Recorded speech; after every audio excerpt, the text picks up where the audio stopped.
There you go.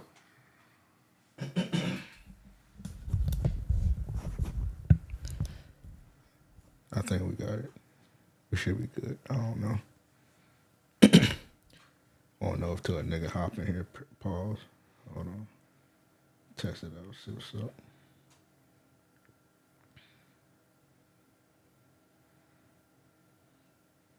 Hey, anybody in the chat, let us know if you can hear us good.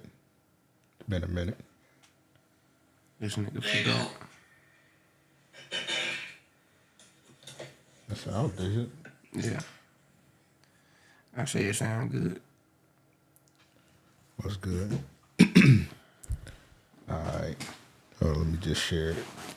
Nico, what's happening, man? What's happening, Nico? Make sure y'all can't see my screen.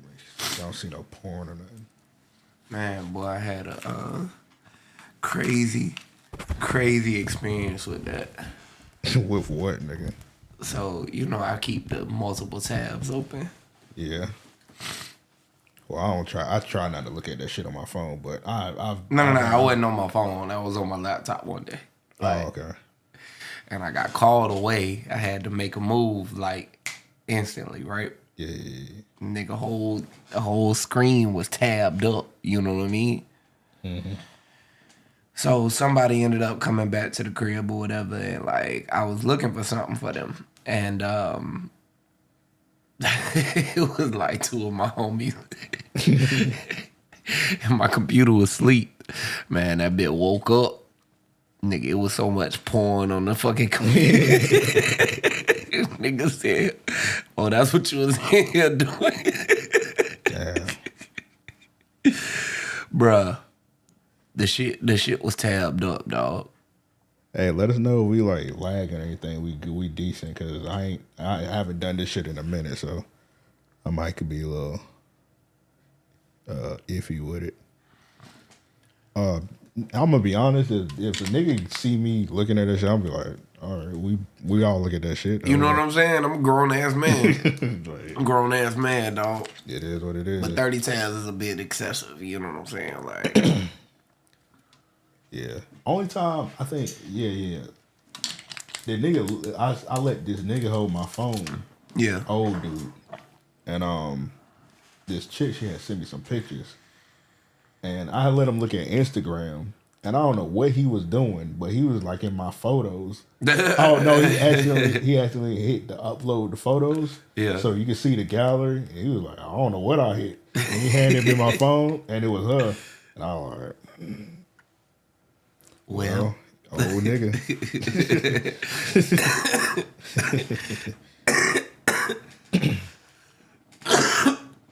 Yeah, it is what it is on that. I'm telling you, dog. Yeah, nah, you know.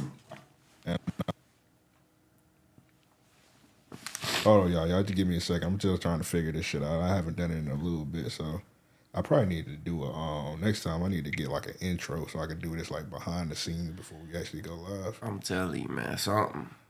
It's all good. Oh, Nico just sent us Nico sent us 5 buckaroos. Shit. Hey, shout out to the big dog, Nico. Shout out to y'all, man. This great timing. Yeah, definitely. Chat, let us know if we like lagging or anything. It's been a minute. Hey, we're gonna have to start doing this more often, man. Oh yeah, definitely. I can't remember the last time we did one. Shit, I think the last time I did one with you was Jade was here too, for that matter of fact.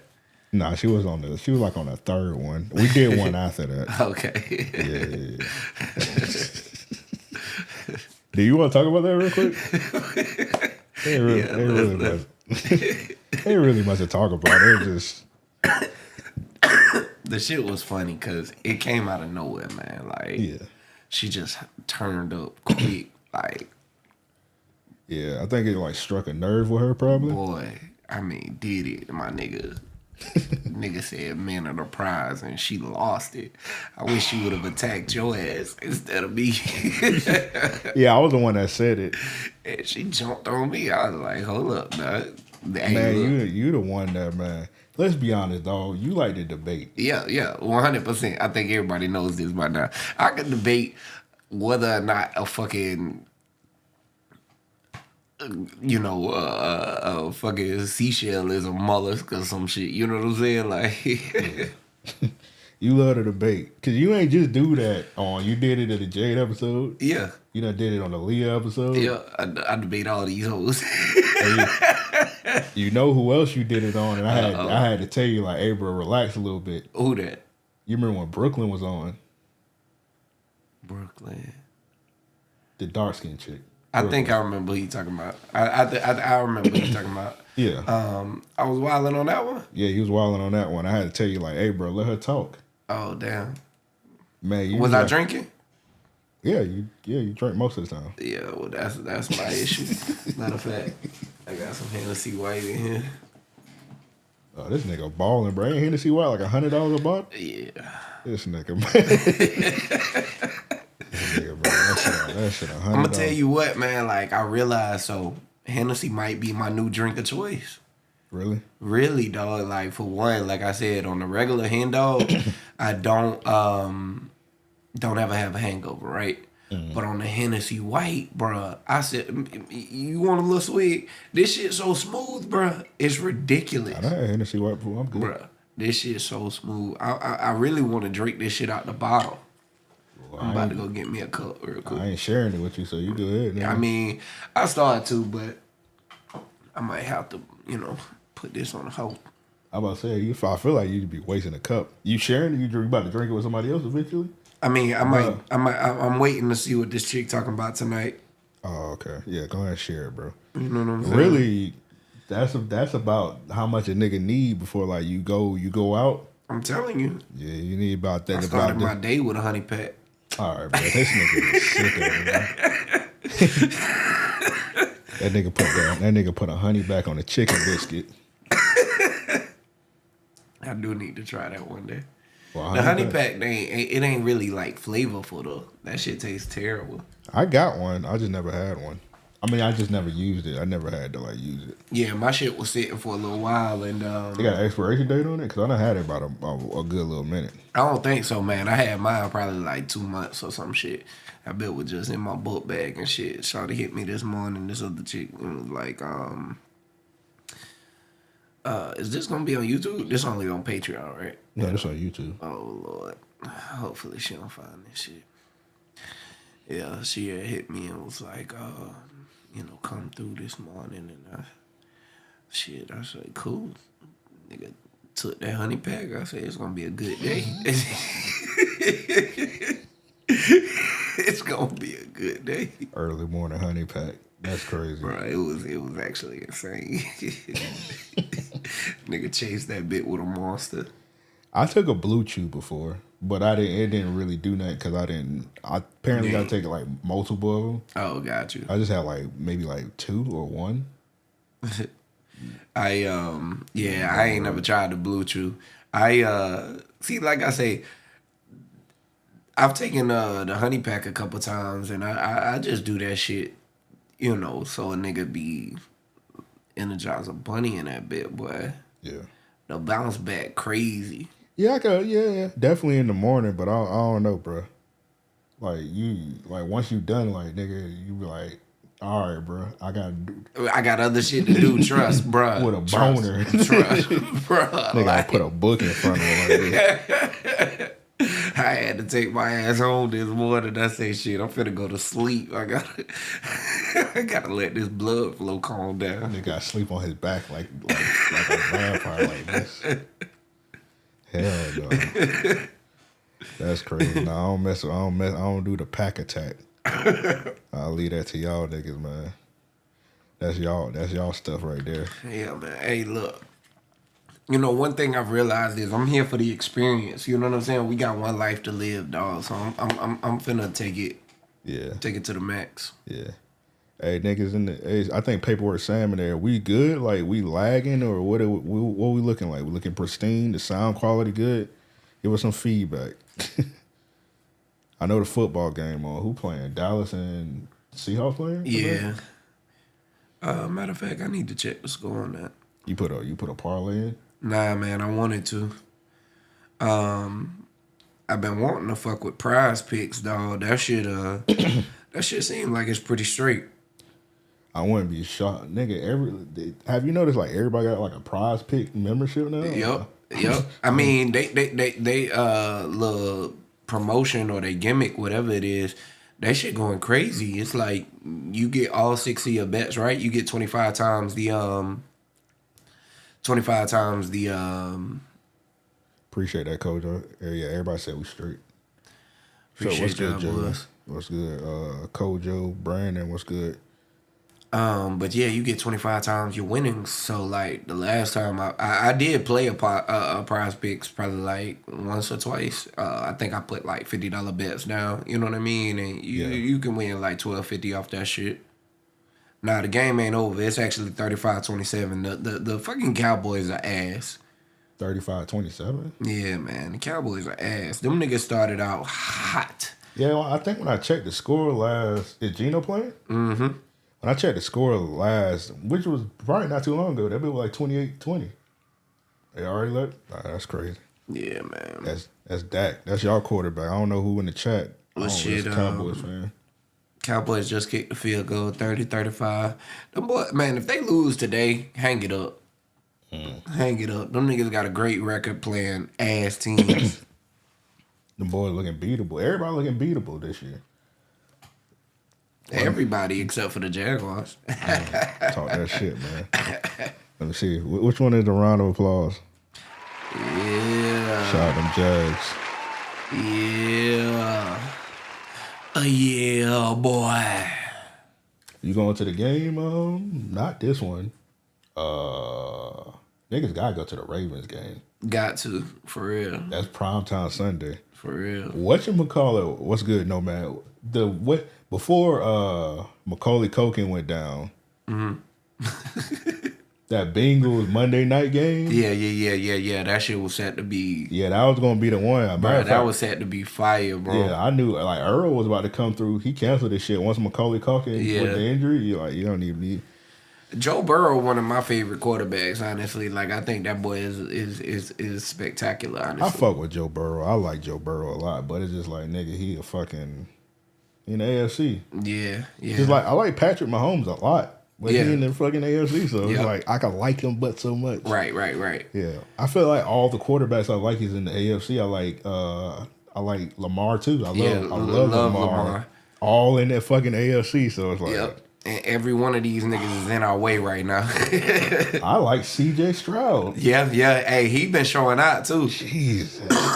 Yeah, all the fire niggas is in the AFC. I do not like that shit. And then NFC quarterbacks, I like Purdy. I like Brock Purdy. Anybody in here a Niners fan? I know Kojo. I think he in the Bay Area, so he definitely probably a Niner fans.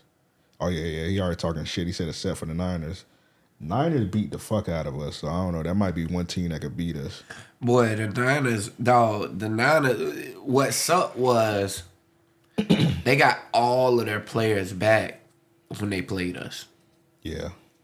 I mean, them niggas came back healthy, rested. You know what I'm saying? We needed a week to where like they just got beat up on before they came. You know what I'm saying? Like, yeah. Who was fresh off a bye week? Yeah. And I mean, I think we was riding our high a little too long. You know what I'm saying? With that bye week. Yeah. Cause we had a 5-6 week stretch to where we was winning, and then the bye week, and then we play a fresh and I mean, I'm gonna call them fresh because they got all their players back, but a fresh 49ers team. That also when we went on our bye week, the whole team was damn near injured. Yep. Nigga, I went to the game and we won that bit, but we barely won. I don't know how we beat the Saints.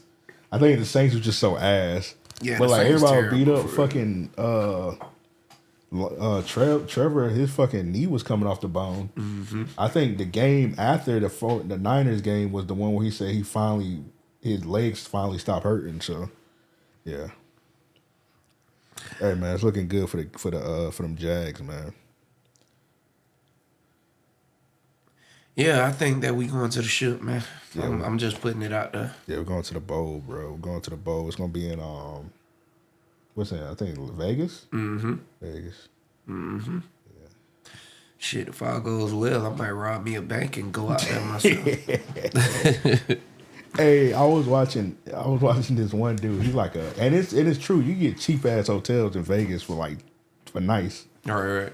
He did he was like, I had to see if this was too good to be true. He got a hotel on the strip for $11. Get the fuck out of here. I looked it up. That bill was $11. The only thing you gotta pay is the resort fee. Yeah. The resort fee is like $40 for the whole stay. Yeah, that's crazy. So it's $11 a night, and it's on the strip.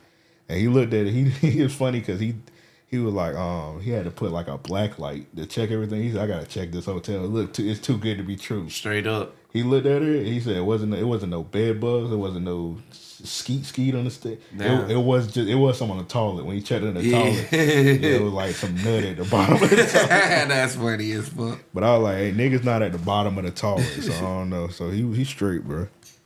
We got 11 people in here. That's decent. This is our first time back, so not 11. We got 12 now, so. And we got a $5 donation. Shout out to Nico once again for that. Yeah, man. Big shout out. Yeah, man. So we didn't get to talk about like none of our topics from the podcast this week. Oh yeah, nah, not at all. Shit. Old girl was barking at me the whole time. That was the Jade show. Yeah. Oh yeah, before we get into anything, hey man, to save what y'all niggas talking about. If I was on the podcast, I would have did this. If I was on the show, I would have did this. Stop it, man. It's this. At the end of the day, it's a podcast. At the end of the day, she also on a team too. Yeah. It's a few things that go into that. Yeah. Cause one, she is on the team, so it wouldn't make sense me going back and forth with her on anything serious. And then two, I think it's really one of those things to where it's like, you a man. Yeah, man. Like a grown ass man. Some of the shit she was saying, like, it just went in. The only thing that really had me upset was when she called me fucking retarded. Bruh, that shit almost, I was like, I ain't not chill out. Yeah, when I heard that, I was like, nigga, what? I was like, bro, what's going on? I was like, all right, let's get this under. And then I was like, all right, the only way to get this under control, you just gotta let her just get her shit off. And then once you get her shit off, all right, let's move on to the next one. I'm telling you, at that point, I was like, man, let me just shut up. Yeah, I just put it. Fuck up for a minute. I don't know if you see when I edited it, I put the camera on her the whole time. It's not on us. So I was like, get your shit off that whole time. I think she got her shit off like maybe like 2 or 3 times. It felt like 20 minutes. Yeah. But it was only like a minute or so she was getting this shit off. Yeah, I mean, that shit ain't really last like that. And, I mean, shit, honestly, I was drunk. Like, I mean, not to say drunk, but like, you know, at some point I was like, yeah, I'm finna finish the rest of this drink that I had poured and shit. You know, normally I let my cup sit a little bit. Yeah. Like, man, fuck this shit. I'm finna just drink, smoke, get a little, you know. Yeah. Feeling and say fuck that shit. She can say whatever she want. Yeah, get your shit off, young lady. I know she was mad as hell at me for whatever reason. Bro, she might be bipolar because she was mad during that second. And then like after that, she just cool. Wasn't cool. She was cool after that. I was like, yeah, she kept saying she had ADHD. I was like, nah, you might be bipolar. Actually. Yeah. You got the wrong diagnosis. Yeah. Did you see this shit? Hold on. You seen the shit with the mixtape Mount Rushmore? Nah. Let me see. All right, hold on. Let me find it. I'm excited about that. Let me see what they got.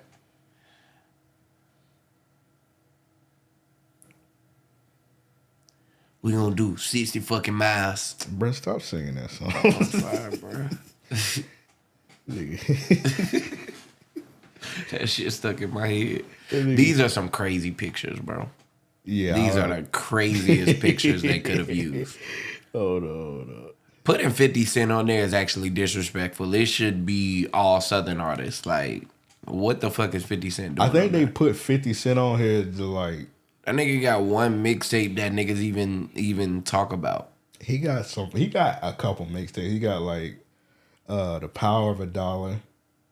He got some G Unit. A lot of them G Unit mixtapes was... I ain't necessarily listen to the G Unit like as a... hip. Yeah. I ain't hip. Especially, I was listening to like the G Unit radios and all that shit when I had the Shade 45 channel on Sirius. Yeah. I used to listen to they used to play like the whole G Unit mixtapes on the whole channel. I definitely used to tap into that shit. I ain't hip. So far, left to right, I fuck with Future being up there. That nigga mixtape run was definitely worth noting. All right, I'm gonna be honest, dog. I think Future was kind of questionable. See, the only reason I say that you kind of got to give it to him is like, all right, so that early 2010 era, Yeah, that nigga was going crazy. Then was Dirty Sprite and Dirty Sprite 2, were those albums or mixtapes? Dirty Sprite was a mixtape. Dirty Sprite 2 was an album. Okay. So And Dirty Sprite 1 had some shit on it. yeah, it has some It shit. was cool. I wouldn't say it's definitely It's not a classic. It's not a classic Not a mixtape. classic. Nah. If I was to go like Future like classic mixtapes, like he got amazing mixtapes. Yeah. Damn. Shit, I might have to retract. Cause Monster's a classic. Yeah. Monster's a classic. No Mercy's a classic. Okay. Streets Calling's a classic. Yeah. And then I think it's a question of if you take Future off, who do you replace Yeah, him with? he got some amazing ones. He got like Purple Rain. Oh, Gucci should have been on the list. Yeah. Gucci should have been on the list. Gucci probably had one of the best mixtape runs, like, worth mentioning. I think Gucci might have like the best mixtape run ever. I wouldn't be against that. All right, what's Wayne's classic mixtapes? What is it, Dedication 1, Dedication 2? Yep, the Drought 3. Drought 3. I think Drought 3 is his best mixtape. Drought 3 is probably the best mixtape ever. Okay. Cole just said Astronaut Status is a classic. Yeah, Future has some shit. Yeah, I might be tripping with the Future shit. TS said how Lil B not up there. Now, Lil B, I think that, Lil B was a moment in time, but saying that Lil B is like the greatest mixtape artist is crazy. Paperwork making a good point. Jeezy over Gucci is criminal. I'm with you there. I'll give you that. Jeezy has some good mixtapes, but that shit don't compare at all to fucking Gucci. That shit don't compare at all to Gucci. And it happened all in the time that they was beefing. Like, for real, like the height of they beef type shit. Yeah. Justin said Dedication 2. Drought 3, no ceilings Ceilings went crazy, yeah. I don't know about Lil B. You tripping with Lil B. Yeah. You can't add Lil B. I did like the Lil B Blue Flame tape. Lil B had some records and shit. Lil B had a moment in time. Yeah, he had some gold. He had some. The Ken mixtape. What is it? The Barbie and Ken mixtape. I can't even tell you none of his mixtape titles. I could just tell you like the songs or like. Nigga had a mixtape called "I'm Gay." All right, that's insane. that's unbelievable. Actually, I swear to God, I'm gay. He had a mixtape called "I'm Gay." Nigga would have looked at the track list and be like, "Nah, I'm not checking none of this shit." Bro, that bitch said, "I'm gay, dog." And Track it had one, dick and booty. Hey yo, hey yo, at this nigga making a "I'm gay" mixtape. it was right when the time he was wearing like the earrings and shit. And he was like, "I'm gay." And it had like the Marvin Gaye cover to it. Here you go, right here.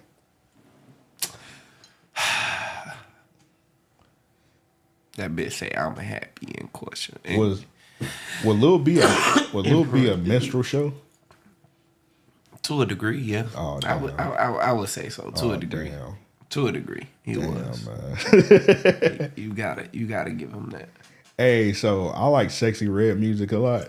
You remember that one song called like "Fry That Chicken"? Yeah. Fry that chicken. Fry that chicken. I got a pan. I got a plan. I'm about to fry this chicken in my hand. So I was looking at the Fry That Chicken video. And Don't tell me she was in it. No. Oh. It had like the kids with like chicken bones and shit eating chicken. And I was watching that Fry That Chicken video. And I was like, This some shit Sexy Red would drop. Yeah, it definitely. I mean, I'm like, this is Sexy Red shit right here, low key. that nigga went crazy with that record, bro. Yeah. Go wash your hands, cause you're gonna be licking them, bro. You hear me?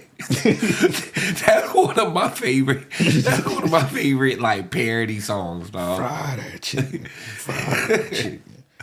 Yeah, bro, that bill was crazy. And I was looking at that shit. I was like, bro, I could see Sexy Red dropping a Fry That Chicken song. She might as well. She could drop anything at this point. She could drop a record called Gonorrhea, and that shit'll go crazy. That's coming, nigga. She got a song saying she got gonorrhea. Yeah, she got a lip gloss line called Gonorrhea. Shit, man. What? Shout out, you ain't seen that? Her lip gloss. Every one of her flavors is like named after an STD. Okay. Yeah, it's disgusting. It's disgusting. Like she got like a brown flavor and it's like shit or some shit. Like, yeah, it's terrible marketing. Terrible marketing. But while we're on the subject, shout out to Joe Samuel, man. Hey, if y'all need any design work, if y'all need anything, man, that motherfucker there is a beast, man. I seen that shit he just dropped with Drake and Nike. Yo, big salutes to you, my nigga. Like, you are amazing, my brother. He did the Safe House merch, you know what I'm saying? We unveiling that soon.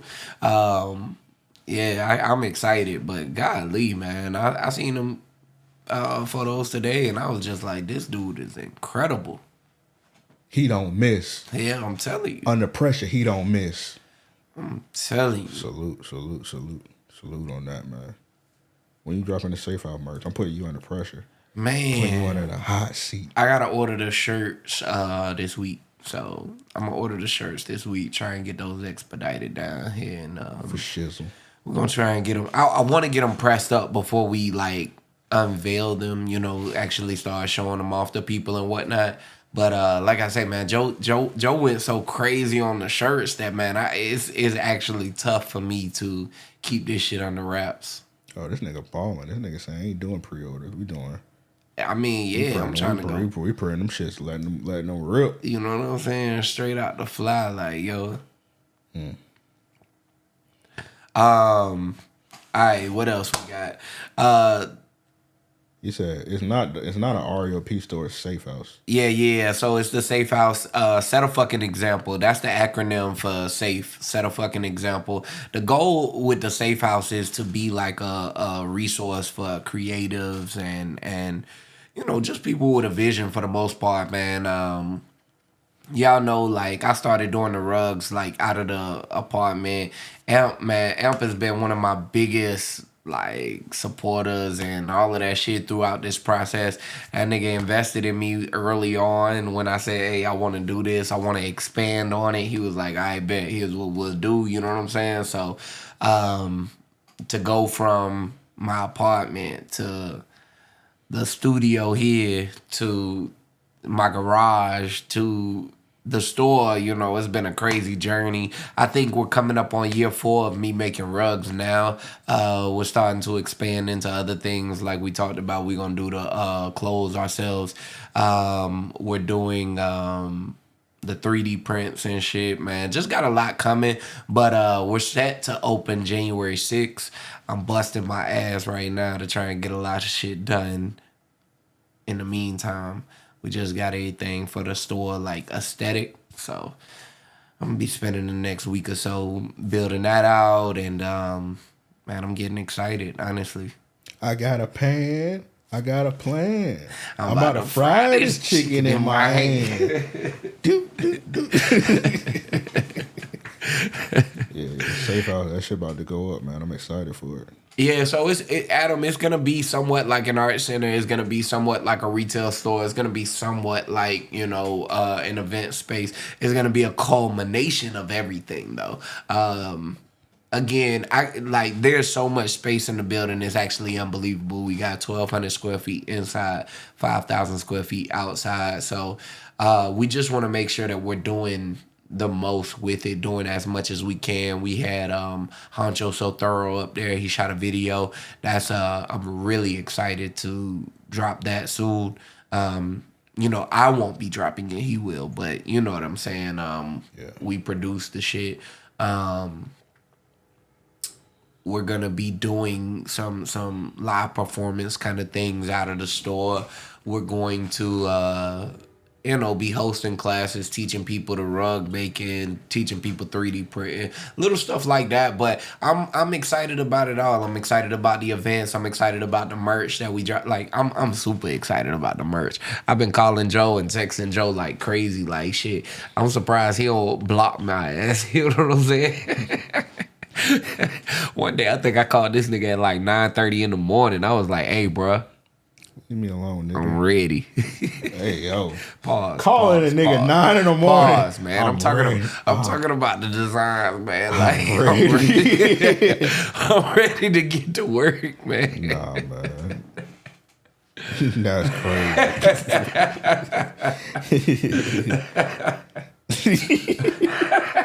Hey, nigga, don't call me. Don't call me that time. Talking about something you ready.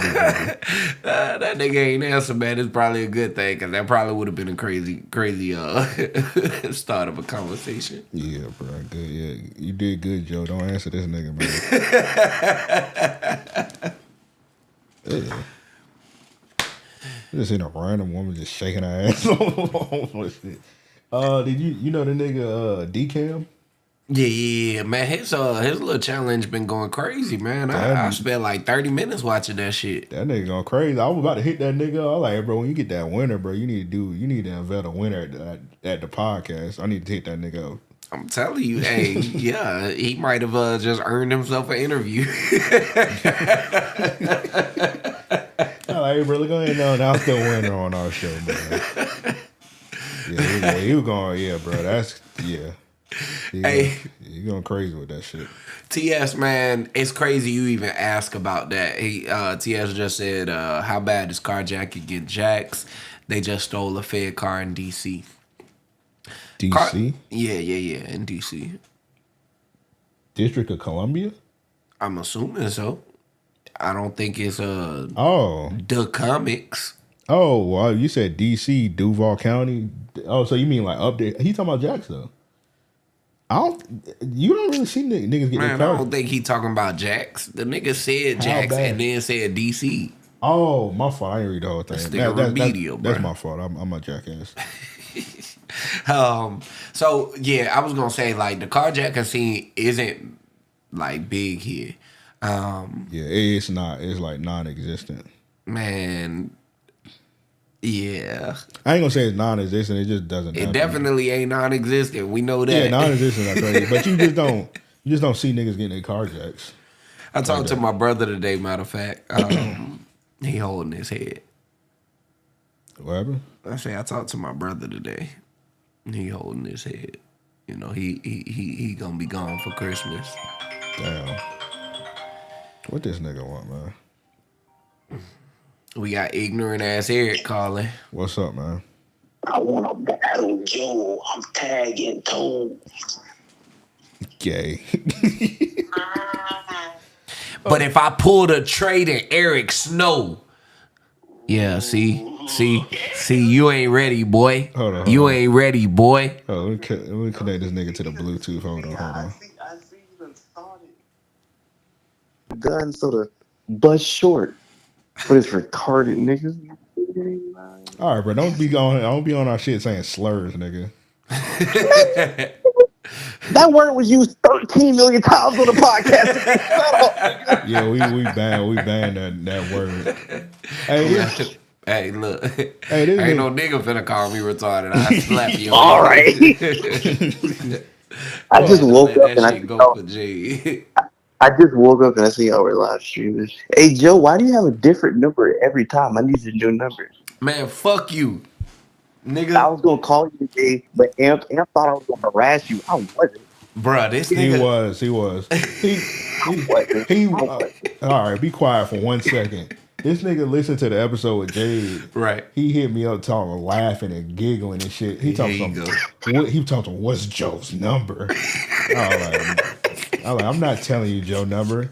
Because if Joe cuss you, because Joe gonna cuss you out, and you gonna be like, man, this nigga Joe mean. Because you bothered that nigga. No, I wasn't. I I know how to make Joe mad. I wasn't going to make Joe mad. You definitely know how to make me mad, nigga. He was mad enough for that episode. I wasn't going to make him madder. I promise you, man. Eric is one person that definitely pisses me off at times, and then when I act on my anger, right, he'd be like, "What did I do? I didn't do anything, man." Joe. I'm a hint to it because I've been waiting to tell this story on the podcast. Oh, Lord. Tell me if not to tell this story. So I'm gonna lead to it. Tell me if I can tell this. Do you remember that one time you got mad at me when my female friend Terry had came through? Your what? My female friend Terry, and she had came through the And I was she came to the studio. Can I tell that story? Tell the story. Okay, so Terry came to like pick us up or something along those lines. Hold up, nah. This nigga starting at the end. No, I promise. Let me. I got you. Just let me. I got you. I'm at the studio. We're watching like Winning Time, if I'm not mistaken. And Joe is watching it. I'm watching. He turns the lights off. Joe ends up falling asleep. Shocker, not really. But no, he ends up falling hold up. Time out. I think you were. I think you had left or something. I forget what the situation was. I don't even know if you were here that day. But, I think I had to go to work. Okay, so Eric and when I was working. Eric and Trey come up. Trey was like, "Yo, I gotta go do something." Eric, are you ready? Eric was like, "Well, I gotta come back here. I'm actually just gonna chill. So, Joe, do you mind if I chill here?" I said, "Look, nigga, that's cool, but I'm about to take a nap." He was like, "Well, shit, I'm tired too. I'll grab a chair over here. You know what I'm saying? I'll take a nap too." So I'm thinking in my head, taking naps together. Man, pause. Chill out. You got it. I'm thinking that this nigga finna be sleeping on you know, in his area. I'm finna be sleeping in mine, right? I took my nap. I wake up. Hold on. No. Hold up. You clarify it. I want to go first. You can clarify it. Go ahead. Like I said, I've literally woken up. I was asleep. I woke up to do it. I want to tell this. So, like you said, boom. So we fall asleep. Well, I was say we fell asleep. Man, crazy. yeah, don't say that. Don't say that, you fucking faggot. there was people sleep. There was people sleeping while Winning Time was on the TV. We were watching Winning Time. So fast forward, Karen is coming there for whatever reason to pick me up. She's not planning to come in, but she calls me and says, "Hey, I have to pee. Can I come in?" And I said, "Yeah, sure. I'll show you the restroom is at." So she walks in. I guide her to the restroom, thinking nothing of it. I come back out of the restroom, walking from the restroom. Joe is awake. Joe is looking at me like he's about to kill me, like with bare hands. I am very confused why he's looking like this. So I lead Terry out, and after I lead Terry out, he say, "You good?" I was like, "Yeah." He's like, "Are you good, nigga?" I was like, "Yeah, why wouldn't I be good?" He was like, "Nigga, when somebody is asleep, you wake them up. We had company and you went to sleep." And I was like, "I'm sorry. I didn't want to wake you up. Like, I might have pissed you off even more." So that's the story from my perspective. So my question is, everybody watching, and including Amp, would you wake Joe up in that scenario? He's not doing a good job. All right, so look. I'm gonna let Joe get his rebuttal, then I'll get my answer. For sure. My nigga, when I tell you I was asleep, bruh, like I had no thought. Like I thought Trey was coming back to pick this nigga up, right? Yeah. So I had no thought, one, that a female was finna even come to the studio, much less through the studio. I'm in this bit. It's cold and shit, nigga, in a fetal position, like sleeping good. You know what I'm saying? Palms, yeah. Palms touching in between my thighs and shit. No homo. You know what I'm saying? Shoes off, socks. Nigga rubbing my feet, right? Nigga done slapped his feet together. Man, when I woke up, Shorty was walking past me going to the bathroom, and I seen her looking at me crazy, almost like a zoo animal. You know what I'm saying? I don't mean to reenact today and cut you off. Let me rebut. Let me say something real quick. Terry has said, because we've talked about this a lot. Terry has said I was paying no attention to him, so she was like, I don't know why he reacted like that. I just want to say that, but keep going. Man, look, she's looking at me like a zoo animal, nigga, and I'm waking up. I'm waking up, like eyes just starting to like open and shit. I see her just passing me, looking at me crazy. I'm like, man, what the fuck? So I sit up. I mean, sit straight up in the chair, nigga. I'm like bold, like a pit bull. You know what I'm saying? That nigga Eric came back in. I say, bro, you straight. And it's funny hearing him say that. That nigga was like, yeah, I'm straight. I was like, nah, nigga, are you straight, bro? Like, why the fuck would you do that? I want to reiterate. Okay, my fault. My fault. What my thing was is this. In this situation, it would be like somebody coming into your crib, right? Like somebody you don't know. Now, in that regard, if I let you in as a guest and you bring in someone else that I didn't even know was coming, I think that you deserve, like, I think I deserve to be woken up and say, hey, my nigga, somebody on the way, you might want to, like, make yourself a little more presentable. Okay. You a little too comfortable right now, my nigga. Yeah. I would have been like, all right, cool. I appreciate the heads up. So what really pissed me off about this nigga Eric is... Well, hold on, Eric. Did you know she was even going to come in, or you just thought she was about to pick you up or something? No. She was coming to pick me up. When she got outside, she was like, I got to use the restroom. Can I come in? I was like, yeah. Like, it wasn't a planned thing for her to come in. She literally came in to use the restroom and left. Like, she didn't stay or anything. Well, you don't know better. If in that situation, I would have had her come to the side door, but you probably don't know about the side door. Not at all. So, all right, that started things, right? Yeah. Next time Eric comes, it was with Monty. This was the first day that I had met Monty. Mm-hmm. And you know, when I first meet people, I really ain't too talkative. You know what I'm saying? So,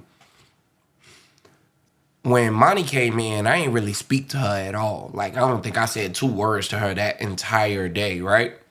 And this nigga Eric. Hold on. We going to 2 different stories. Right. But hold on. I'm just telling you. Resolve the first. I'm telling everybody why you keep bringing this up, because this is why I think that it's an issue for Eric as to why he can't understand why he was wrong, right? Oh, Eric, before he go on, you were wrong, but we're going to keep going. Go to the next story. Finish, Joe. So this nigga... All right. I'm going to explain why you were wrong. Monty comes in. All right, for sure. Monty comes in, and, like, she don't say shit to me. You know what I mean? Now, again, I feel like, this is, like, our house in that sense. You know what I'm saying? Like, it would be like, yo, this is Joe. He does the podcast with M. You know what I'm saying? Like, some kind of an introduction, right? So because that didn't happen, I was like, oh, fuck the both of them. Like, I don't gotta speak, right? This nigga Eric sit down next to me. I'm rolling up and shit. This nigga said, I'm so glad you're awake. Oh, Lord. I'm so glad you're awake this time, Eric, or something like that. You talking shit now. Man, dog, I almost rang this nigga neck, bro. Like, when he said that shit, I looked at him and I was like, bro, what the fuck are you, what did you just say? That nigga Banks was like, Joe, don't do it. Don't do it, Joe. I was like, you know what? I'm just smoke and let this shit go. And that's exactly why I didn't give you Joe's number when you asked for it. I wasn't finna buy this, man. But let me. Okay, but before you talk, Amp, let me rebuttal the first story, and then I'll talk about the second story as well. What is that rebuttal, nigga? Because no. I'm just saying, like, bro. I know so because I think I told Terry. Well, obviously I told Terry, and me and Rari talked about this before, and just.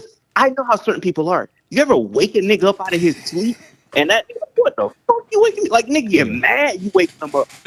And the nigga probably was discombobulated. He was probably discombobulated either. Like, bro, you know, I like most of the times that I go to sleep, I'm like on a high, you know what I'm saying? Like it's like a high nap kind of thing, you know what I'm saying? So you sleep a lot harder when after you smoke. When I wake up, if it's something that I'm like clueless about, yeah, I'm feeling away. You know what I'm saying? Like I'm like, oh shit, you know what I mean?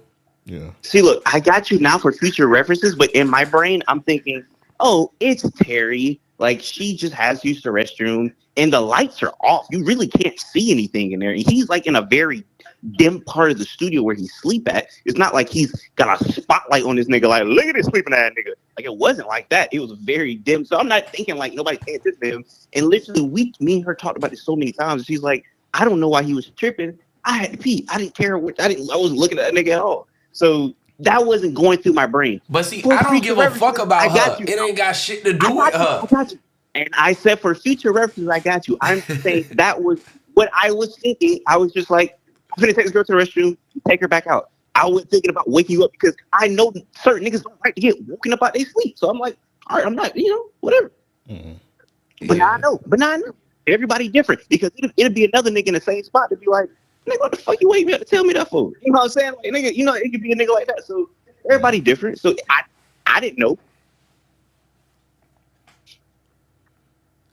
Yeah, so The second one. The second one. My fault. You going? first thing foremost, Kojo made a really good point. Waking up and seeing a random person would be confusing as fuck. That's how I felt. You know what I'm saying? Like when I woke up, it wasn't like I saw her walking through the door. You know what I'm saying? Like when I woke up, she was damn near like in my direct line of sight, looking at me crazy. I don't give a fuck what her perception was, what was going through her head. Oh, I gotta pee. I wasn't thinking about this nigga. I'm looking at it and saying, damn, I'm in a vulnerable position. I don't know this person that's coming in. Eric is obviously too comfortable allowing people into this space while I'm asleep. You know what I'm saying? So in that regard, that's how I reacted. You know what I mean? Now, I think you can vouch. I think Eric can vouch. I typically don't react to things that I would say don't require a reaction. You know what I mean? Like if I'm asleep, Eric, you might have a different point of view.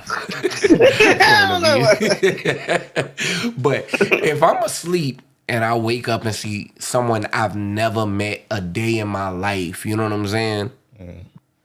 I'm going to feel away. That's just me personally. Because again, I'm in a vulnerable position. Like, I don't try and put too much on anything, but I do have to say this.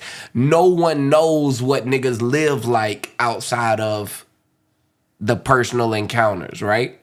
So in that regard, like, if I tell you, Eric, and I say, hey, I don't like seeing random people when I wake up because I don't know who knows who or what who knows what, right? Yeah. I might react to something. Like up at the store, I'm gonna give you a perfect example. Somebody was coming to do some work one day, and I had a heads up, but I didn't really have knowledge. You know what I'm saying? Like, hey, such and such might be there at X, Y, and Z time on a certain day, right? Nigga came early. There was no knock on the door, no making themselves present, right? Yeah. And when I heard it, I had just not to say woken up, but I was high, like, so I like dozed for a minute in the chair type shit. And when I woke up, I was just a little restless, irritable, right? Yeah. But I hear this nigga wrestling shit, like he was working with a ladder. He was wrestling the ladder outside, and the nigga was like, shit. So I thought somebody was breaking into my car. I walked to the door, and I almost shot this nigga. You know what I'm saying? Not knowing that he's out there trying to do work for me. I say all of this to say, no one knows what you have going on in your life. If you put somebody in a situation to where it can be a surprise, you don't know how that person is gonna react to something. You know what I mean? Yeah. For me personally, I got you. I got you. Yeah, so I'm about like to say, I for said, future references, I got you. I can't argue how you feel. If it was people coming over and like they finna chill at the studio, I would have definitely brought it up to you. But the fact, and I can't for future references. I know I can't argue with you now. But just in my brain, I'm like, this girl could be in here for like 45 seconds. right. This girl's You in and thought out. you thought she was gonna be in and I'm out not. before he even woke up. Yeah, pretty much because she had to use the restroom when she left. So I'm like, But see, I'm not finna wake this nigga. But I feel you. Yeah, you don't gotta finish. But I understand what you're saying now. I'm just saying at that time, I'm like, this nigga is sleep. I'm not finna wake this nigga up for 45 seconds so he go right back to sleep. Like this girl not finna stay here. Pee, leave. So that's what I was thinking at the time. Also, here the chat. And I'm like, I know this girl. Like this ain't like some. You know what I'm saying? I'm like, she's gonna leave. Like, I know this girl. Like she's not gonna. You know what I'm saying? She's gonna go and come out. Yeah, I've met So Terry. I've met Terry before. So if I was asleep, I wouldn't give a fuck. But Joe don't know who she is. Well, that's my point. But also on top of me thinking she's gonna be in and out when she was, on top of that, I just know how certain niggas are. They don't want to be woken up. I know Joe is one of them niggas now. I'm not gonna lie, I'm already a little on edge with Joe because Joe be ready to snap on me all the time.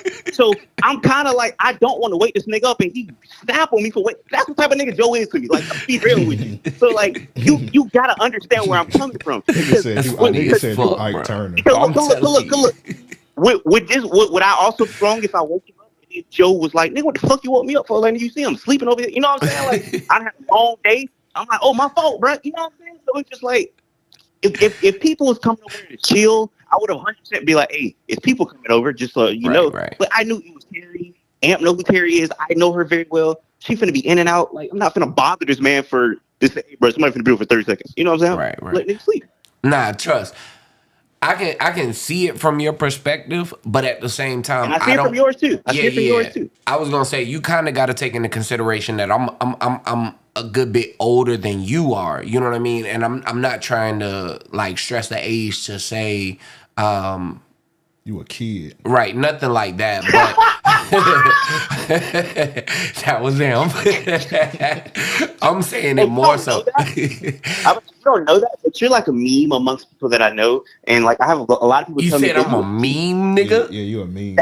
That's crazy, bro. Stop the fuck out of me for that, but no, because nigga, you always call me a kid, and like there's most people who watch the podcast who I know, and we call each other all the time. We be like, nigga, you a kid. That all the time because yeah. That's funny as fuck, bro. That nigga. But the second one, hold on, but before you wrap everything, hold up. The chat going crazy on my fit right now. That's hilarious. I'm not even gonna touch on that. That's crazy.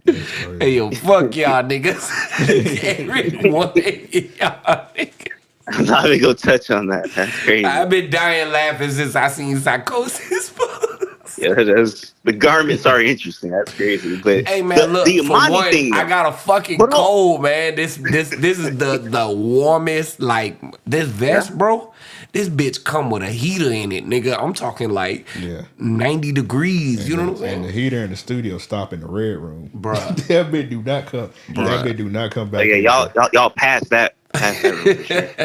But no, like I said, I want to close up on your mind thing before I leave out of here. Yeah. That right there, when I said that to you about, at least I was finna, if y'all ain't never heard a time to where I was really finna put hands on Eric, that was one, nigga. Like when nigga looked at me and said, "Nigga, look me square in my face," sitting right next to Monty. I ain't never met this bitch a day in my life. That nigga said, "I'm glad you're awake this time." I said, this nigga. Okay, hear me out. Once again, he introduce her? Fuck no. Nigga ain't say a word to like. Only reason I had that was the first thing I said. Money was because you was like, I think she had did the interview with Eric once or twice before. I think that was the first time she ever. Yeah, I was about to say I've only been up to the studio with her one time. Yeah, that was the first time he ever met her. He was trying to show out. Oh, got you. Okay, so something like that. That's definitely not what's happening. That's definitely not what's happening. He came in, he said, matter of fact, this is my studio. This nigga worked for me. Hey, yo, fuck all of y'all niggas in the comments, man. I'm sorry. I keep reading these fucking First of all, you were too comfortable because you dipped off for 2 hours in this motherfucker. Bruh. We were like, bro, we're in the bathroom. Hey, I was in walked the her to the bathroom. bathroom. I walked her to the bathroom. Y'all heard We it? left. I'm gonna tell you why we left. That's crazy. Let's not do that. I walked her to the I Oh, bathroom. definitely thought Eric was smashing when that nigga dipped. the whole night we was First, like, I'm not finished. I'm not finished in y'all studio. That's crazy. the whole I walked her to the. the whole night we was like, bro, where the fuck Eric at? We was saying where Eric at for like 3 or 4 hours. Yeah. It was For a not that minute. long, but I'm gonna tell you why we did that. All right, bro. We left so I could show her to the restroom, and I'm very sensitive to sound. Like those speakers were so loud, and like just being completely honest. So we just stayed back there because we was like, that shit is loud. We don't like it was very loud. I was like, we just gonna chill back until it's over. And we went up there when it was over. Okay. Hey, That's what happened with that. Joe Samuel said I got on the season 2 of The Wire fit. Oh yeah, when it was on the docks. When it, That's hilarious. that's funny as fuck. Niggas ain't fuck with that season, but I actually think that season went well. like Yeah, that yeah. season. That season went well in the series. It was cool. I think people don't like that season because it didn't have niggas in it for real. Yeah, It yeah, no ain't nigga had shit. no niggas in it, but yeah. I was gonna say, imagine you woke up and it was a bunch of niggas walking in your studio that looked like they was from The Wire. Oh, you know what I'm saying? Oh, That's- nah, I that's probably the would have fucking- pulled 5. Hold up, what is it? Honestly, Like, what the fuck are you dog. doing? Honestly, dog, what is worse? I would take a million Eric situation, and then when we do that one show, I ain't gonna say what it was, Right. And a billion niggas come through. Now I don't like that. Bruh, I'll give you that 1000%. The last time I did You gotta that, text me. You gotta text me what you're talking about. oh, you can put 2 and 2 You know together. what we talking about. Yeah, you can put 2 I and 2 swear to together. God, I don't. All right, just hold tight for a second. Yeah, we'll let Okay. you know. The last time I held down that show, Yeah, nigga, it was so many people in here. I had to text bruh and be like, hey, Okay. Yeah. I got you. this shit is getting out of hand. yeah. I said, hey, look, it's a lot of niggas in here. And I mean, like, bruh, at one point, I was finna be like, y'all niggas need to go sit in the car or something. It was 2 toddlers in here, nigga, babies. Babies, nigga, like breastfeeding babies, bruh. With niggas In smoking. the studio with 100,000 They was trying niggas. to. I said, man, if y'all niggas don't go outside and smoke, and you know, I'm the biggest advocate for smoking. You know what I'm saying? Like, Yeah, as long as you're not doing shit in a disrespectful way, you know what I'm saying? I tell a nigga to smoke anywhere. I personally don't give a damn. You know what I mean? But it's 2 babies in here and the mothers ain't saying shit. Yeah, nah, don't smoke in the studio. Go outside. You know what I mean? The niggas was looking at me crazy. It was like, yeah, say something. yeah. But yeah, I'll take 1,000 Eric situations over that anytime. One I time, start to y'all, text like, you and be like, yo, I'll never do this again. it was one time. Like I be trying to chill. I don't be trying to seem like a nigga's parents, but you gotta go in because these niggas, Jacksonville niggas, is the most ignorant niggas ever. And one nigga, he was on the NBA Jam, and he was just Mashing the buttons. And I was like, bro, you gonna play the game or what are you gonna do? I was like, bro, just don't mash my shit. This shit costs a lot of money, nigga. Straight up. And if you jam the button, you gonna look at me like I'm speaking Portuguese. Like, nigga, move out the way, jamming shit. Straight up, bro. Straight up. Like, hey, That nigga man. finna NBA jam your shit for real, man. Matter of fact, I be ready to PSA these niggas, man. Like, stop coming in and disrespecting my goddamn rolling trades, man. I come in yesterday. I had to find the other one because I don't know what the fuck is stuck on the RAOP one. It was like some, I don't know, man. I don't know what's on that shit. I got so mad when I seen that. I be ready to slap niggas. And slapping a man is the most disrespectful thing you could do.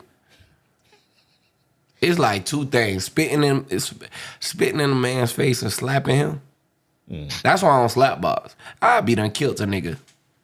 That's crazy because I was saying we should have a slap boxing tournament. Yeah, nah, I never do that shit. Hilarious. I ain't slapped box since I was in my 6th grade year in middle school, man. This nigga slapped me so hard one time, I had to let him know, boy, hey, you ever open your hand like that again, we gonna fade, nigga. Hey, hold up. Hey, you know- Wait, hold on, Eric. Hey, niggas, it's 25 niggas in here. And we only got 5 likes. Hit that like button. Man, y'all hit that like, subscribe, you know what I'm saying? Show a little love for a nigga. Say what you're saying, Eric. I'm finna like it right now. I was about to say, you know what y'all should do? Y'all should put like rules in there. Rules in what? They ain't gonna follow them shit. In the slap boxing? Oh, and slap No, boxing? Oh, in the nigga. studio? No, I'm saying like in the studio, It's like you know real. what I'm saying, like respect the crib. It's really no rules. Everything is common sense. Yeah, Like, it really is common But sense. hey, you know what they say? Common sense ain't so common. You ain't lying there. Yeah, a lot of people don't got home training. Moolah, I'm with you And it sounds like 1,000%. niggas coming to y'all junk. It sounds like niggas coming to y'all junk just running amok. You know what I'm saying? It don't happen. To me, it don't happen often. Not with Amp. See, like, I think niggas look at me as the help sometimes when we be up here. I ain't even gonna hold you. Like, niggas have a completely different approach when I'm here. You know what's crazy? I think I think God give you the toughest battles, Boy. out of us two, because he know you less impatient than me. See, I don't be going through 90% of the shit you go through. Yeah, God definitely be testing me. He be testing you. He just know I'm just. Yeah, so I don't go through the same shit that nigga go through. Only thing I be thinking in my head is like I gotta keep this shit in motion so that I don't fuck up Amp shit. But I be definitely ready to go off on some niggas half the time. I be like, man, look, boy, hey. Yeah, I don't think you even got to do that. Just give a nigga stern talking, because when Joe give a nigga when Joe look at me and say, "You good?" That's all he said. He said, "You good?" And I was like, "What?" That is all I said. Am I in trouble? I think like I was saying, I like, do I look mean or something? Because like it was some niggas the other day when they was up here. They was it was a bunch of niggas up here, but I was trying to watch a Survivor series, so I went in the red room and watched that bit. So it was a nigga. He was going to the bar to get a cup. Yeah. And he didn't see I was in there. He see me. He was like, I'm sorry, man. I'm sorry. he was like, I'm so sorry. Can I please get a cup? And it's like a street nigga saying Hilarious. Bro, that shit be funny as fuck. It do be. Nigga was like, can I please get a cup? I'm like, yeah, man. I don't give a fuck. And it's funny, Eric, that you're so observant, because I ask any nigga at any time, yo, you good? Like, I was in 7-Eleven the other day off Julia Street, right? And you know, it's a lot of bums and shit that be in there. Yeah, that's crazy. So, this nigga, bro. Run them lights up, big dogs. The and niggas, big cats. the niggas behind the cash register, this nigga looking off into space like he lost or some shit, right? Yeah. So I stood there for about a minute. I said, bro, you good? That nigga looked at me and asked me back. He said, are you good? Oh nigga, I almost snatched this nigga over the counter. Bro, that pissed me off so much. Nigga, you asked him, is he good? I'm trying to figure what the fuck this nigga looking at. That nigga said, are you good? I was like, what the fuck? I say, I don't fuck with crazy niggas. I knew Joe was mad because when I went back there with her, he was asleep. When I came up, the lights was off when I went back there. Oh, yeah, all the lights was on when I came back. This nigga was in a different. This nigga was sat up like nigga. I was sitting up like best this, posture. like bro, like that nigga was in a whole different mood. I was like, okay. I was sitting up like I had just bench pressed my personal record. You know what I'm saying? Like, bro, like you know how you sit on the edge of the bench, nigga done lifted 245 type shit. You know what I'm saying? That nigga was waiting on that nigga like a parent. Bruh, and what's crazy is Eric came in by himself. I said, bro, you good? Nigga said, he looked around the whole room. That nigga said, What if you were dreaming and it was no girl? And it was that would have been crazy. that would have been nuts. Nigga Eric like, what are you talking about? I just seen that girl go through. He like, bro, I don't know what you talking about. Nigga, he could have fucked me up that time. If you would have told her go out that side door, yeah, he would have fucked me up with that. Yeah, I didn't even know there was a side door. So yeah, that's yeah. Me personally, I would have brought niggas through the side door. Yeah. I do want to reiterate before we get off of this. I'm not going to put you niggas in harm's way. So I 100% get what you're saying. But in my brain, I'm like, yeah, this is whatever. But I get what you're saying. I just always, bruh, I'm always worst case scenario type shit. You know what I mean? Like, yeah. It don't matter what happens with me, just because, you know, situations in my past have always kept me on edge. You know what I mean? To where it's like, I don't know this person.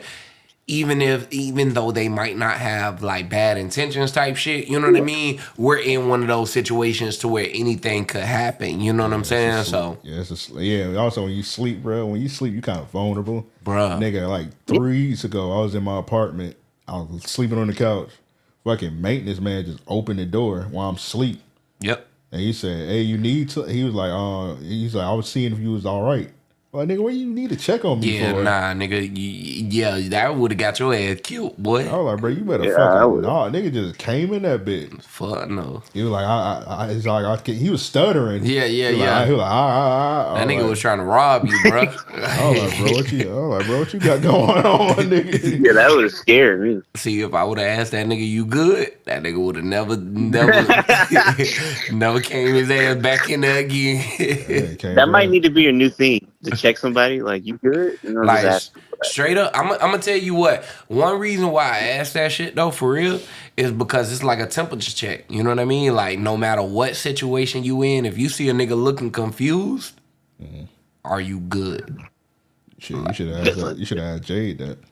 Man, I was gonna say that joke, but I didn't. Yeah, I'm glad you did, bro. It probably would have triggered me a minute ago. I was literally leading up to that. That's why I say shit more often. That's what I was gonna say next. That's funny as fuck.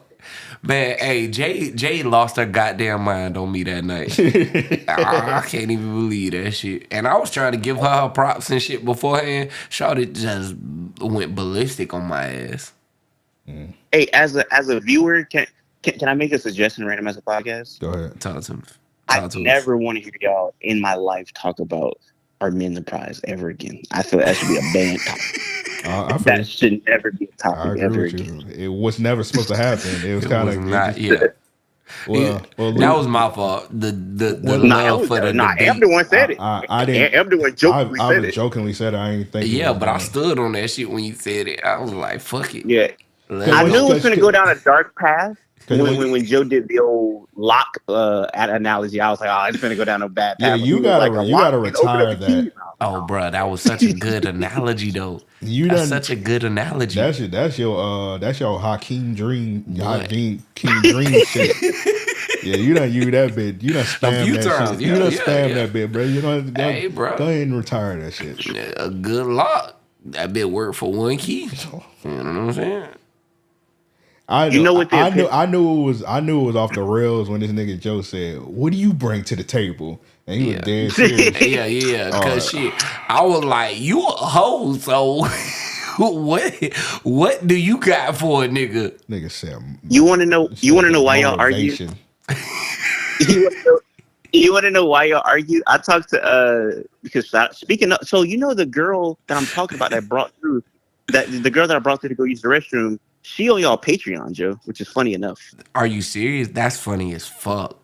She's on your Patreon. So anyway, I was talking to her about this episode today, and I think why y'all argue, it's just simple as I do think that men and women have the same amount of emotions. We just express them differently. So the way that she seen things was very different the way you seen things. So in her brain, she like, nigga, how you gonna tell me about my body? Tell me how I do my makeup and why I do it. But in your brain, you thinking like, man, like you used it with me today. You thinking probably like, I'm a little older than you. I'm a little wiser than you.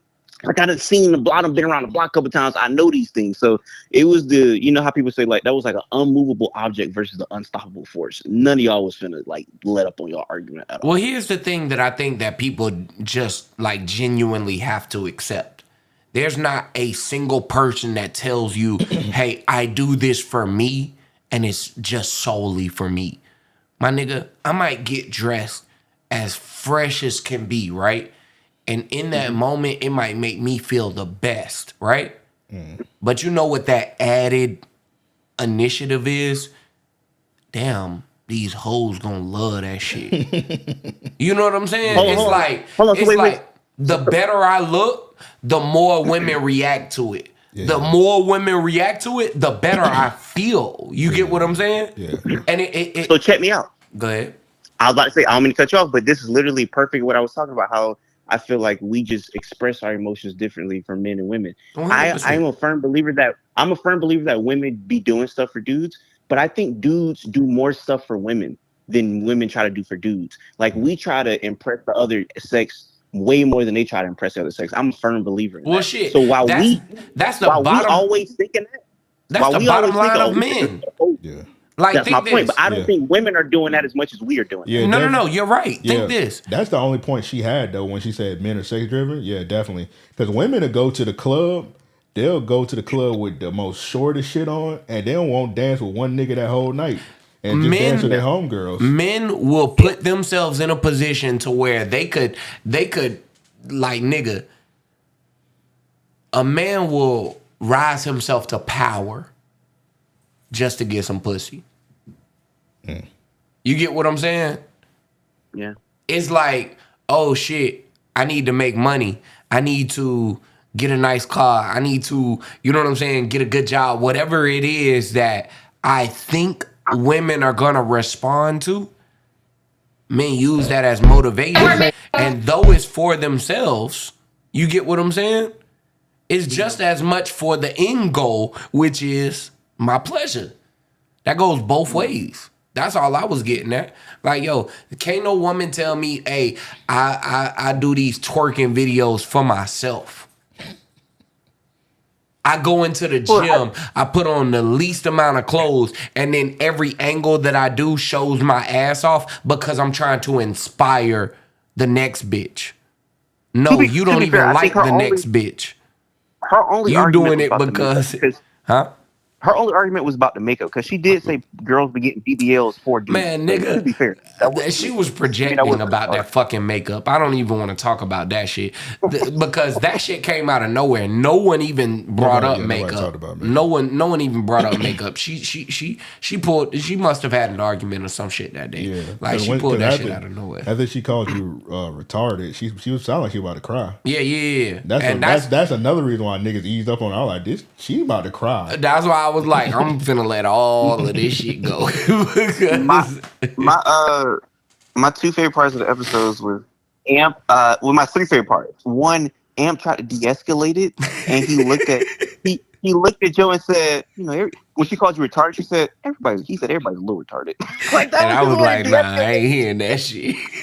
I was trying to make everybody laugh. It didn't work. Right. Well, yeah. Nah. And then two, it was a part where Amp was physically uncomfortable. That nigga started rubbing his legs. I ain't never seen Amp rub his leg. Like he'll put lotion on his legs. That nigga just started rubbing his legs. I was like, bro, what is going on? That shit was awkward, man. I don't even know how we got there. And then afterwards, she gave like the woman apology. Yeah. Because women will never say they're sorry. She was like, I fuck with Joe. Yeah, I didn't call you retarded. I said you acting retarded. I was like, hey, she said, that's just how we talk. I know in my last what I heard. That's just how we talk. I know. That's what she said. My Psychosis.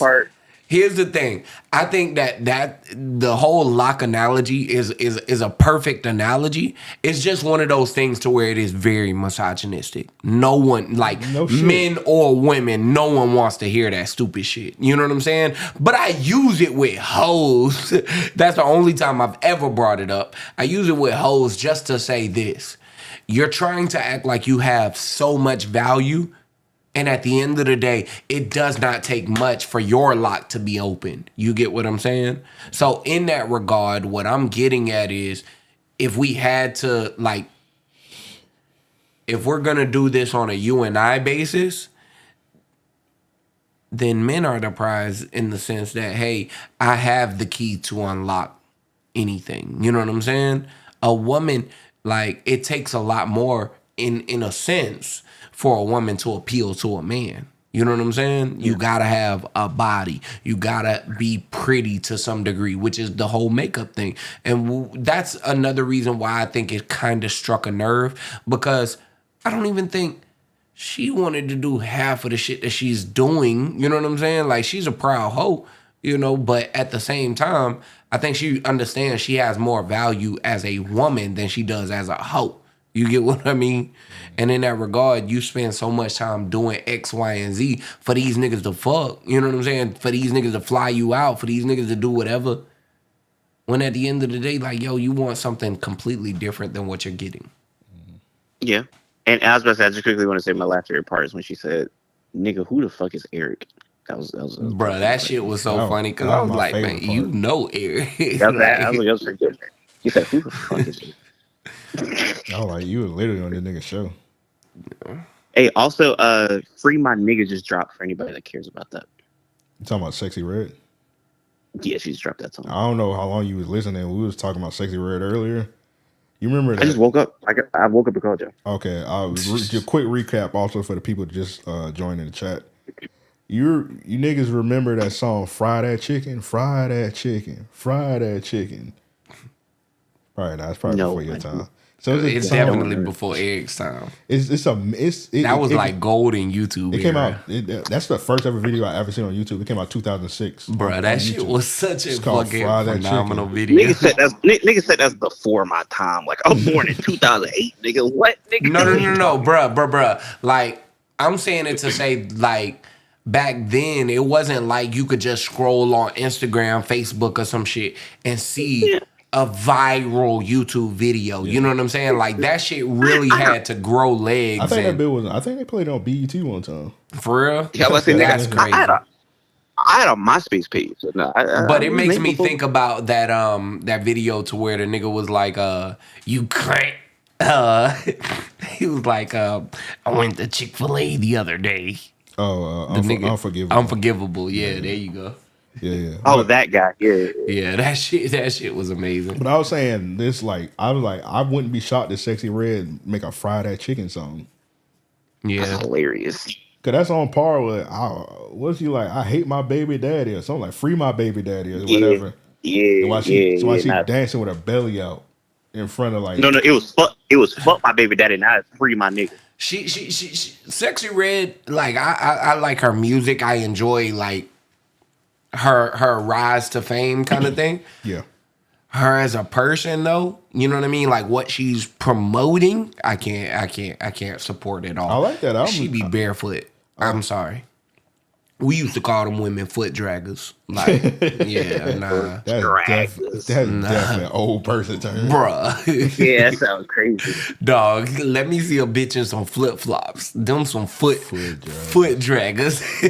Yo, that nigga, Joe is mentally a grandmama sometimes. That nigga be saying, I'm gonna hold this shit up all. No, I'm just saying, you got I always tell Rarities, like, I want to hang around some old people like Shannon Sharp. Like, bro, they be having the craziest Well, no, cause that nigga, like, for example, like a nigga says shit like, but he the type of nigga shit in the bed, blame the baby. Like Joe said shit like that. You know what I'm saying? Like, I want to hang around niggas who say stuff like that. Man. And I think Shannon Sharp said he was gonna have Stallion. What do you say he was gonna have Medicine something in the third quarter or some shit like yeah, he said like the quarter 3. You know what I'm saying? Like he said the other day, he said it's gonna get ugly like a pig with makeup. Man, I gotta use the bathroom real quick. I'll be right back. I like when people say stuff like that, but this nigga, I was finna say something. Take the headphones off, right? Yeah, I had to get this hood on. This nigga forgot how to take the headphones. I had the hood on, man. Nah, and then I was gonna put my headphones back on just to say something real quick, and now you made me forget. Hilarious. All right, so when you come back, I want to talk about mainstream rap because I see I had Young Thug on there. I just want to see your opinions on mainstream rap, but we'll see what you about to say. We'll talk about it when you come back. Real quick, I just wanted to touch base on Psychosis. So some of the shit that I was saying with the Jade interview and whatnot, like, of course, I be spewing bullshit. Like, y'all know, I get drunk and then it just becomes, not to say a podcast in the sense to where niggas just say whatever, you know what I mean? But sometimes I'm just saying shit to, like, get a reaction out of them just as much, you know what I mean? Like, it's like, let's get some banter going, you know what I mean? And we need them clips, too. Yeah, you know what I mean? So if I say some wild shit, sometimes I'll say some completely ignorant shit just to get amps, Amp has some of the best rebuttals to me, you know what I mean? So sometimes I like alley-oop some shit, you know what I mean? But I wasn't expecting none of the shit that transpired with Jade. Psychosis just was mentioning like she was on some bullshit when she was saying she should be able men should be able to express their emotions while also shutting Joe down and not letting them talk. I'm gonna be honest. I probably wasn't finna say anything of importance or value that night, honestly. I just can't even think that I was.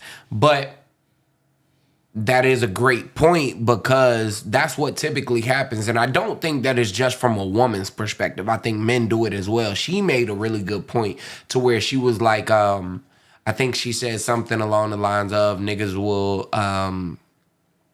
hell, I've been drinking tonight. I can't even remember.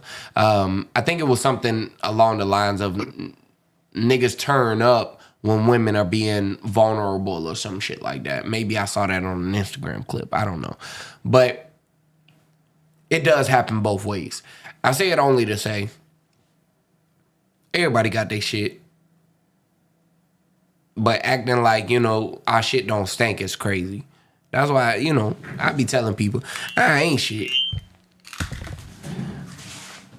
I know where I stand. Mic drop. Yeah. Hey, also, I apologize. And then we'll talk about the mainstream rap shit. I apologize, man. For what? I done took over. I feel like I don't, you know what I'm saying? I don't want to be taking over y'all live. Like, y'all niggas like plan for me to call in. Nah, you straight. We wasn't really gonna be on here that long anyway. We'd probably do about 40 minutes, but yeah, it's all good. You said y'all was gonna do 40 minutes? It's been past 40 minutes. I said we're gonna do about 40 more minutes. Who won the game? Gotcha. I just looked that up, funny enough, because I did not see that, but Cowboys. Cowboys. If that's what you're talking about. Yeah. You talking about the football game? Yeah, the football game. I think the Heat played tonight. Fuck the Heat though. But yeah, let's say we also won. Nah, I don't give a fuck. Who y'all played? Tyrese Halliburton had 30 points before halftime. Damn, yeah, I think he had 32. That nigga still lost. That nigga crazy, bro. That nigga going crazy. And Bam got hurt. Not shot.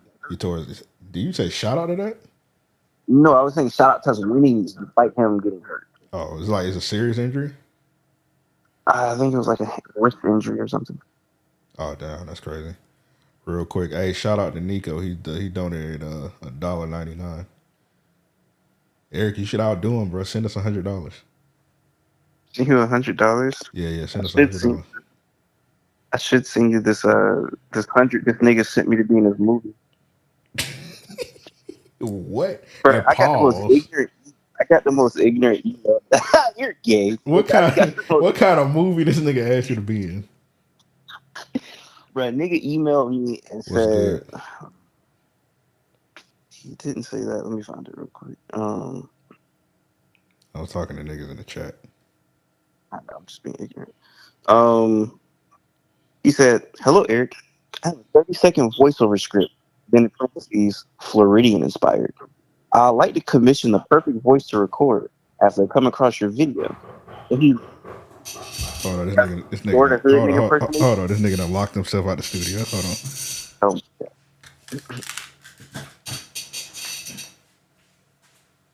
I would assume you guys can hear me. What's going on? Chat. All black. Rat-a-tat-tat in the Mac. I feel like Shakira on this track. I might play it on some text. All right, I'm back. I was freestyling in chat. Yeah, it sounded like ass. What you were saying though? It was not freestyle, but he emails me, says he has 30 seconds for me to do, and he said I came across your video, and then nigga sent me that video where I was doing my Florida nigga voice. Mm-hmm. Do you know what I'm talking about? You said you talking about like the Florida niggas be like, or some shit like that?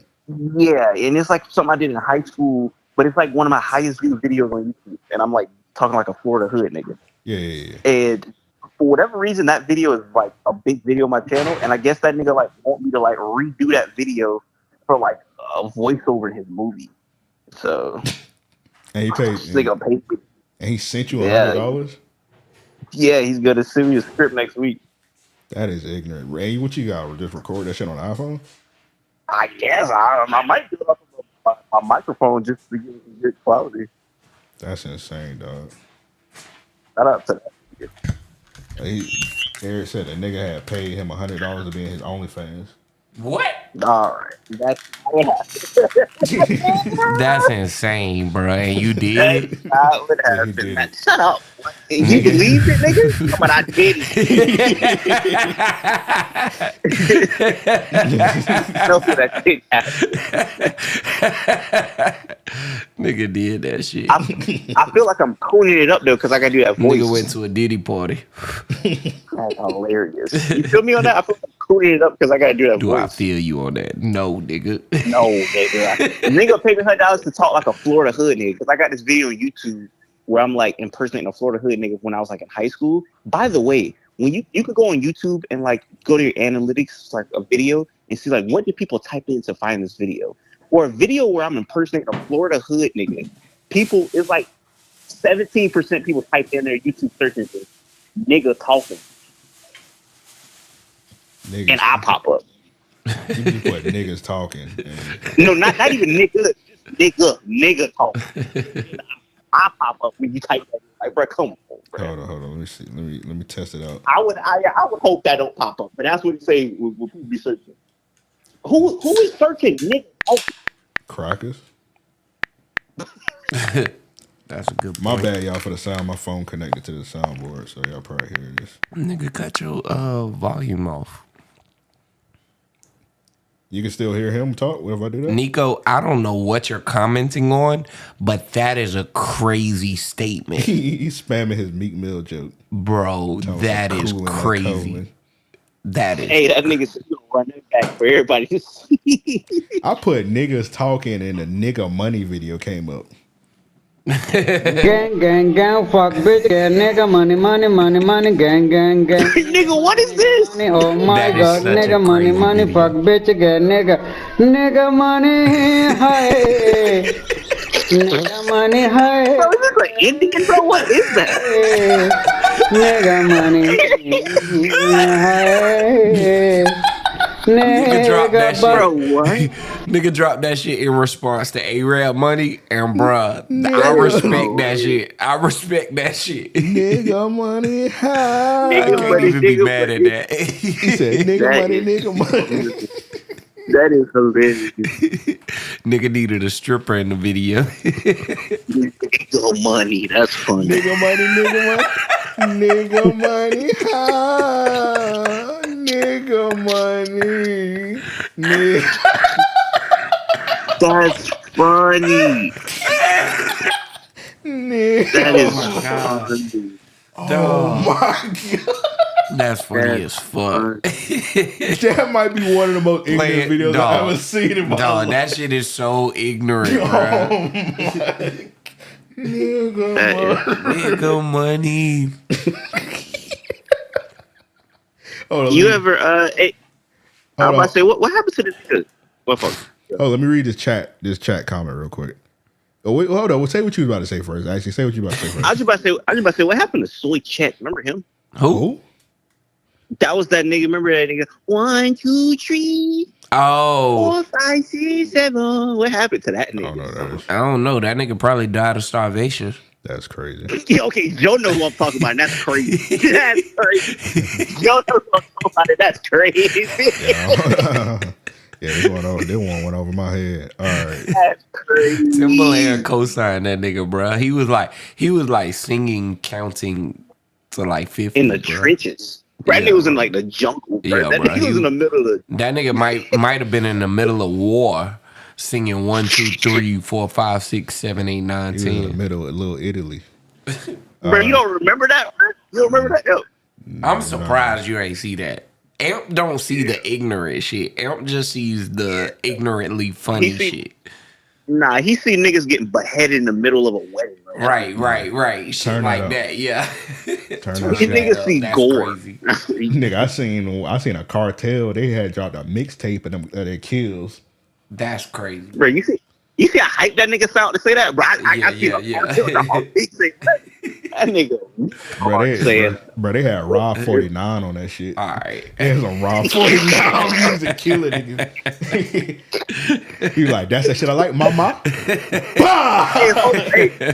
Hey, real quick, speaking of Route 49 and horny niggas, why did 2 Chainz say that the metal detector went off when they like wanted his dick? You remember that All bar? right, bro. No, that's Bro, that's I remember that. 2 Chainz. Why did he say that, bro? That was all of us, right? Bars.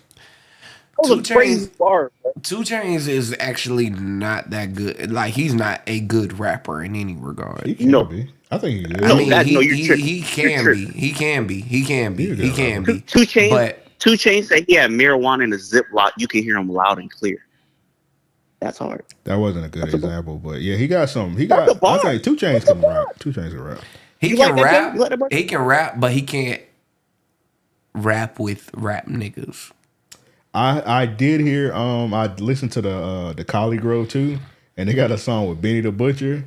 And that nigga 2 Chainz definitely, you could tell he spent like 3 days writing his verse. Bruh. He was a little too focused on his verse. Bruh. That nigga 2 Chainz, like he hit or miss, bruh. Like He was like the soul. Wait, who are rap niggas? who a rap nigga? Shit. I'm gonna tell you what. The biggest example of separation would be when he decided to do the verses against Rick Ross. It like exposed his best verses. Well, Rick Ross just. But got is that Ross got way is that more hits song than him. making? Huh? Is that Ross got song way making more or hits is that rapping? I think it's both. That nigga was playing the No Lie feature in that shit. Name a nigga that how did that verse go? Name a nigga that I think a no lie. That's what he said. I'll said, rap "You his my ass shit." out, trap Nigga his got ass. Yeah. I don't know. It's some niggas that can rap worse than 2 Chainz that might. Oh, 100%. that might 100%. beat that nigga in the verses. Oh, I got a question for Jim. Huh? Where did you ever go through a cannabis phase? I used to fuck with cannabis when I was a G. Like, and he dropped the only song like I think that niggas even fucked with from cannabis for real was his whatever the intro like to cannabis was, whatever his first song was. Niggas loved that shit. But when he went against the second round knockout, Yeah. that is one of hip hop's greatest beef records. Like that was an amazing diss. What's the bar where he said Can Joe he'll eat a nigga ass? I don't remember that. That was like the biggest Can bar Joe in the do me a song. big favor? Don't remember that. Can you do me a big favor, Joe? What's up? Can you Google? He has a song called Niggonometry. Can you Google and read the opening lines? I don't want you to play it. I want you to read the opening lines of the first verse of Niggonometry. While Joe looks That's an ignorant name. Niggonometry. While Joe looks that up, I'm about to read the comments. So Aaron, he said, Ant, what's your thoughts on Coochie Made Punk coming back again? He like the crackhead uncle that everybody keep giving chances to. Coochie Made Punk. That is crazy. Coochie Made Punk. See, I'm a CM Punk fan, so I'm very I want you happy. to read out loud too, by the way. No. This is flagrant as fuck. read out loud real quick, and then get to the CM Punk shit. Bro, this is flagrant. What is it? Do you even want to read it? I really don't. Pause. Before I even start, bruh, and Eric, you're gay for asking me to read this. Pause. Now, if a bitch sucks your dick for $5 per square inch and gets $40 including the $5 tip, how big was the dick she just sucked? Say what? Say what? How big was the dick she just sucked? What? Say what? That's it. That's all you gotta read. That's it. Bro, that is gay. That's weird. Dog. That is, bro. You're. That's how he opened the song. That's how he opened the song. He came on the song like the baby. All right. As soon as the beat dropped. That's That's crazy. hilarious. That's crazy. Yeah, he came on the song like the baby.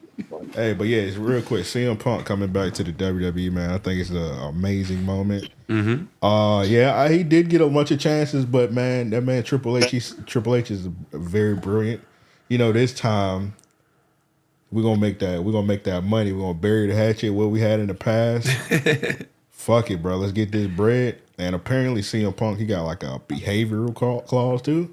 Yeah. So yeah, if he fuck up this time, he ain't getting the money. And CM Punk, man, he know this moment right here. This is it. He called him Coochie Made Punk. Yeah, Coochie Man Punk is crazy. He said this moment for CM Punk, this is it right here. He got the biggest chip on his shoulder ever. Cause you know everybody at AEW gonna look for him to fuck up. So he gonna be this go around. He gonna be on his best behavior. If he fuck up this time, it's something mentally wrong with him, or somebody's there trying to sabotage him. No way. What is Punk like? What's Punk like? 45? He gotta be. Something in that range. Gotta be in his 40s. If you in your 40s and you can't control yourself, then I really don't know what to tell you. Man, I needed to pick up some bud before we started streaming, but Nigga, a fiend. We're gonna do about 30 more minutes. Pookie. Here, you got some thoughts? You still there? Pookie is crazy, but no, my I think damn that was arthritis just be kicking in. I think it was a type of he was dealing with a type of people at AEW that I don't think he's gonna be dealing with in WWE. Like what was going on back there ain't going on. Yeah, that's not gonna happen. And not just that, CM Punk is actually a good wrestler, so I think we'll see. We'll see some entertainment. Yeah. They talk about Damn. Cole just said he gonna fight John Cena. I don't know. They talking about that boy Stone Cold. Stone Cold can't survive another match. that nigga gonna die. That nigga neck like a lump noodle. I don't know. Or he did good in the, but Kevin Owens was like protecting him the whole match. That match he did the other year with Kevin Owens was pretty decent. You see what Kevin Owens said about him today? Nah, what'd he say? Oh, he said he just. You seen that? He said I just want to have fun at work. And I then don't you want to seen be his- beating up old niggas. Yeah, as soon as they mentioned Randy Orton, he was grinning like a Cheshire cat. He was like, That boy grinning like what's your dog? He's like, I love Randall. He's such a good locker work leader. he gave that nigga the gawk. I was like, get up, Kevin. Hilarious. Hey, real quick.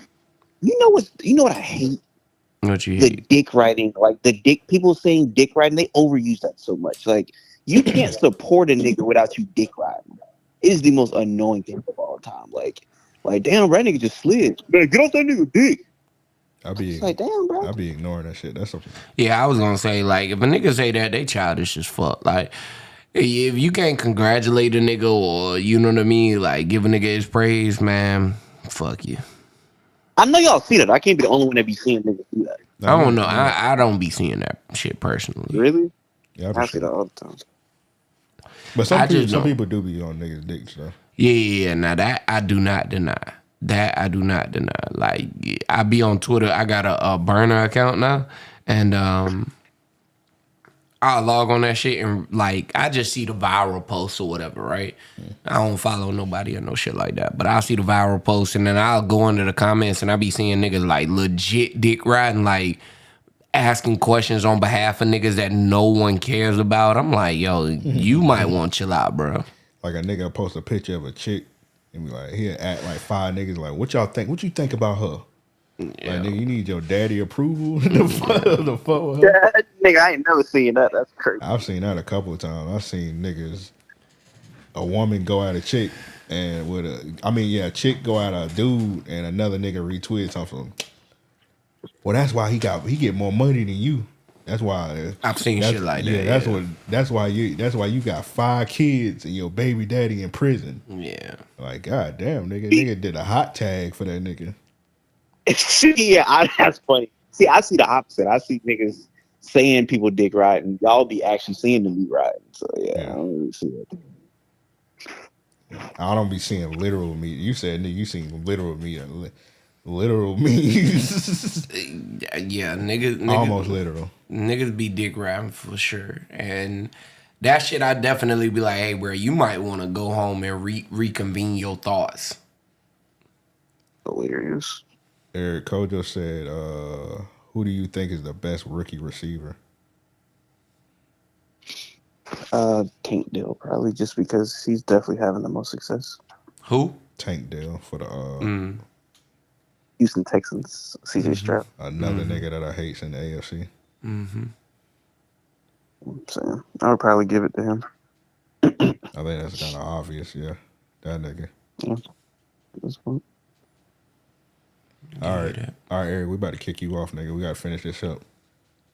Go for it. I feel just like want to I could hop do on. 4 hours with you tonight. No bullshit. Yeah, This you're nigga, lying. this nigga Amp and Eric, they be doing 12-hour live streams and shit. I'm like, how the fuck? We doing one tomorrow.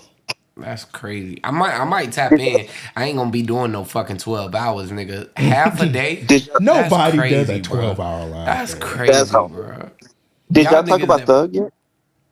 Oh, we probably gonna get Nah, to it. yeah. I want to talk about Mikey too, because I'm trying to wrap this up in about 20 minutes. So yeah. So this could be a 30-second response. I wanted Joe response on like mainstream hip hop and like just the state of it in your eyes. Let's get it. So yeah, that's it. Just the state of mainstream hip hop in your eyes.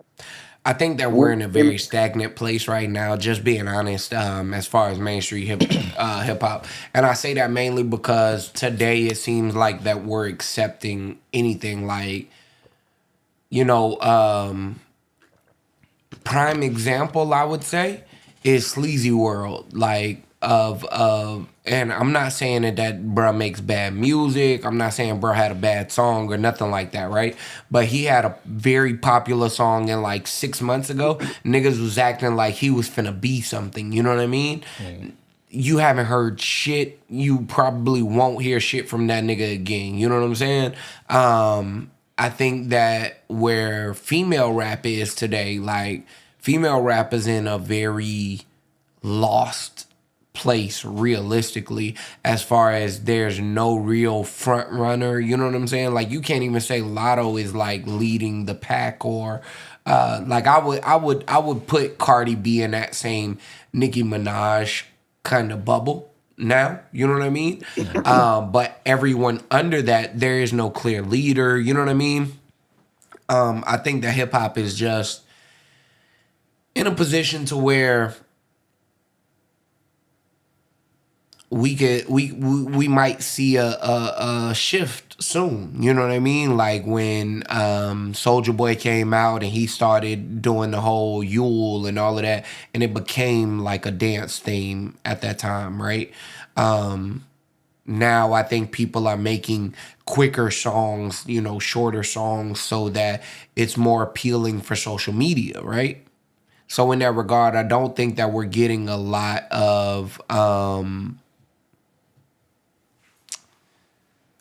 meaningful music. I think that I think it was Psychosis asked a little earlier. Yeah. So Psychosis said, "Do you think we'll ever have music like 60s and 70s Motown and music Motown and soul music again?" No, we never will. One part of that is we don't have real instrumentation. Real instrumentation made you appreciate the beat in a way that is a little different than today. You dropping 808s on something is cool for the moment, right? It's cool for the club. It's cool for the car. It's like, damn, that shit hit hard. But it doesn't give you that lasting impression to where it's like, damn, this is something that I'm going to love for 20 years on. You know what I'm saying? Did I ask you that on the main episode? I think so. Yeah, so there are very few and far between songs today that I think that you can listen to and say, I'm genuinely gonna play this, 20 years from now. You know what I'm saying? Like I hope and believe that I listen to this song enough that I'm gonna Listen play to it. this. My fault. You good? I'm genuine. From time to time, right? But I don't. You know what I'm saying? Like I Hey, hope bro. and It's getting excessive. I said my fault, then I did it again. I think that today music is just so microwavable that mainstream hip hop is back in that situation to where we look at it and say it's oversaturated. I think that conversation died when, around the 2009 era when Kendrick Lamar and them were coming out and you had a lot of diversity from Conscious to real rap to street music. And everything was appreciated in that time frame. You know what I mean? Today, I think it's just one of those things to where, if I can get my hands on a microphone, I might go viral. Yeah, that was it. So thanks for that.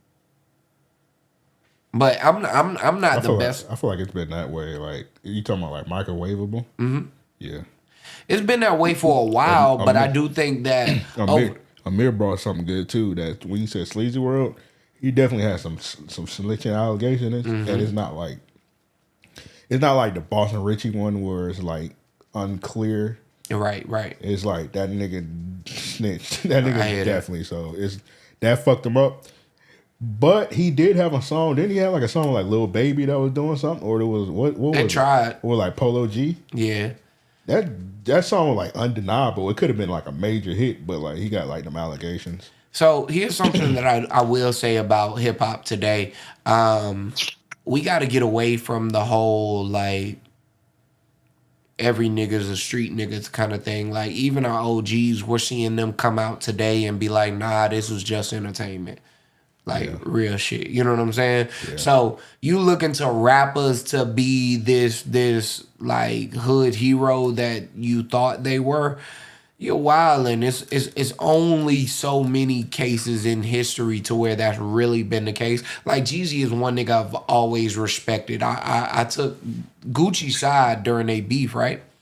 I like Gucci a lot more because his consistency at that time, honestly. How many mixtapes he was dropping, the energy he gave me when I was going out to the clubs and I was listening to those records, yada, yada. But Jeezy was very undeniable, right? And one thing about Jeezy to me was that he felt real. Everything, every story he pitched, everything that he said, it felt believable, right? Mm-hmm. I think that we've been looking for that Jeezy, that Boosie, that Tupac in hip hop for so long that you make the whole snitching thing a big deal. Mm-hmm. Because being real, 90% of your listeners, you know what I'm saying? The street niggas that's actually listening to artists and giving a fuck about their music is so small that I would say again, at least 75% of your listeners that are streaming street music have nothing to do with the fucking streets. Exactly. You're right. Definitely right about that. Man, I thought like what Troy Ave said, the streets is a myth. The streets definitely a myth. They trying to call this nigga Boosie a snitch because he's trying to get some compensation for niggas blatantly stealing his songs. Yeah. And I mean, Boosie is wild, and I think that, like in a sense, Boosie would be my They Need Your Ass beat. Mm-hmm. Because what Boosie is doing actually takes away from hip hop.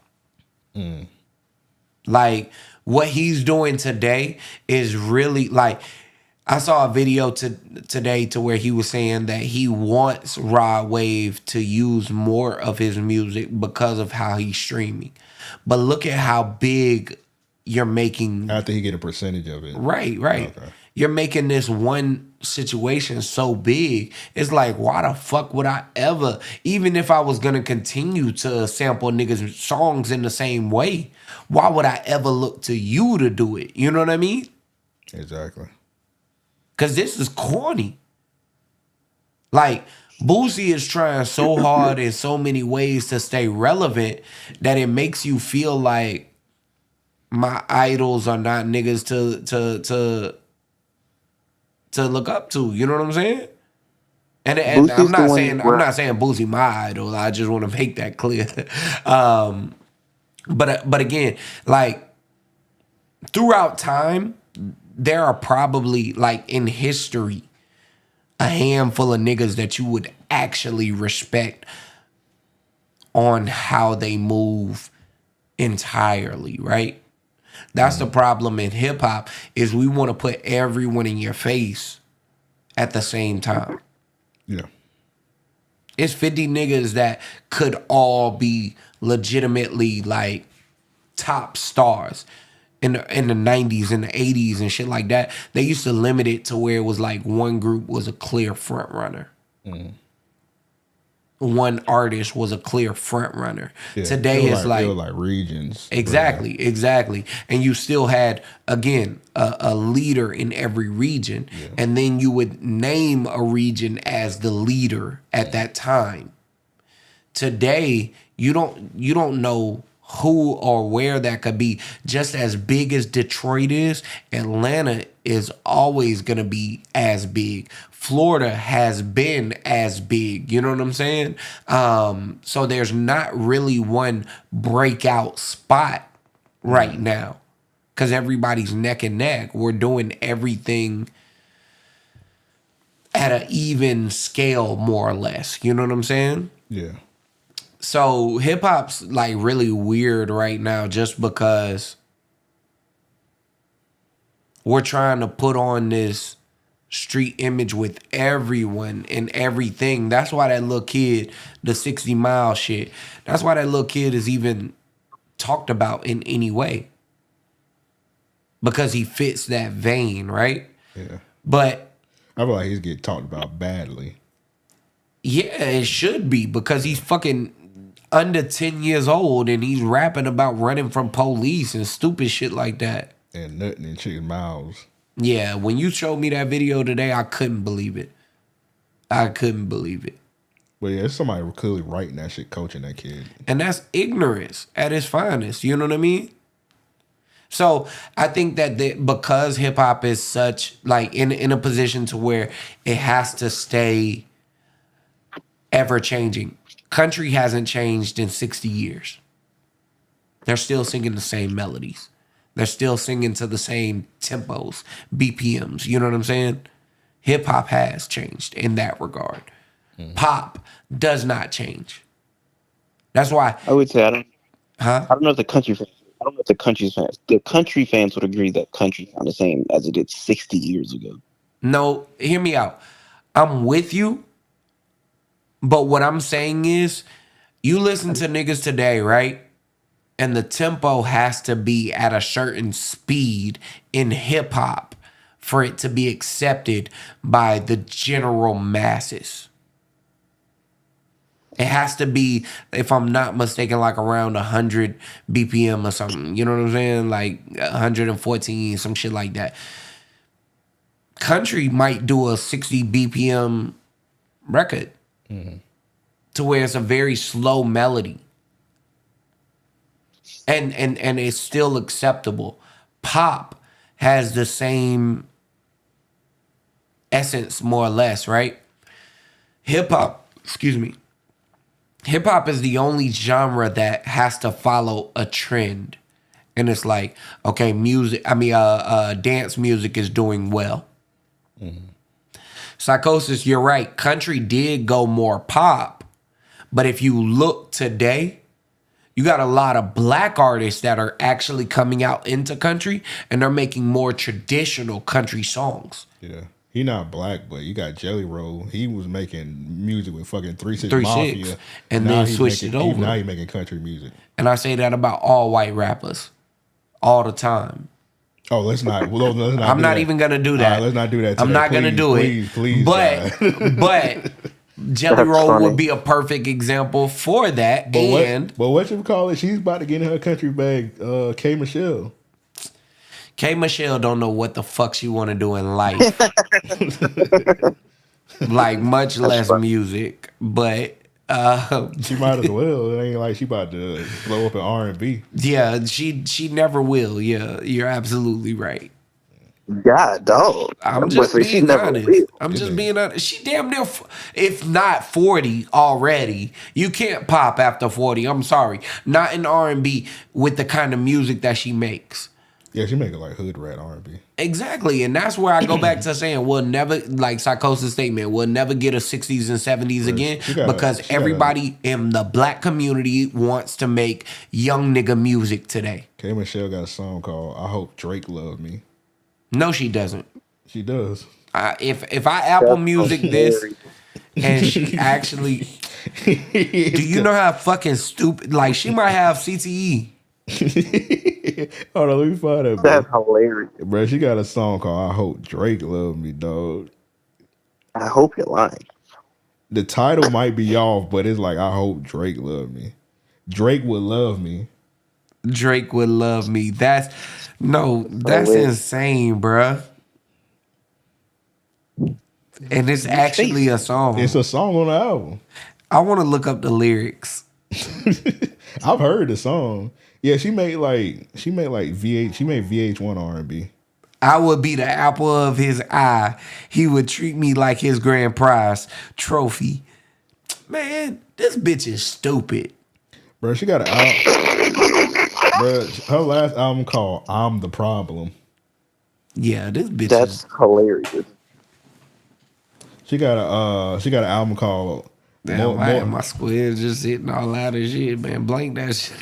Nigga, you told yourself the camera can't see down there. Nah, they were sitting like right here. Yeah, niggas said it out loud and they said, hey, Yeah, you told on yourself, bro. I'm telling you. The camera's good, but they ain't that good. They clearly didn't What that nigga see. We all got our voice. what that nigga Christmas hard say, bro? Is this guy retarded? Yeah, you told on yourself, bro. You can only blame yourself. She got an album That's called really funny. "More Issues Than the Vogue." Yeah, something wrong. Something is seriously wrong with that woman. For real. Yeah. For real. I beat. I mean, yeah. But it's something wrong with niggas too. So Yeah, man. All right, let's do real niggas of the week. They need their ass beats. We're gonna get up out of here, man. man, I ain't done talking. Oh, my fault. I thought you was done. My fault. I apologize. Nah, I'm just bullshitting. Tonight I'm actually up, man, and you caught me on the night to where I could stream, for a little while. But You want to keep going? yeah, we can keep rocking. I ain't tripping. I mean, I'm not gonna lie. I was knocked out, so you saying you gonna kick me off? I felt offended. I'm like, nigga, I'm up now. You know what I'm saying? Yeah, that's nigga talking. I kind of want to thug it out with y'all, boy. Yeah, go stand in line. But we got to keep in mind, bro, it's almost 1 o'clock in the morning. Yeah, it is almost 1 o'clock in the morning. That's why I wanted to start at like 8. We need to start at 8 next time. Yeah, for real. That's my fault. Shit, I was asleep before you had hit me. Nigga, I had a crazy day today. Yeah, like by 12, like I say, I was already on the honey pack. I had started sipping this Hennessy White. What? I had cracked the bottle on that. I had smoked like 2 blunts by 12. I had a hell of a day today. What that nigga said on the episode today? That nigga said, boy, I could chop a tree down with my meat when I'm off the 100 pad. Hey, did I say that? I must have been drunk if I said that. That's crazy. That is insane. I hope I didn't say that. Nico said, "Is this Cat, did he say that?" Yeah, he did say that. Nico said, "Is this game released as an episode or a bonus?" Neither. It's just an RAOP live. Yeah, it's just gonna be a live stream. Yeah, it's not a bonus. It's not gonna stay just on the Patreon. We are doing a Patreon exclusive live stream tomorrow. That's gonna be like way longer and shit. So if you're not on the Patreon, patreon.com/RAO podcast. Go ahead and sign. Matter of fact, it's the first of the month right now. So yeah, go ahead and tap in. Yeah, man. Y'all sign up to the Patreon, man. Patreon.com/RAO podcast. Sign up for the Discord. Jump in there, talk your shit. Drop your real niggas of the week. They need their ass beat. Call us up, 424-260-RAOP. Shoot us a voicemail. Just let us know what the fuck you got going on. Ask us a few questions. Something. Yeah. Show us some love. Get involved, nigga. Fuck, nigga. That's crazy. What y'all niggas want to talk about before we do real niggas we dating ass? Y'all want to talk about Mikey Williams, or y'all want to talk about how you pronounce dude name Ryan Shazier, the nigga from the Steelers that was paralyzed? Ryan Shazier. Yeah. Damn, I don't even know what the fuck going on with that. Bro was cheating on his wife. Bro was out here. And how he get paralyzed? Oh, he didn't get paralyzed for cheating on his wife. Oh, She probably wanted to paralyze that nigga. I was gonna say, damn, that's crazy. The pussy was so good he got paralyzed. Let me know what to look out for. Nah, his wife hopped up on Instagram. She exposed, bro. Hold on, like I find the screenshots of this shit. His flirting style was really funny to me. I don't know how to explain it, but it was just really funny. Like he was being like super nice guy flirty. It was funny. Yeah, he like an albino nigga too. That's funny. It's all right. That ain't got Nah, nothing to do you with the have to- flirting. Yeah, I Yeah, ain't you say didn't have to say that at all. that. Hold on. Hey, bro, this Nigga, might have to be a Patreon exclusive, bro. Wow, what happened? Did I accidentally show something? No. Oh, you was about to say something crazy. Apparently Jeff T called CM Punk that nigga. I just want to say that. Yeah, Just he leave it on my did. That timeline. nigga Jeff Teague is ignorant. Real Jeff quick, Teague is ignorant. That much is for sure. real quick, bro. This might be one. Bro, of the that most, picture is every time I see this This picture, might I be the laugh, most bro. ignorant picture ever, dog. So what is wrong with Meek Mill? This nigga with an orangutan. This nigga is scratching his head. Look at his eyes, bro. Why is he looking at this orangutan hand like that with his hand touching it? Man, I did a bonus episode with Banks yesterday. He said it was O'Malley. That is not O'Malley.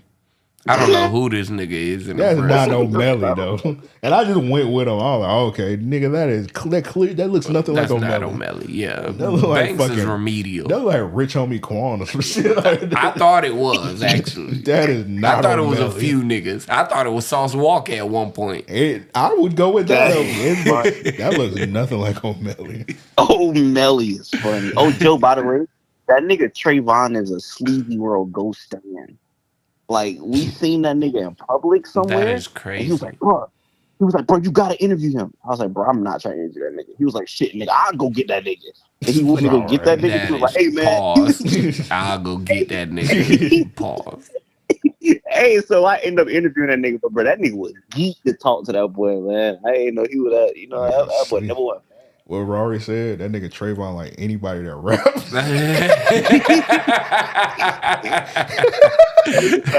Call that nigga a groupie. That's funny. That That nigga, is a fact. that nigga Trayvon text me at like, it was when he was like, I had asked the nigga Trayvon just like send me Jacksonville rappers so we could interview. The nigga hit me up like 5 o'clock in the morning, talking to me, he ready. All right, nigga, who is he, nigga? No. He just sent me a nigga Instagram something. He ready. That is nasty. Rory hates that. Rory hates that nigga he sent. Hey, Funniest bruh. part, bro. I'm gonna tell y'all what, man. Look, this for the niggas that actually listen to the episodes and shit. I know it ain't too many niggas here that be really, man, fuck it. Motherfuckers be hitting me like, oh, y'all need to get bro on the podcast, man. This nigga be rapping and he ready to go now. I be like, I imagine so. That nigga ain't got nowhere else to go. That nigga is ass.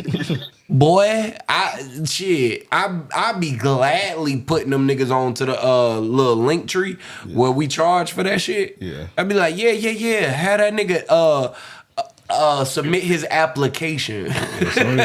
So you see, that's the good thing right there. So you send that nigga the application and they see that price, they don't hit you no more.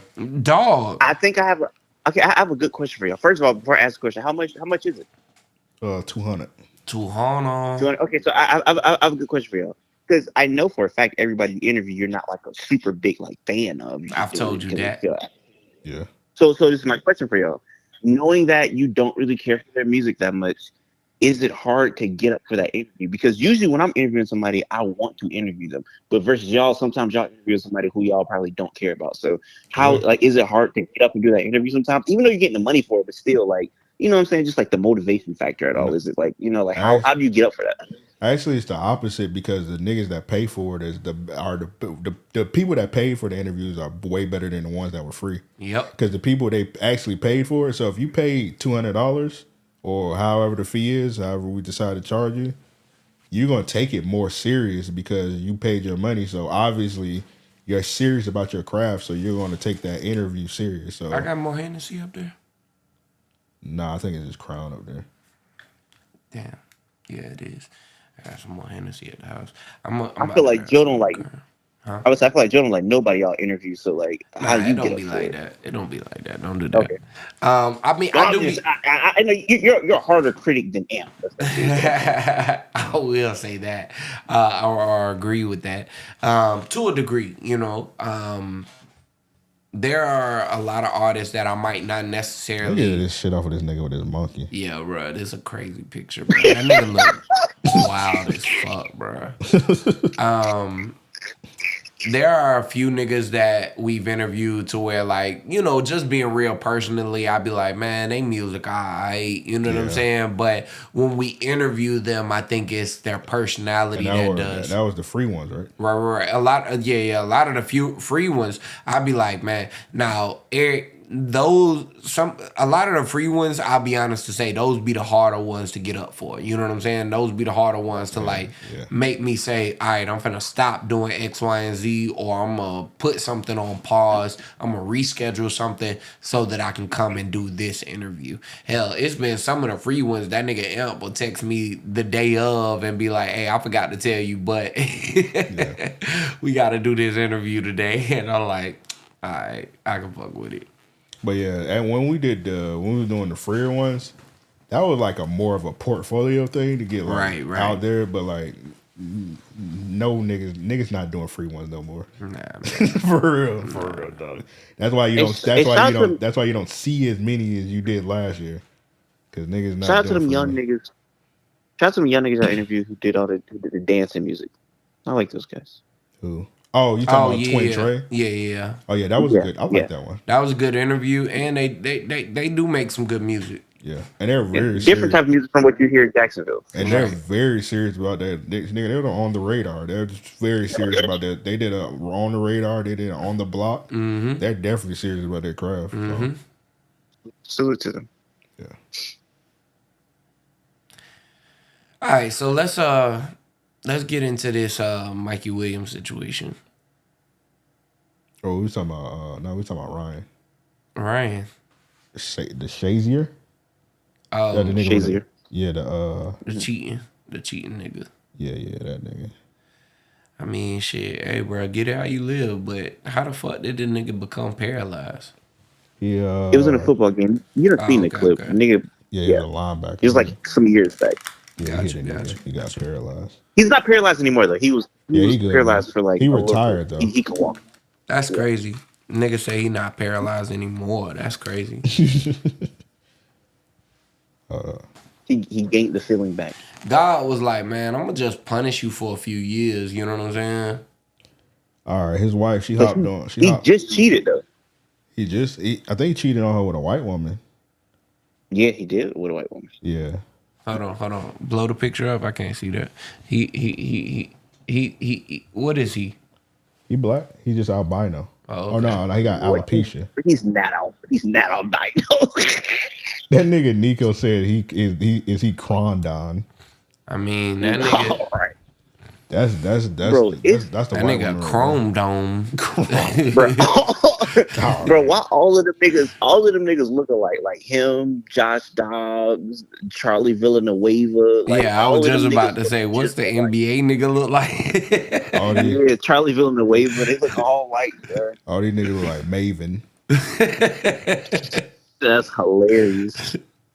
Bro, he got him some milk and then like is that a dirty apartment or that's just a filter on the picture? I don't know. That door look a little dirty. They do look like they in but the white girl, I guess she could get fucked. I don't know if I ain't leaving my family over her. No, fuck no.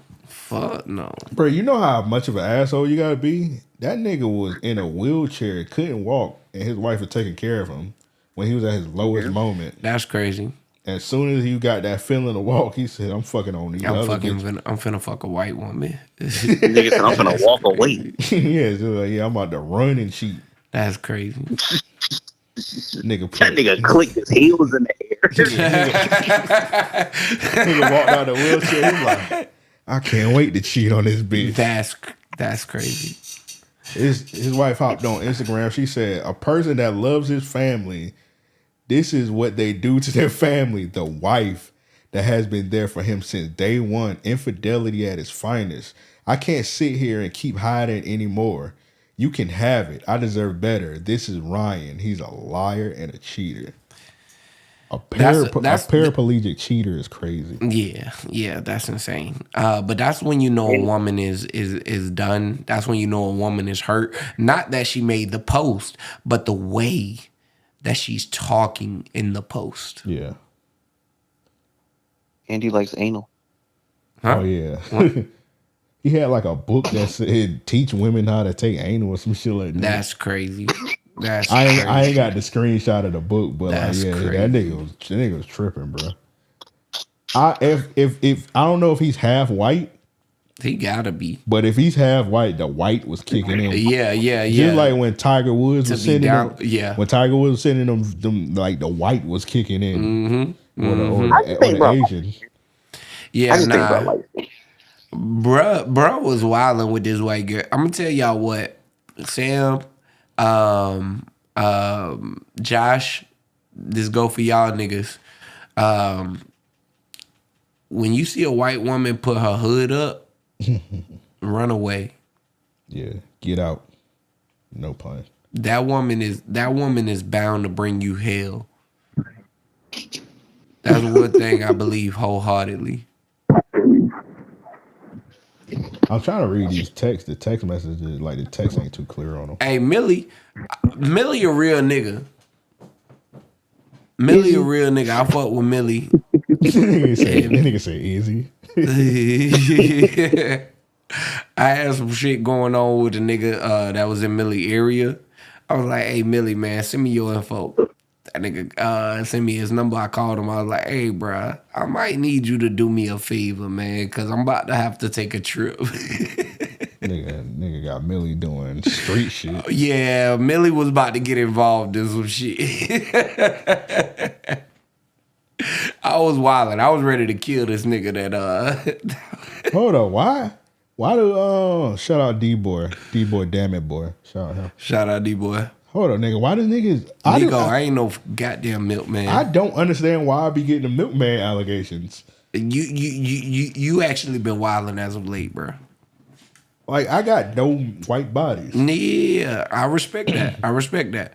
Cause I done got some top from. I fucked one white woman in my life, and I got some top from probably like 2 or 3. Okay.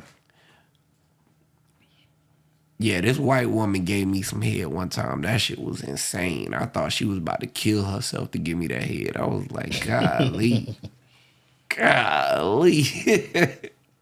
That's when I realized that whole Becky, you know what I mean? Like, I was like, oh. I feel like that's this bullshit. what Plies been rapping about. I feel like that shit bullshit. Black women be going crazy. Oh, yeah. No. I don't take away, but no. This white woman, like, legit almost killed herself. I was like, all right. This nigga texts like a kid. Yeah, all them that goddamn that's emojis. why I said his flirty style was funny. That's what I was talking about. Anytime niggas cheat and they drop them crazy ass emojis. This nigga put a tongue. He sent a tongue. He sent the smiley with the tongue, then a tongue, then a smiley with the tongue. Yeah, nah. Like nigga, relax a little bit. I got like 4 emojis that that are of use. You know what I mean? Like, that's my limit.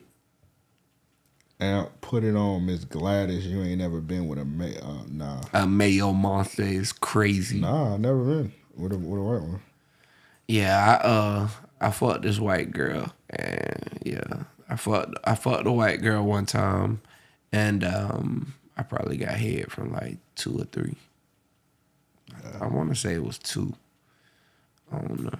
A male monster? Is that what he asked? Is that what he said? Mayo monster. You're gay. Oh, I thought gay. that's why I was like, that's crazy. My fault. Mayo monster. A male dog. That's like asking. That's like calling a nigga Dwight Howard.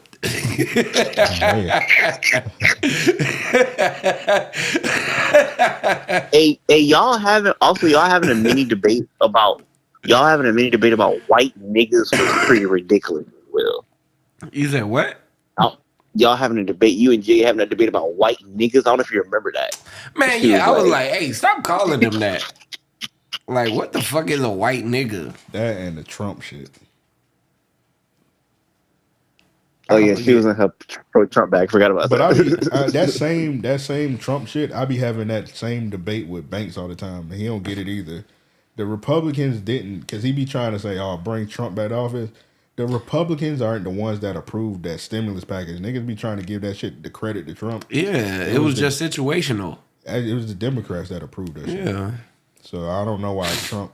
So yeah, Snow Roach. Yeah, they do be calling them like. I be seeing. I be seeing Snow Roach. A cornstarch crusader. Never heard that. You just made that up. Bro. Yeah, he strung those words together. Yeah, the main people that be Who trying said to, that one? Nico. The main person that be trying to put the milk shit on me is Sam, but I think he deflected. He lashing out. Yeah. Could we be making fun of him in the Discord? Sam, milk, man. I know you still fucking white women, Sam. He literally sent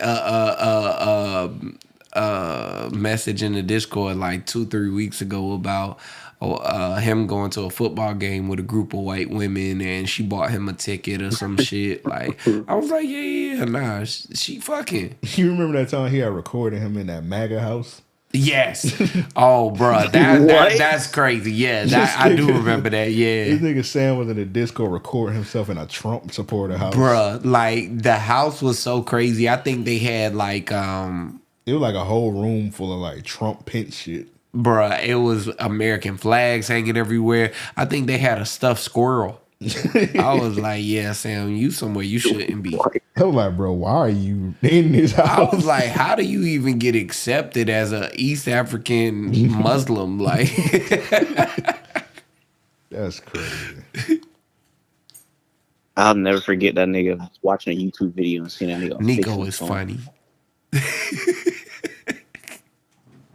Hey, my brother with you though. Paperwork, yeah.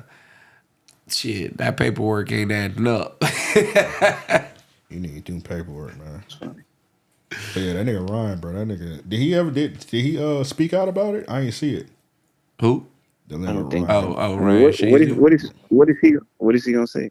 It's not like he still play football. It's like I cheated on him. Ain't nothing really too soon. Yeah. I mean, yeah, you cannot say nothing as the cheater. It don't matter what Ain't you none say. of y'all business. Ain't none of y'all business anyway. Yeah. That's how I think. Like, it's concerning me and my girl. I was just like, man, I like coochie. Yeah, I mean, honestly, as a nigga who cheating, you just gotta accept that shit and keep it moving. Like, don't speak on it. You get asked about it, and what? So, You know what I'm saying? nigga Kojo said, Nico, is nothing wrong with OTF Nikki. That's crazy. Bro, this is an ignorant video, bro. I just seen a video of a nigga sleeping and they dumped a bucket of sauce on that nigga. Nah, bro, I seen a nigga sleeping and like the whole party was dumping full condiments on that nigga. Ketchup, mustard. A nigga threw sauerkraut on that nigga, bro. I seen that. I was like, yeah, nah, you gotta get up and beat that nigga ass. Yeah, I seen. I seen a nigga sleep. They put the whole big ass trash can. They filled it with water. Oh no, There were like 3 niggas carrying it. That nigga. I think they waterboarded, bro. Bro was like, yeah. A nigga did me like that one time. I had to stay at this nigga house one time. My mom made me do that shit. Paul, like, you know, man, she made me stay at this nigga crib. Why was it a Paul? Because I said something earlier, and I guess it was like a late reaction. But All right. my mom, like, I don't know, whatever. My mom had made me stay over this nigga house because we played on the same baseball team, and she was good friends with her mother or whatever, right? His mother. Yeah, his mother. And I went to sleep, and him and his homeboy had put like mayonnaise or some Send shit. me a picture of Sarah J. Man, that's an ugly bitch. Bruh. God That's damn. hilarious. That shit made that nigga mad. Yeah, bro. It lost my train of thought for a second. But they put like mayonnaise or some shit in my head, and when I woke up, Hell no. Man, look, I told them niggas straight up, like, yo, y'all niggas fucking with me, and I'm about to beat y'all ass. I woke they mama up. I was like, yo, call my mom now, cause I need to go ahead and get the fuck up out of here before I fight your son. Like, bro, I really don't play with people like that. You know what I'm saying? Like, I got one rule: if I ain't played with you, man, pause, psychosis, and nah, like that shit there almost made me burn they fucking house to the ground. I Bruh, thought you wanted straight people to up. wake you up. Huh? You said what? No, He's, nothing. I he's being thought, a, he being a dickhead. Ignore him. And that's why niggas Nah, curse that's you not how out. you wake a nigga up. That's how you get fucking killed, nigga. That's how you get fucking killed, bruh. Yeah, if I wake up and I see a nigga standing over me with Like, a bruh, jar, no bullshit. Nah, it wasn't even like that. When I woke up, them niggas was like sitting off on the other side of the room giggling and shit. And like I touched my head and I realized I had mayonnaise in my shit. I literally I got up. I looked both them niggas square in their head in their face or whatever. I was like, all right, that's how fights get started and shit. I walked to their mama room, bro. It's like 1:00 in the morning. I banged on her shit like the fucking police. I said, call my mom right now because I need to leave. And I started washing my hair out. When my mom got on the phone, she was like, yo, what's going on? I was like, look, they over here playing with me. And I don't play like this. You know what I'm saying? I don't know these niggas like that. I don't fuck with these niggas like that. You know what I'm saying? And, bro, like, in a matter of like an hour or so, I was gone from that crib, bro. That shit there, like I say, I saw red, bro. I'm one of them niggas, like, if I don't play with you a certain way, don't play with me that way. You know what I'm saying? Like, if we don't joke like that, don't joke with me like that. If you ain't never heard me, like, make no kind of, like, crazy off statement to you, you know what I'm saying? Don't make no crazy statement to me. That's respect. hey, You know what I'm saying? I give a lot of that boy said he run all penitentiary rules. Penitentiary rules in Bruh. effect when he jumping on Bruh. what?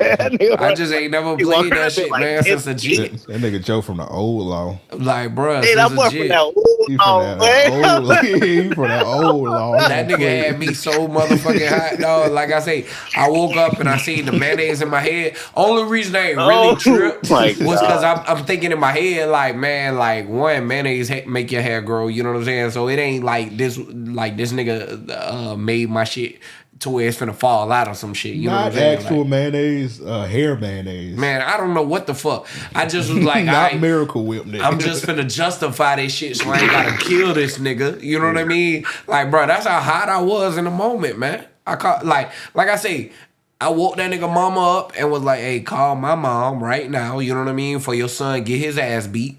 And while I was doing all of this, everybody in the house could hear me. I'm like, yo, I'm finna be over here fighting the two of these niggas. You know what I'm saying? Unless you bring your ass on and come pick me up. Like, man, I was so motherfucking mad that day. And she can't be mad. She forced the situation. Straight up, my mom never ever in my life made me stay at nobody else's house again. That was the one time in my life my mom made me stay somewhere where like I ain't even fuck with that person. I got one person like I really fuck with, and I was like, hey, two people rather, to where it was like, hey, can I go and stay in such and such house in my life? You know what I'm saying? And that one time, like, bro, never. I don't think I ever stayed at nobody's house after that shit. I don't play them games. Yeah, I used to think my mom was mean because she never would let me stay over other people's house or let anybody come over our house. But yeah, actually, she was trying to Avoid shit like that. yeah. That's how dumbass up. shit be happening. Straight up. Like, bro. I was about to say I give flat to a lot of New York niggas, but I once heard New York niggas, how you gonna play with a nigga who don't play? Straight up. Straight up. You know? That's the realest shit you could say to a nigga. Yeah, how you gonna play with a nigga who don't play, but Motherfuckers, like Eric started off by saying he know how to get me mad. Motherfuckers will do shit to poke at the bear, and then when I react to it, they get mad about it, right? And it's like, all right, well, how you gonna play with a nigga who don't play? And that, like, now that I've heard it, that's what I would say to a nigga. Yeah. Just to justify my reaction, you know what I mean? Because people always be like, oh, well, Joe, you ain't have to. No, nigga, why would you think that I wouldn't? You know what I'm saying? Yeah. Good point. Hey, to y'all niggas, there's some ads coming in 50 seconds. Just a heads up. If y'all Y'all should have YouTube. Why do y'all don't have YouTube Premium anyway? So, but to Nah, you fuck niggas that that. don't have YouTube Premium, it's an ad coming. What you saying? YouTube What's the Premium point like of $20 a month. Nah, that shit like What's the 11. point of it? Oh, I don't know. What's the point of it? Just 'cause I won't get ads. Like, that's not. It's not that. Like ads aren't that important. I don't listen to where I, music like, off YouTube, so Yeah, it's I music. don't. Yeah, YouTube Oh, Music ads. I guess if you on YouTube Music, but I Yeah, got Apple YouTube Music. So, like, YouTube Music got a lot of shit that Apple and Spotify don't got. That It is got one. like- it got some Yeah. big. I gotta admit, it do be some ignorant shit. Like like you can listen to, like, for example, I listen to YouTube Music a lot. I listen to Shawty Low Units in the City. That's not supposed to be on streaming, but it's on there, and I like listening to the shit. It got a lot of Willie Hutch albums that's like unreleased on Yeah, there. yeah. They got a lot of that's movie soundtracks that's not on other shit. That nigga beat out yeah. always sending them fucking R. Kelly albums. You ain't have to put him out like that. But you just snitched on that young man like crazy. That's crazy. that nigga had that album first. Look, he probably saluting the screen right now. Did people not remember that song? God damn, there's a bunch of niggas in here, bro. It's like 1 o'clock and y'all ain't got work in the morning. Hey, salute to y'all niggas, This real shit niggas. booming. What's it? The views keep They going tapped up. in with RAOP. Salute But did to niggas y'all not niggas. remember that song he put up? That I admitted song. Like, why did that randomly go viral last year? Yeah, What I didn't song get it is because this? that shit was out there. You that 20-minute song? Yeah, like nigga, that song You came remember out when that? I was in high school, and I reviewed Who? it when I was R. in high Kelly? school. yeah. Like, why did Oh, it go yeah, viral? yeah. Yeah, Yeah. he dropped like a 20-minute song. He like, I admit I love Steve Harvey. Yeah. I don't know why he said that. That nigga got to a point to where he could sing anything and he knew it, and he couldn't miss. I admit it. Yeah. I'm not gonna lie, that boy kind of funking that bit. That bit was hard, but I didn't get why that went viral last year. That song is like Yeah, I don't 6 get years it. old. I was like, yeah, like that bit was on YouTube for a minute. I feel like he got a bunch of like leak. That nigga got like, he do got this one song. I ain't gonna say it's fire, but he got a leak song with Offset. Kels? Yeah, R. Kelly got a song with Offset. That's how over here. I might have to go check that. I'm just leaving it Not- at that. That I admit song when leaked though, he put that out like before he kind of like everything started going downhill. That was just kind of like, hey man, I need to get my piece off. Yeah. I'm Pause. about to go. You about to do what? Nothing, I'm just on the other side of you for a second. Nigga about to slap me with the cord. Hey, that nigga said, hey, go ahead and plug your stuff. Shoot, all right, I mean, unplug my phone. You said what? That was funny. When Aunt was like, all right, go plug your stuff, and she was like unplugging everything. You're like, no, plug your Bruh, stuff. that shit was funny. so funny.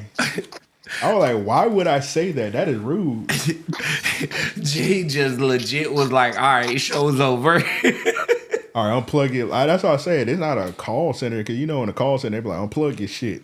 Well, at least I assume they say that in a call center. I never worked in a call center. I worked at a few. Dial America, Convergys.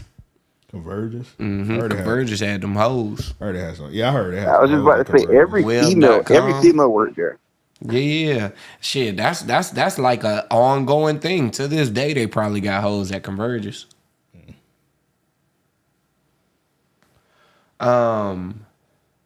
What's the other one? Web.com. Man, I was fucking this chick at web.com. Boy, I got some of the best pussy. Oh my god. Oh my god. I never worked at a call center, but I definitely messed with some chicks that worked at a call center. Yeah, call center pussy different. Yeah, It's different. I don't know what it is. they toxic.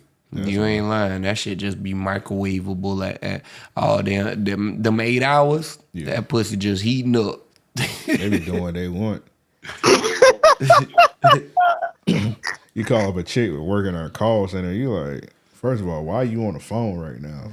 Boy, they be horny as fuck too. You could call Sprint and You be talking to them, you be hearing something sizzling in the background. Mm-hmm. You're like, what the fuck you doing at your desk? Oh, nothing, making some bacon. yeah, I got this George Foreman grill at my desk. bitch got a griddle making eggs and bacon at the desk. I'm like, all right, bitch, you ignorant as Have y'all fuck. seen that? Y'all seen that docu-series they put out? It was called like a telemarketer on HBO Max a few months ago. Damn, I seen it. I ain't watch it though. I know what you're talking about. I ain't seen Wouldn't no say bad. it's worth to watch just because it's a very anticlimactic ending, but it do give you a good like kind of insight on like what's the names like call center jobs, bro. They be in there doing anything and everything. Like they was Yeah. at that bit, but niggas having rap battles in that bit. Yeah, Like yeah, they was yeah. wilding. You definitely like call. I had some of the best times at a call center. Like for real, you be in that bitch wildin', bro. Don't nobody give a fuck about their job. I worked at a call center in Orlando, and I had a white manager who sold drugs. Right, this nigga used to sell me like bud in the parking lot and weed, smoke, and then come into work type shit. Right, like all that shit niggas was rapping about Wiz Khalifa and them like early on. Right, I was getting that kind of bud from him Yeah. when when this shit happened or whatever, right? When I was working there. And we come in the office, this nigga would smoke with me in the parking lot and then host a meeting. And in the meeting, this nigga would be making jokes that only him and I knew. And like he would be making them as if everyone knew them. We looking around like, what the fuck is going on? So then we touched the floor. This nigga should have got a sexual harassment charge, but he walked up behind this girl and she had just got a sale. That nigga said, "Oh my God, I can see her nipples." Like he came and told me, right? And then he went behind her and he's clapping and shit. He's celebrating her sale. That nigga said, like he doing hand gestures. He like, she got some big pepperoni nipples. All right, bro. This nigga, So, bro, what is going on, bro? Big this nigga pepperoni. need to get me too. I was like, bro, you should be fired right now. Like, but bruh could sell like a motherfucker, you know what I'm saying? So ain't nobody care what the fuck he was doing. I was like, shit. Well, That's crazy. Yeah, that ain't gonna get me too like next year. I'm telling you, I don't remember that cracker name, That but girl gonna hear this audio. She like, hey, that did happen. yeah. Let me diddy him. I made sure to steer clear. Nico said, my baby mama worked at a call center. She was getting slammed. I don't know, your baby mama white though, so I've got some bad news. That's funny. Nico in his chat about somebody freaking is hurting his heart. You talking about Virgo paradox? That's crazy. Talking about she autistic? Virgo Is that who he Paradise. talking about? I don't know. I just Ain't assume that he from talking about. Steven's No. universe? No, Virgo Paradise like a porn. She a porn star and people say all the time that she like autistic. Oh, that's crazy. I hope That's the lady crazy. not on the spectrum. I've definitely seen like one of her scenes like when she be doing them with like Queen Rogue, but I never watched like a solo Virgo Paradise. There's a few porn stars I think are autistic. So, all right. Yeah. I can't Who? watch them. Name them. Name them. Well, there's one that I think she got some kind of an issue for real. Kira Perez. I think it's something up with her. Kira Perez. Yeah, Why? Oh. she just odd as fuck. Like every one of her scenes, she looked like wildly uncomfortable. I don't even know what that is. Yeah, she ain't worth knowing. Who else? You got a list. I don't know. Nah, I ain't finna expose myself. Nico said Link. Yeah, that's crazy. Porn star. I don't know if I'd say necessarily would say they be. I think something like on the spectrum, but it's definitely somewhere I like. There's some trauma to this one. Oh, for sure. Should be one. It be some on the RAOP at night. Oh, yeah. It be need therapy. God, dog. That's for sure. That goes without saying.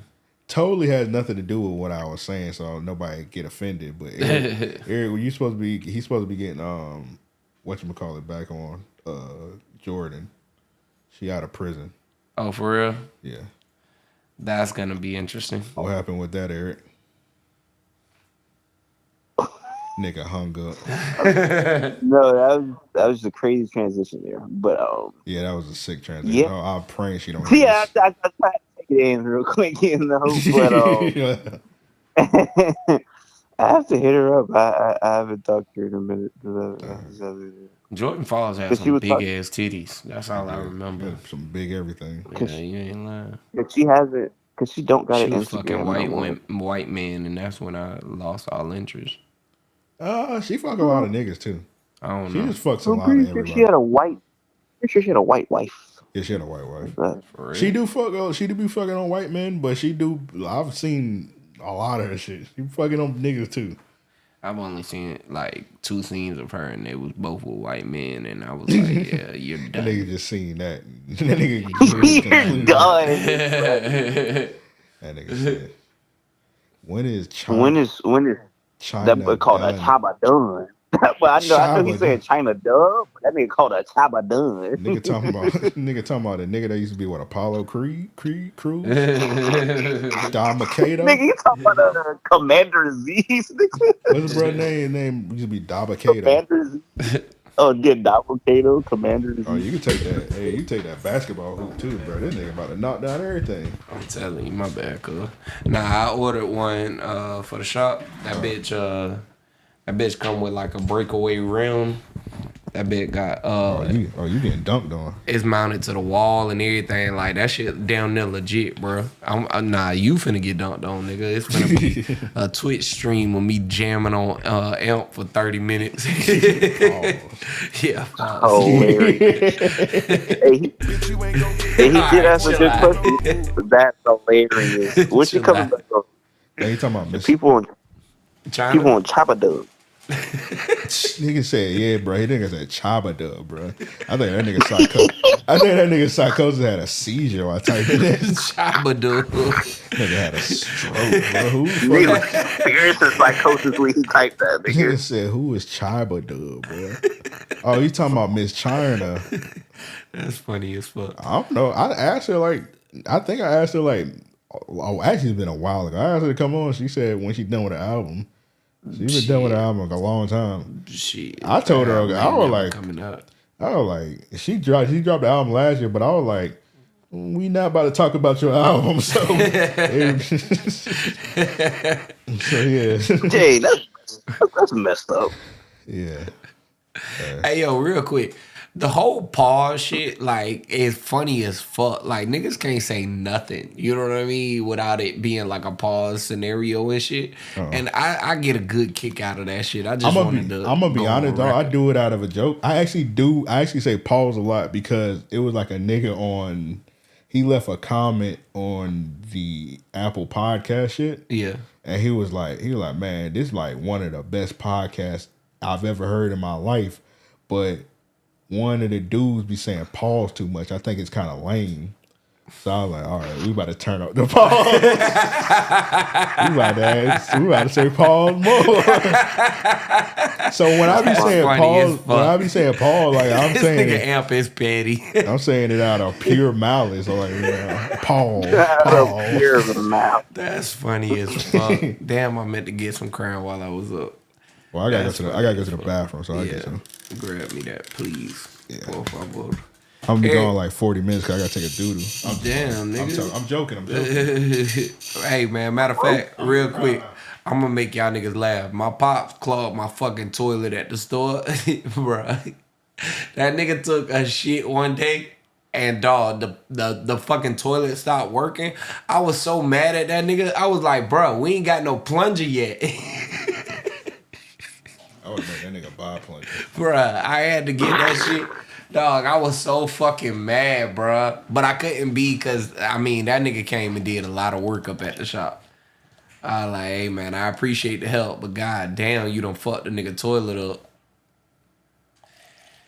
Eric, how you feel about mainstream rap right now? You excited about it? You like it? Nope. Talk to me. Who your favorite rapper right now? You heard me? Huh? You heard what I said? Yeah, I heard you say no. Yeah. What you said? Who's my favorite rapper right now? Yeah, who you fucking with? Let me go through my Rap kind of lost right now, man. Like, ain't nobody really making shit of value. Especially women You know rappers, who- man. God damn. I know I said that shit, but damn. That boy been his anti-woman bag all No, no, day. no, no. But I only say it because like I thought that women were about to like turn the corner. You know what I'm saying? Like I thought what Cardi B has been doing for real has been like really respectable. She's become a feature artist, which I think is better for her. But Tierra Whack is amazing, you know what I'm saying? Like, but I think that some of the women that are out right now are just like clout chase, not to say clout chasers, but you know, the whole culture vultures use them to, I don't know. nigga, I just went on my Apple Music and a nigga just dropped a single. I don't know who these niggas is, but nigga dropped a single called "Throwing Up Off Yerks." That's crazy. Niggas are ignorant, but you know who dropped the album every month? Every like every month they drop one album, Who and that? it's some nigga who I'm like, this sounds like Joe, and I don't know if you've seen this text, maybe you changed the number before I sent this, but Don Trip. I've heard that before. Niggas have said that before. I personally don't see the Don Trip comparison just because Don Trip raps with a lot of metaphors and similes and shit like that, and I don't necessarily, but I have heard the Don Trip comparison. I fuck with Don Trip personally. I'm a gorilla. I And think welcome that to nigga my is zoo. green. I think that nigga is inconsistent though. Inconsistent. Even dropped some pretty good That albums. nigga dropped the album every month this No, year. no, no, no, no. I'm Oh, talking about quality-wise? yeah, quality wise, Oh, quality who wise. actually listening to the shit?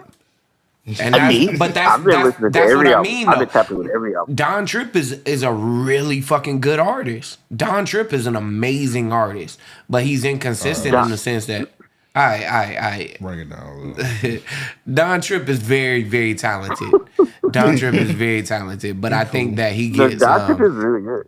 yeah. Don Tripp he can really rap, but I think that he gets careless. I think he gets careless. He's been pretty tapped in on these string albums. I see some good songs. I could But that believe it. nigga- I just ain't listened to that nigga since probably like Step Brothers 2 or some shit. He had a bar that I feel like you would say. He said, they caught my little nigga with a, what he say? He said, they caught my little nigga with a switch. His ass through. The judge finna hit his black ass with the switcheroo. I would not say that, but but I could laugh at that. That's pretty good. I love that too. But who I've been listening to is your question though. Salute my phone, not dying. I go to my top. I get my. Oh, your phone finna die? No, I said salute my phone, not dying. It's not even close to dying. Oh.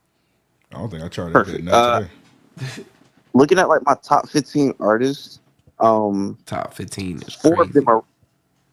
Well, no, because you know, if you get Apple Music, they do like a little replay and they show you like your top 15. I still ain't artists been you able to listen find out how to do that shit. I'm remedial. I think it's like I'm pretty sure Apple is. a replay. Yeah, I'm pretty. But my top 5 artists are 4 of them are rappers. So I'll just exclude the non-rapper. But it's number 1, Rob Banks. Number 2, V's. Number 3, a nigga named Mike. And 5, Golden Boy. Okay. So those are my 4. You know what's crazy? Golden Boy usually be like number 2. Number 1 always be Summer Walker. Golden Boy didn't even crack my top 15 this year. I ain't really listening to bro like that. It's replay. It's replay.music.apple.com. I just tapped into it for the first time. It popped up on my shit. So my shit is I got this phone relatively new and I wasn't. It's set up under a different iCloud, so it didn't reset my music and shit. All my shit is R&B for the most part. I got 2 or 3 rappers on here, but it says my top artist is Jameson, Don Toliver, Offset, Drake, and Gunna, but those were like the last 4 albums that were released this year. I or think whatever. also, You heard the new Jameson album? I have not heard the new album. He did have a song called Soft Spot that was Yeah, that's on that. dog. That Soft Spot record, I gotta go and listen to the new album then. But the Soft Might Spot be one of his record best is ones. fire. Might be his best album ever. Pretty Really? good.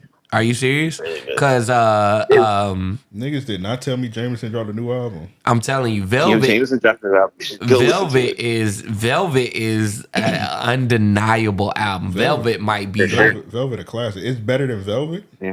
if it's better than It's up Velvet. there. It's up there as one of his best albums. I will give you that. All right, I'm gonna check it out. Now I will say, Soft Spot, the song is unbelievable. That shit is amazing. That's an amazing song. Yeah, that's on the album. I didn't know You know who else I would say to listen? Who You know who else you should listen to? You should give Zach Bryan a listen.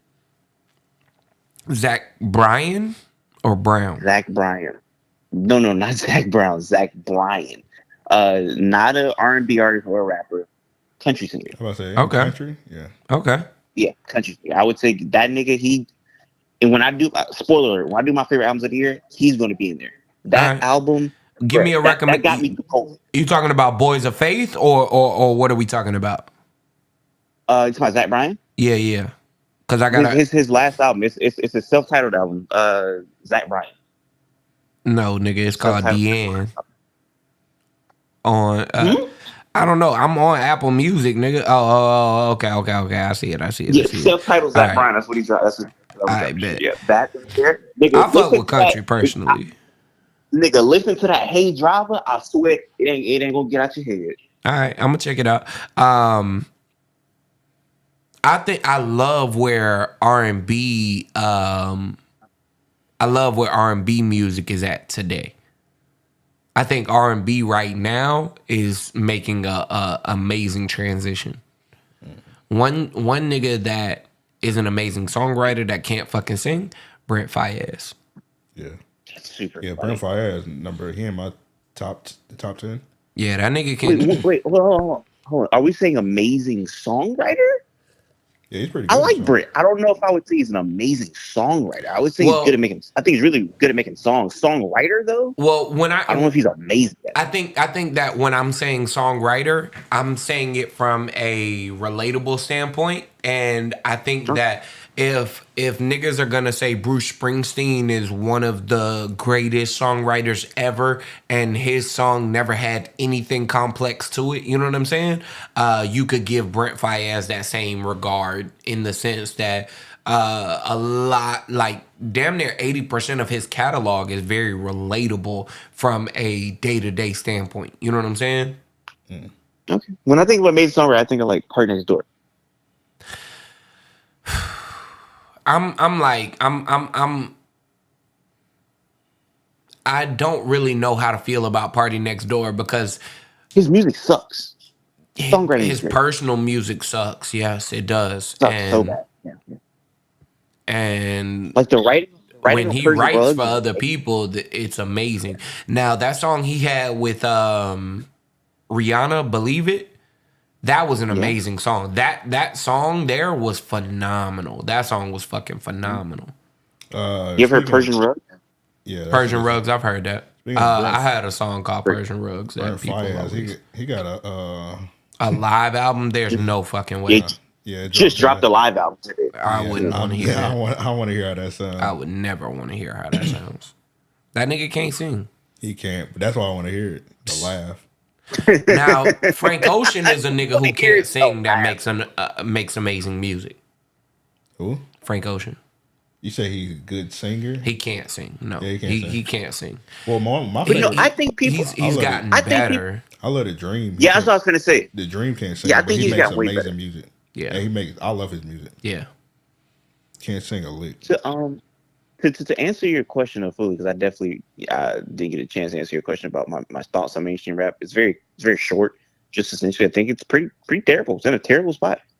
I think the women are rapping about the same as that thing. It's like, all right, when I get you. That, go ahead. Well, no, I've gotten told that I hate black women because of something I said about mainstream black women rap, but it's fine. But I think the women rapping the same as that thing. Yeah, you're not allowed. You're not allowed to slander black women music because if you do, you hate fun. All kind of shit. You hate believe. You hate them. And it's fine. It's just like I don't know. It's just okay. I'll say the take that I said that I got responded to by multiple black women because I posted this. I think on KNT or somewhere. Like I don't know. Essentially, I said that somebody like Meg. I think Meg has a lot to offer. I think she could rap. I think she could Meg do her has thing. nothing to offer. I'm sorry. Whoa! All Damn. right. Well, I'm sorry. I'm God just being dang. honest. Like, yo, 3-4 years in the game, your flow pattern hasn't changed. It hasn't elevated. You haven't made a song that has been of like she's never had a song that's lasted more than 2 weeks. You know what I'm saying? Like, I hate Well, this is to what I be negative, but let's be real.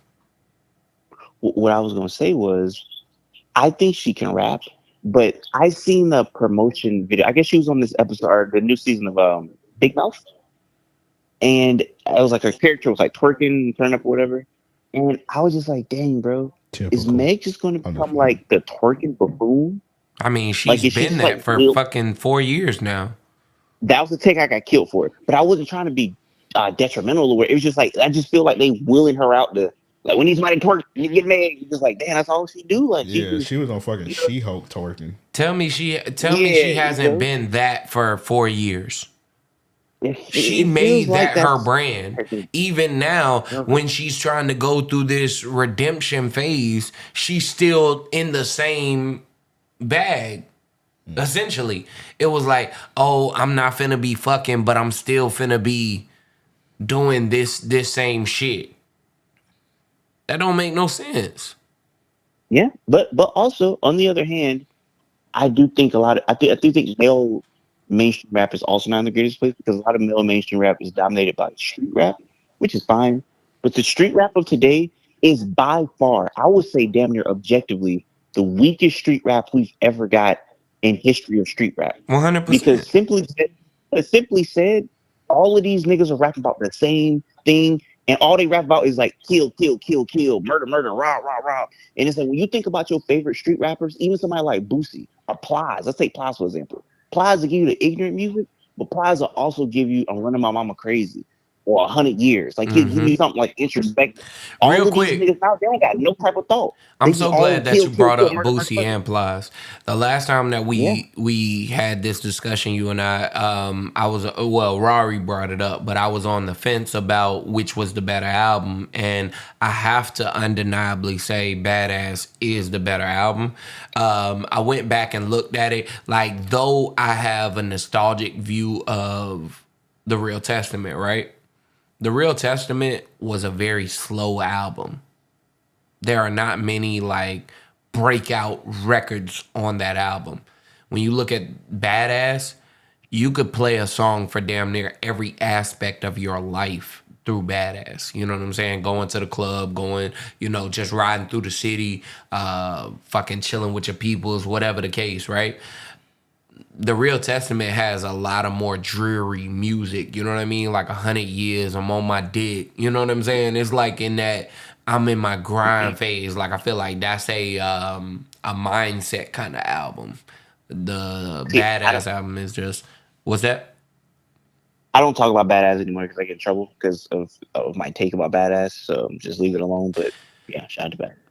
You're wilding when you say that Badass is better than Blueprint, but I think that No, that's not down. That's not down. That's not down. That's not down.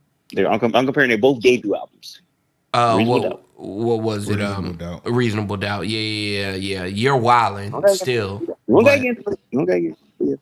Yeah. but yeah. Street album. I'm not gonna But front. yeah, that's If I had a reasonable doubt and I had Boosie Badass, I'm listening to Boosie Badass. I'm with you, but Reasonable Doubt did a lot more for hip hop than Badass did. Let's be Of real. course. Yeah. Jay-Z got a bigger impact, yeah. Did it? 100%. 100%. You can't deny that. You can't deny that. When it comes, Because like my nigga, today, what do I'm about to say you? because today, do we see more Boosie impact or Jay-Z impact? In like main, because like the biggest rapper is Young Boy, and I'm pretty sure that nigga don't give a damn about Jay-Z. I don't think he give a damn about Boosie either though. Is Hell Young nah. Boy the biggest rapper? I mean, when you think He about one of. numbers, yeah. Well, He the is. three, One of, well, the for sure. three biggest rappers is Kendrick, Drake, and J. Cole, and they yeah. all come from Jay-Z umbrella. I mean, when you Yeah, talk that's about rap, I said today. when you talk about rap, period, for sure. yes, they come from like majority of them come from the Jay-Z cloth. I said today. I said today music. Even Today. today, when you think about rap, like niggas that are actually giving you bars, niggas that are actually giving Yeah. you song structure, shit like that. You know what I'm saying? They come from more of a Jay-Z cloth than they do the street cloth. I was just talking about this mainstream rap that we hear today. That's all. I'm not talking about the niggas that are But rapping in the even underground. mainstream rap But I get today, you. I get you. though you wanna say, like, we wanna say that it is more consumed by street artists, but it's really not. Mainstream hip hop is still a pop aesthetic. And in that regard, like Nico just mentioned, Yeet.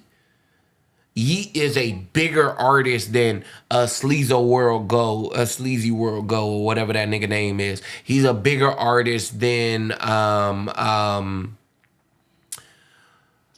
fucking half these street niggas, Wiz having Golden Boy, you know what I'm saying? Like, I don't know who we could mention, but Yeet is a big enough name now to where that would be considered mainstream rap to me. Yeah. Hell, I wouldn't say Yeet is mainstream. Why not?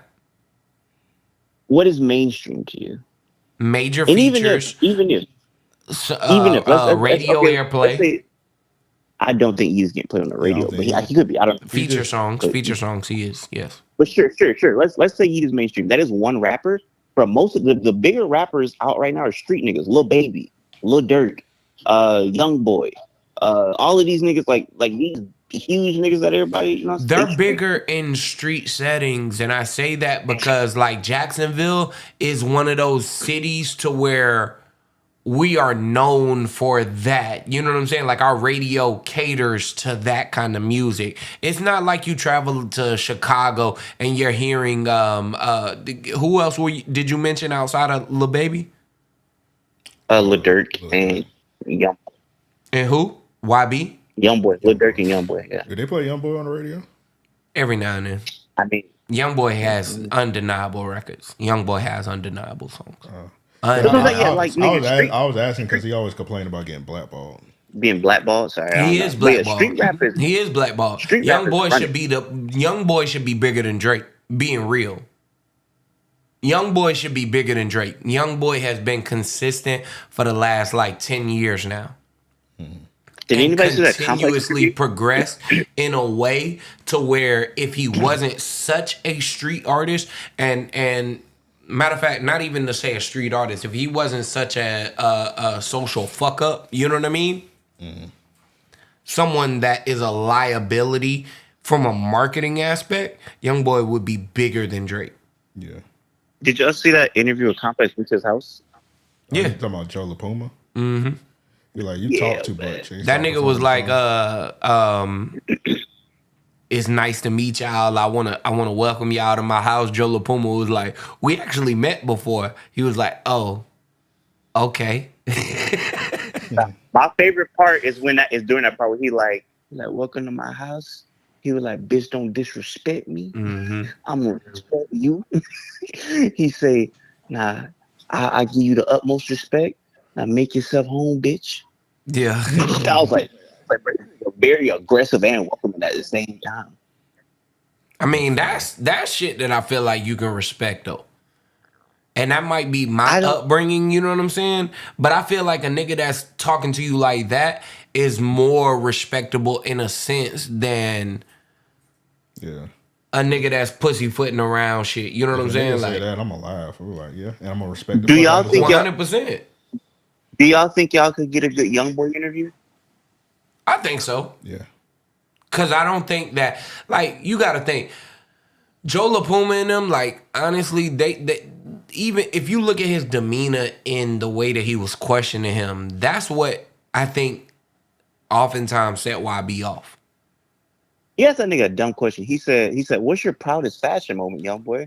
That nigga say, I'm a dirt. He said, I don't care about fashion. I'm a dirt ass nigga, big dog. Yeah, he's not a nigga that can dress. He be wearing baseball gloves and Under Armours with them skinny ass jeans and some Balenciaga shoes, sneakers and shit. So I do think Wallow shit them about fashion.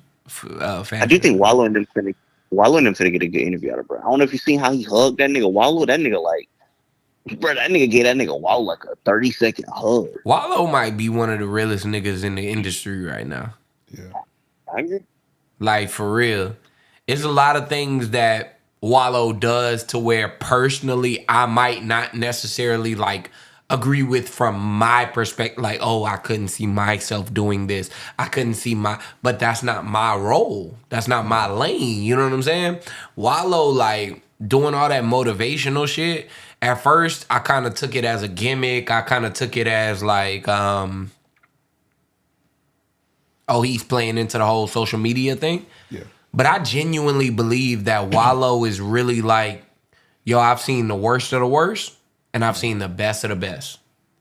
I want more for my, more for every nigga that comes into contact with me. You know what I mean? And that's one reason why I respect the fuck out of Wallow. Yeah, it's like the nigga he did 20 years, so at this point he's like, I'm never going back, so I'm doing whatever it takes not to go back. Straight up. And I think that he's very vulnerable in a way to where today we oftentimes look down on niggas that show any kind of emotion. I've seen Wallow cry on camera.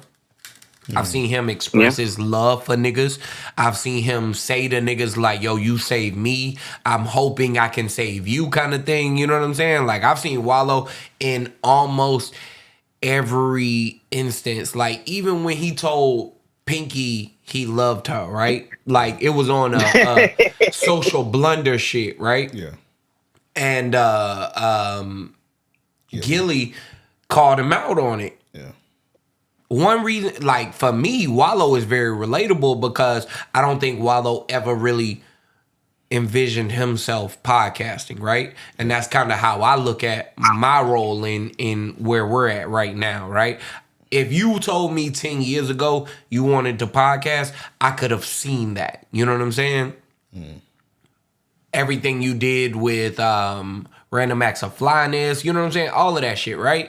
But I think looking at Wallow's upbringing, looking at his past, looking at some of the shit that he's been through, it didn't necessarily like make a clear path to this, you know what I'm saying? And the impact that he's having, right? So in a lot of ways, like, I think I see things that align with my morals or where I hope to go with my life kind of thing. And then also it's like, damn, I see a nigga that I could just salute, even if it's from afar, because what you're doing is very commendable. He's never steered a nigga in the wrong direction. And I don't give a fuck what he does outside of that. All those videos to where people might look at it and make jokes about him, like standing in the rain, doing those motivational speeches. Hell, you give me shit about the shit I be posting on Instagram or whatever, right? The motivational shit. But I look at those things and I say, the people that do that, they don't think about those kind of comments. They know that they come, and they know that they come out of love or whatever, right? But it's more so like, I'm doing this because the person that actually needs it ain't thinking about none of that shit. And that's why I respect Wallow. Salute to Wallow. I'm definitely a Wallow guy. I like him more than I like Gilly. You know what I'm saying? I think he's a better personality. I think he's a better podcaster. You know, Gilly is the I say this not to be disrespectful to bro, but he's like he's like the clown of the thing, if that makes any sense. Like of the duo. I think he's that, but I also think that because he had his success as a rapper, I think because he gets his respect as someone who's been at this level of success or whatever, right? Yeah. Like, people knew him for something before podcasting. Wallow, it's not the same, right? Yeah. But I think that because of that, Gilly takes this like nose in the air approach to some topics to where Wallow's like, nah, I'm finna be more grounded. I'm gonna be more boots on the ground in my approach. And that makes me respect him more. Yeah. He's more. I wouldn't want to see it. I wouldn't want to see a Gilly young boy solo interview. That would fuck no. Terrible. Yeah, but I would definitely watch a Wallow young boy solo interview for sure. Mm-hmm. I bet. Yeah, that was I'm, a I, lot of hugging and crying. Yeah, it definitely would. When I saw him did y'all interview not see that Dirk and that video? nigga was crying, I text Amp Yeah. immediately. Did y'all not see that video where he was hugging that nigga? Yeah, yeah. Bro, I that didn't. I nigga gave that didn't. nigga But wallow. Bro, he gave that nigga wallow like the most. Bro, that nigga like fingers was sinking in and that nigga wallow back. He was hugging that nigga so hard. I think Amir nigga. said Gilly be shucking his job, and that's kind of what y'all niggas was saying. I mean, I went to, I didn't want to say it like that. You know what I'm saying? Gilly kind of do be though. Gilly kind of be putting on for the camera, like in a lot of ways. he be having them big ass eyes. So Yeah. As soon as Gilly I got see that them classic. eyes, I know this nigga's about to put 100 on 10. yeah, I like it because he Gilly on got some that. goofy shit. And we always knew Gilly is like the street rapping nigga. Mm-hmm. Now he get to be a goofy ass nigga and act a fool. I seen a video the other day when the Philadelphia Eagles won, and the nigga was in his living room. And he was just singing like the Fly Eagles Fly song with a nigga. Yeah. And then he just panned to the camera. It was like a little person in the background dancing. I was like, bro, this shit goofy as fuck. Now, I do respect that, and I love that about our older, like, rap role models and shit or whatever. Like, when I saw Boosie becoming more of a comedian on social media, I thought that was really good, right? Now he's becoming somewhat of a coon, but... Crybaby. yeah, that too. God. I mean, tell me I'm wrong. Tell me I'm wrong, bro. Tell me I'm wrong. I don't know.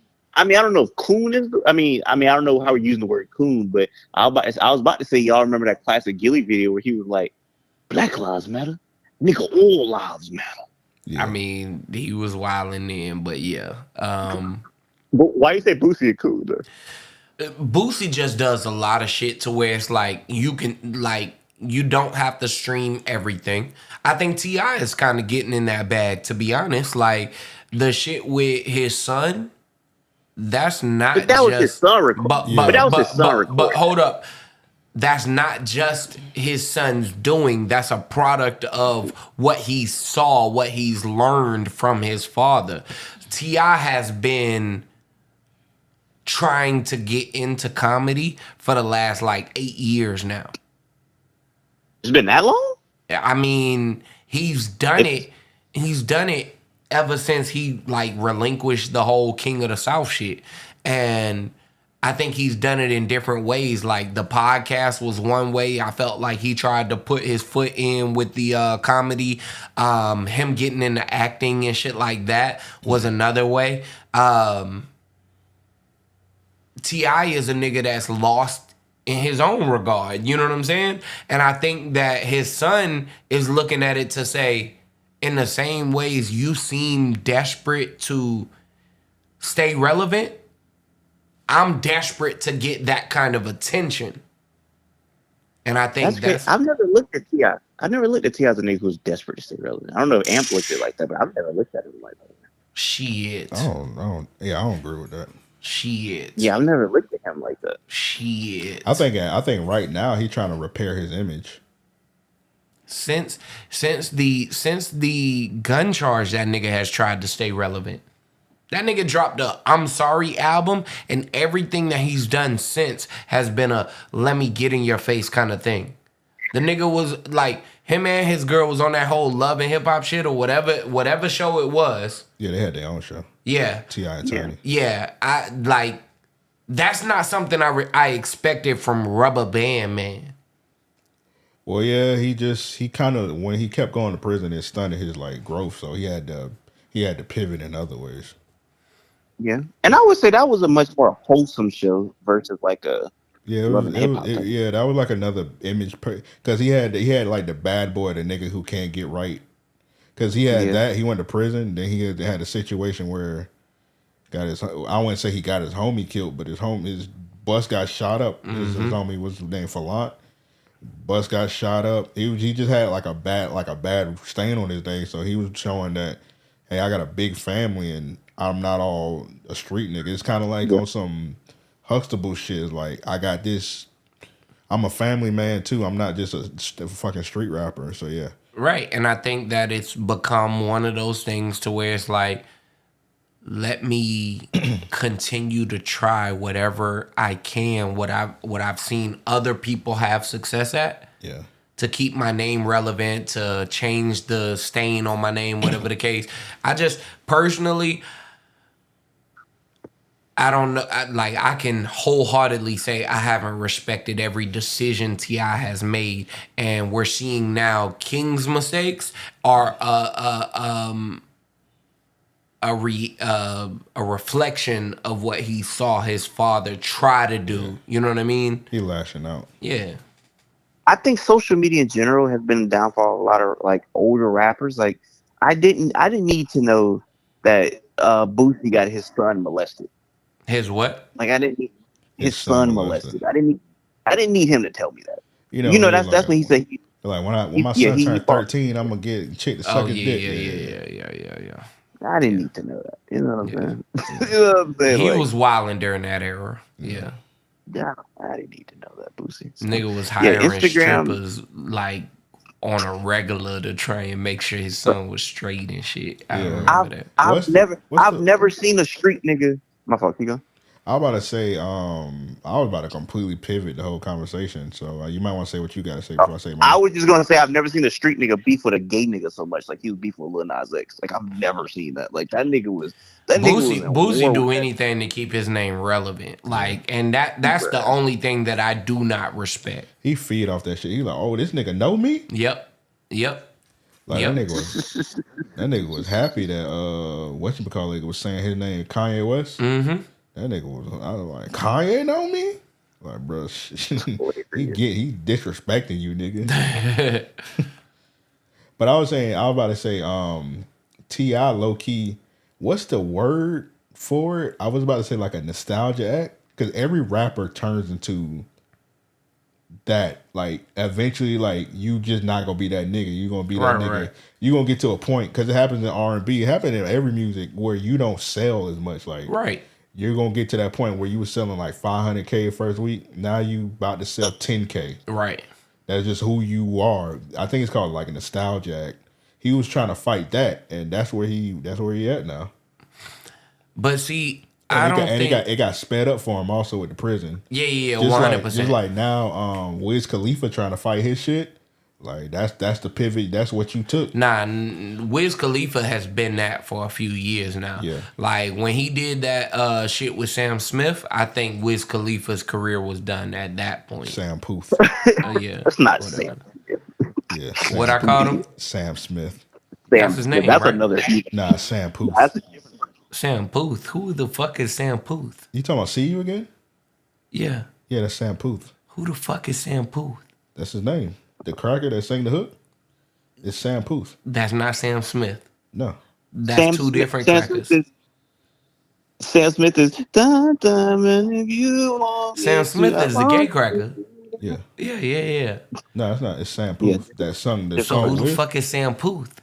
He didn't really have that many. He had a song called like Sing Like Marvin. He didn't really have that many songs. Sing Like Marvin, not no cracker. Yeah, you gotta sing. You got a song called like Sing Like Marvin. First of all, it's Charlie. But it's Charlie Puth. Yeah, Charlie Puth. Man, who the fuck is this cracker? Charlie Puth. That's him right here. Charlie Puth. Never heard of that nigga. Well, he got bigger songs. He got the See You Again with Charlie Puth. I could have sworn he still had like a big song called. It's just called Marvin Gaye. Marvin Gaye featuring Meghan Trainor. Man, get the fuck out of here. You can't get any more white than that. Get the fuck out of here. And I do support Meghan Trainor. Like, I like that cracker, but that's crazy. I'm not respecting Charlie Puth. Oh. Sam Puth. Y'all had me thinking this nigga was a disease. Yeah, me mixing two niggas. I created one. Nico, yeah, you green. Fuck you. Yeah. Green ass nigga. Why that nigga Marvin Gaye had his collar popped like that on What's Going On? Because he was feeling himself. That's funny as fuck. I don't know if you see Marvin during that era. Marvin was on some different shit. The funniest Marvin Gaye picture is that nigga when he was playing that football for the Detroit Lions. No, that's hilarious. Yeah. Nigga had on a Detroit Lions uniform with a beanie on. Nigga, what? Nigga ain't had no helmet on. Nigga had a beanie on. You can take me out of Motown. You can't take the Motown out of me. You ain't know Marvin Gaye tried out for the Detroit Lions? Bro, I don't know what you're talking about. Bro, Marvin Gaye tried to do everything, bro. Marvin Gaye was trying to be an astronaut. That nigga wanted to be a boxer. Yeah, Marvin Gaye. That nigga was playing basketball. Yeah, Marvin Gaye tried out for the Detroit Lions. I'm not making bro, this that shit picture up. is hilarious, Bro, I don't know what bro. you talking about. Yeah. That nigga looked like he was singing you on an already R&B know cover. you already know I'm about to clip football. this. I'm about to clip With this. football pads on. And make more people mad. Bitch ass nigga. Marvin Gaye ain't play for no Detroit Lions. Yes, he did. That is how. He did. I don't know that he made the team. He didn't make the team. Yeah, that nigga played flag football with them boys. Nigga said Marvin backed up very soon. Yeah, bro, that nigga. Nah, that nigga, that's crazy. Nah, Marvin Gaye, he definitely had on. It was one of them things where, like, bro, he was famous and he came through. He from Detroit. They were like, man, well, he ain't from Detroit. He from DC, but he big in Detroit because of Motown. But they were like, nigga, put these pads on, bro. Nigga, Mark in the chat. Yeah, nigga 2 a.m.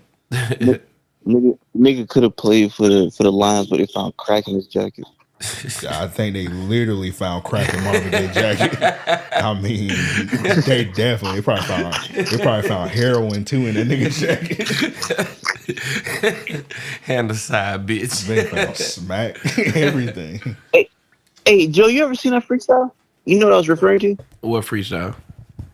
That's the Riff Raff freestyle on Oh, yeah. I know exactly what I could have played for the Mavericks, but I had crack in my jacket. Yeah. Do you like, as somebody who likes to freestyle as yourself? Mm-hmm. How do you do that freestyle?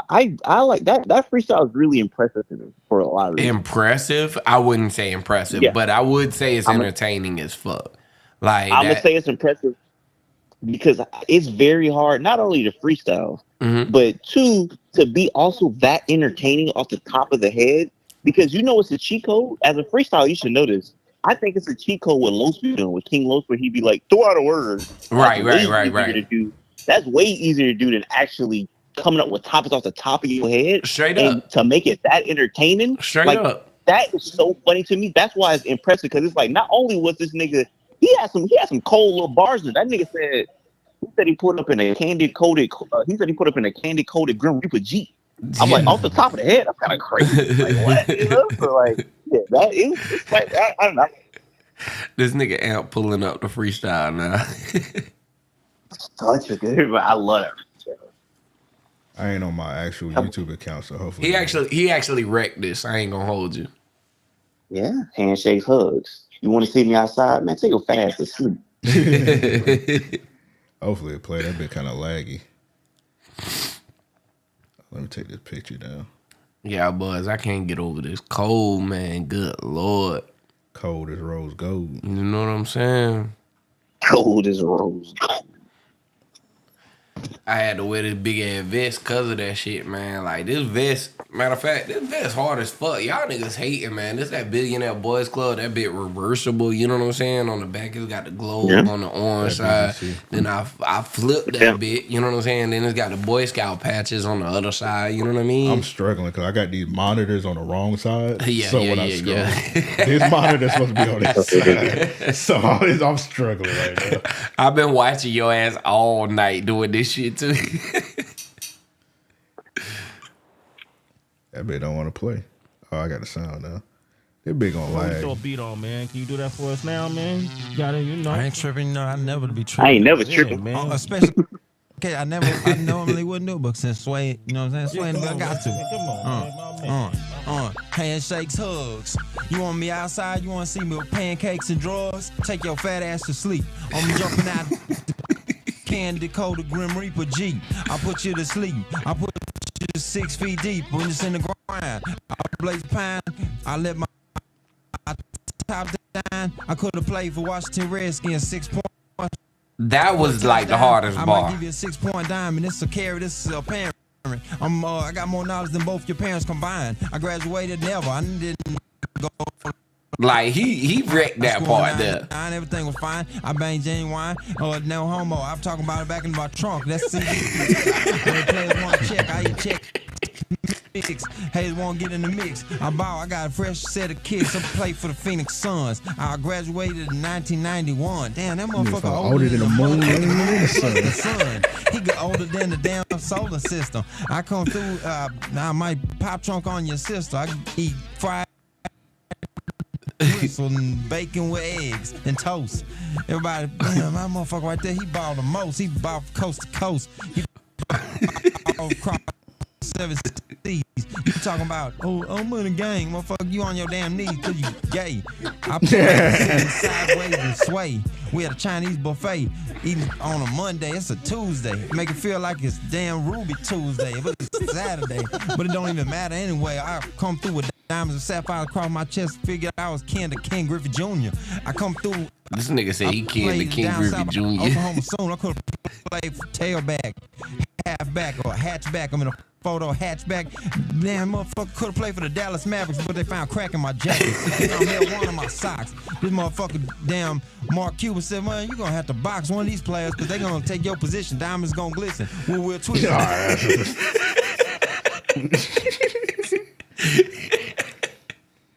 You see what I mean? Like that's not easy. Not everybody could do that. Yeah, that was good. It was very entertaining, for sure. Very entertaining. That nigga said, you gonna have to box. That nigga said he thought he was King Griffey Jr. That nigga said you gonna have to box one of these players.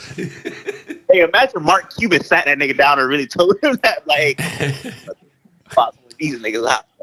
He go to, hey, you see Dirk ready.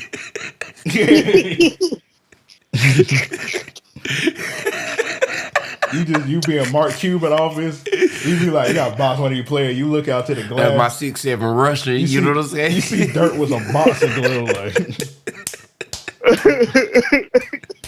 You be like, you ready? You ready?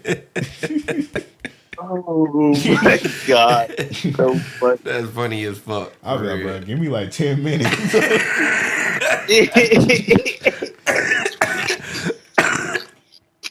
I'm not boxing no 6'7" Russian, bro. You see that nigga Deshaun. Shout out to Riff Raff. Now you see Deshaun Stevenson, you be like, no, let me box Dirk. Yeah. You ain't lying, man. You ain't lying, man. Oh man. Shout out to Riff Raff. That's funny as fuck. Nigga say you on your damn knees, you gay. He said, you know, That is a legendary freestyle, bro. the goddamn moon and the sun. I was like, God damn, but he old. Motherfucker older than the moon plus the sun. He older than a damn solar system. Funniest part is like Heather B, like she like falling on him laughing. Yeah. She falling out the chair laughing. And she having a good time. You know Heather B, she used to rap and she was like extra lyrical miracle. Yeah. She was dying.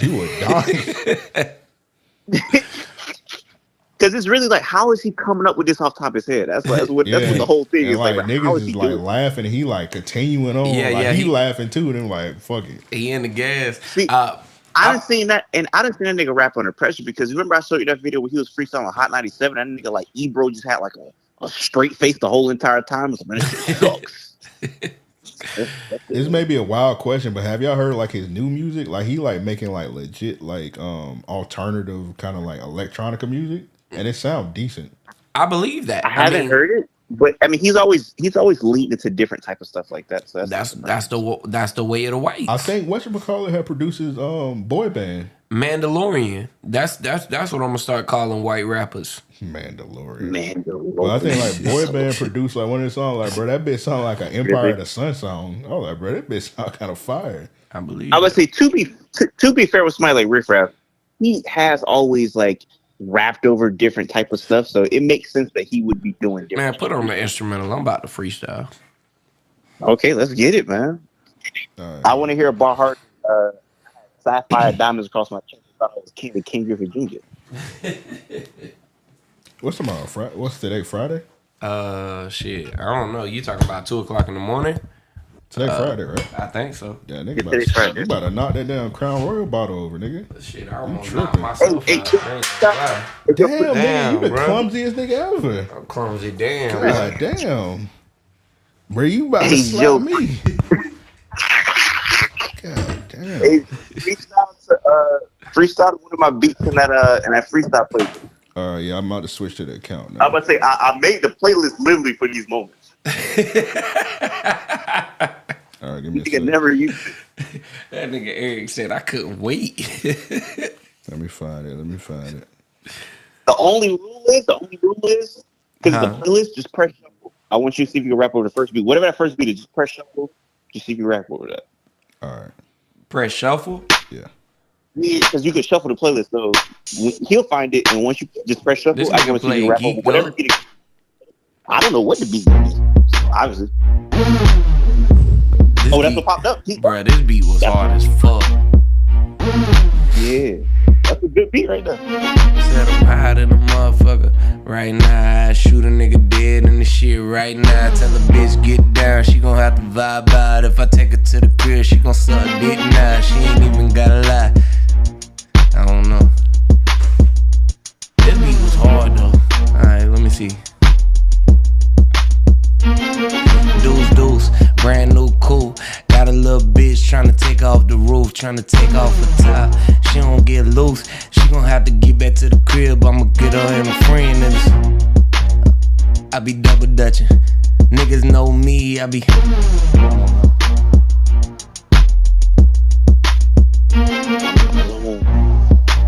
Where you at, Eric?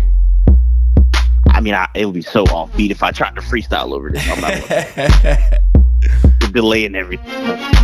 Alright, what else you got? Let's go to the next one. That was a hard beat in there. though, but Jeezy murdered that shit. A bunch of beats in there. You put a MF Doom beat. I put it on shuffle. No, I'm talking about Eric. It's a bunch of shit in there. I got you a bunch of shit in there. That's what. Also, we gotta be careful because the damn stream might get taken down. Also, these damn beats. Yeah, instrumentals. So I don't think that shit. Man. All right. Nah, that shit definitely. Nah, that MF Doom definitely can take because he used to drop instrumental tapes. So that definitely could have got flagged. What beat was this? Monica. Oh, nah, that's crazy. That's crazy. Why you Nigga put this freestyling on and the rock them hips. I can't even hear it. I honestly can't hear it. It's Webby, you a bitch. Oh, I don't know. I think I was just listening to that and I was like, well, put this fucking beat on here. This beat is stupid.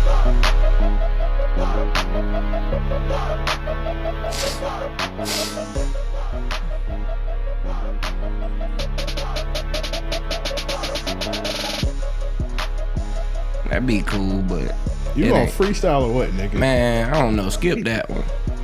That ain't a freestyle beat. This nigga ain't putting no freestyle beats on here. This nigga, we gonna play all the beats and nigga gonna say these ain't no freestyle beats. I definitely got freestyle.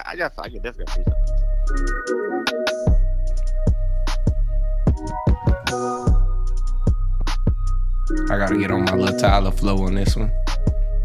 What beat is that? Kodak Black. Senseless.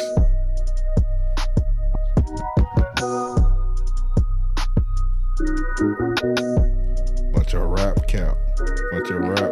Uh-oh, Amp about to drop them bars. Nah, I'm telling you, nigga, you capping right now. You ain't freestyle yet. How the fuck I'm capping? I've been out here rapping. I've been on the Hennessy white and I be snapping. Get a little bitch, take her to the back and block her. That's my parappa the rapper flow.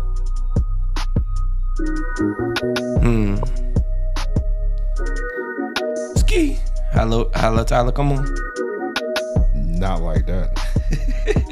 I was about to say, yeah, that Texas beat, that's something you can ride over for sure.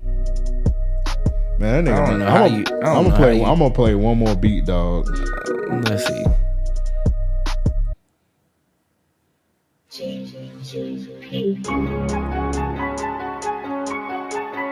What is this? Chief Keef, Sosa Chamberlain. Ooh, you phoned that right there. Sosa on the beat.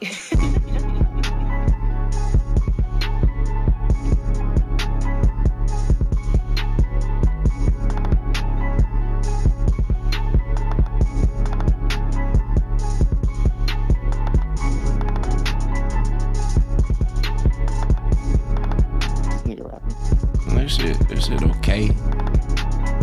I don't know what kind of freestyle beats you be listening to, man. Or what kind of freestyles you listen to. You want some up north shit? Not even, I don't know. I mean, I want something that a nigga can rap to. Senseless is a good freestyle. What do you say to that? I wish I was there freestyling with you. Maybe I give you some encouragement. Maybe. The baby used to have some beats. I don't know what he about to play. Next song. I put it in This nigga Amp. Amp is the worst freestyle beat chooser. Nigga, I'm shuffling the instrumental things he gave me. I'm not picking no beats. What beats playing? The baby next. This literally Eric's playlist, and I'm just Let me see the What's that next song shit? That next song shit, that'd be it.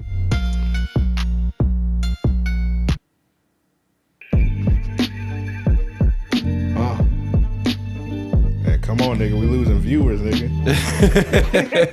Take a moment. I was over there. I mean,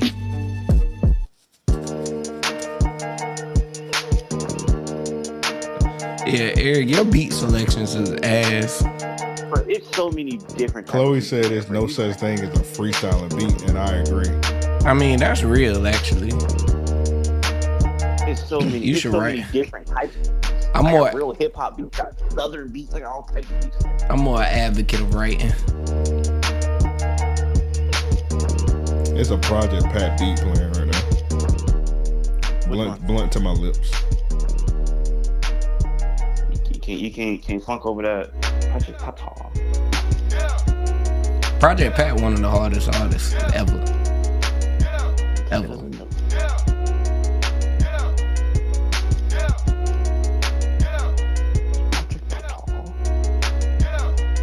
Let me find a rhythm. I've been out here chillin', trying to find acting like a villain.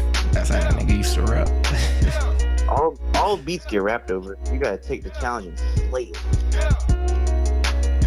Chloe kind of taking shots right now. I mean, nah, Chloe made a good point. Chloe made a great point. Ain't no beat really a freestyle beat. Even the freestyles niggas be dropping today, niggas be writing to. Because of that reason. All right, well, I'm gonna put this on Cut pause. that shit I'm off, put this on pause, bro. You ain't rapping today. Maybe next live stream he'll rap. Yeah, who knows? And nobody told him to rap. He said he was gonna rap, so you remember that. What's that one? Hey, what's that one beat that everybody love. freestyle over? What's that one beat everybody freestyle over? That dun dun dun dun dun dun dun dun. That NFL shit. No, oh, that's a Rockefeller beat. One of them Rockefeller artists. Got you. I know Memphis. I forgot exactly whose song it is, but I know Memphis Bleak on rapping over that. No, it's a hard freestyle beat that niggas freestyling over now. That the baby works, whatever that shit called. I don't know what you're talking about. That nigga Offset went crazy over that shit. Let me see if I can find it. I know everybody freestyling over that J. Cole Benny the Butcher song. I think. Oh yeah. That beat is hard as fuck. Like you can actually freestyle to that shit. Rap over that. That shit hard as fuck. Rap over that. Oh, let me find the baby Sway in the morning. He went crazy. Eric, you couldn't hear none of them beats? Not really. I heard the Riff Raff freestyle. Oh, okay. Yeah, I was playing that off the computer. Yeah. Cause I was about to say I'll play it over my phone. Cause this computer kind of laggy. I need to give me another streaming PC. It's time. What's the nigga Funkmaster Flex? Yeah. That nigga Sauce Walker said he missed Trump in that freestyle. Sauce Walker said he top 5, and that's boy. Yes, we're here. Let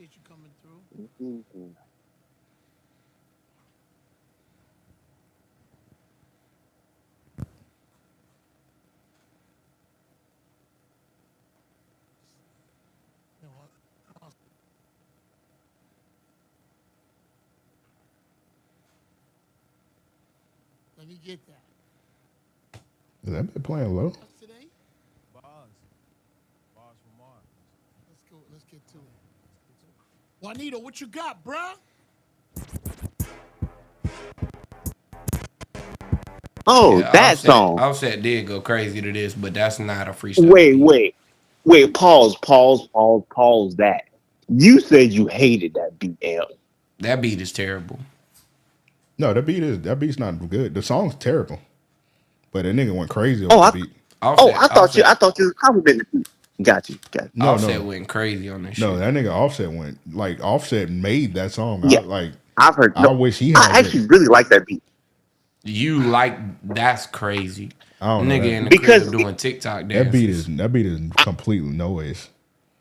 I'm about to say that's that you could do them Philly dances to that beat. That's crazy. Yeah, like that you shit in your crib. the Wow. random they were like spamming the songs like he's on fire and all that shit in the back. The NBA Jam, yeah, that beat is noise. That beat is. I usually like that beat. Not gonna lie. It's a dancing beat. Yeah. I got the hottest particular in this bitch. Hit the stripper if I don't see nothing I like it. Now I let the diamonds go dancing this bitch. Tell her shake some.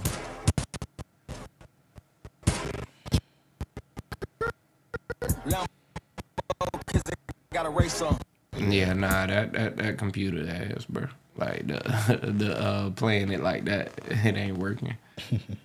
Now don't call me. No, so it is. Call my computer ass, man. But nah, yeah, I'm not gonna lie. When I hear that beat, my shoulders get to moving. Nigga be slapping his hips. Hey, bro, I'm telling you, that's a dancing beat. I like that beat. Need to go slap his hip and do the little belly rub. Bro, I told you what I've been listening to. That Too clear rare. out the dance floor. Them too, but no, that clear out the dance floor. Play that Benny the Butcher beat. Yeah, play that beat. What's the name of that song? Eric, just type of Benny the Butcher. Just type of Benny the Butcher J. Cole. I don't know the name of the song. I forget what that shit was called. J. Cole went crazy on that shit. I'll stick you. I'm rolling.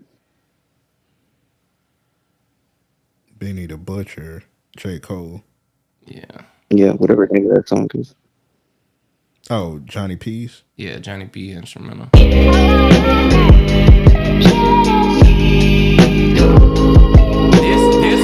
would be like a freestyle beat. Okay.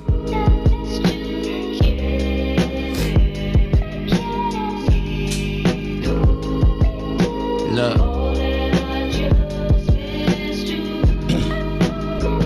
Tell these niggas they had better listen, pay attention. I'm building a store, got a brother that's going to prison. I'm in the trenches, I got shit that I've been dealing with for years. Or that nigga still can't shed no tears. Lord be with him, I've been fucking these whores and kicking these doors and being easy. It be me and Amp and I don't know. See, like, one reason why I don't freestyle today is I legit don't even know what the fuck to rap about no more, because, like, I feel like I'm so far removed from rap at times. Rap is like one of those pain traumas. I mean, genres, whether. You gotta rap about shit that you're going through or whatever, but it's like, who the fuck wanna rap about being broke and shit? That's why you hear all these songs about niggas selling dope and shit. It ain't too many niggas providing too much hope and shit. And you wonder why I don't listen to a lot of lyrical shit. Yeah. I mean, I respect that, honestly. Like, today, What'd you say? No, I was just finna joke about Amp. I was just finna roast Amp music taste. Keep going. Shut up, that nigga Amp music taste is wild. But I mean, again, I respect it. Like, listening to rap today is like I'm listening for one reason. You know what I mean? It's got a good beat. I can vibe to, like. Oh, I ain't get my whatchamacallit. I ain't get my top Apple artist. Oh, who you got? Number 1, I got Wiz Having. 2, Don Toliver. 3, V's. 4, Absol. 5, Drake. 6, Summer Walker. 7, Brent. 8, Friday. 9, Jacquees. 10, Blast. Jacquees being in your top 10 is crazy. I love Jacquees music. Yeah, I know, but that's crazy. Who's still. 11? Who's 11? 11 is Redacted. 11. I see you wanted to do that. 11 is Diddy. 12 is Usher. Culture, you 13 got me laughing, man. 13 is Zaytoven. 14 is CEO Trail. And 15 is Real Boston Richie. A lot of the same genre in that shit. A lot of the same music. Yeah, a couple of my favorites slipped, like kind of like CEO Trail. That nigga was kind of quiet this year. And then Summer Walker always be number 1 on my shit. She just dropped like an EP this year. Yeah. I wanna drop an EP myself this year. Who knows? I think the last verse I wrote was that shit I did for Rihanna. Yeah. Nico said Amp chilling on the TCL slander.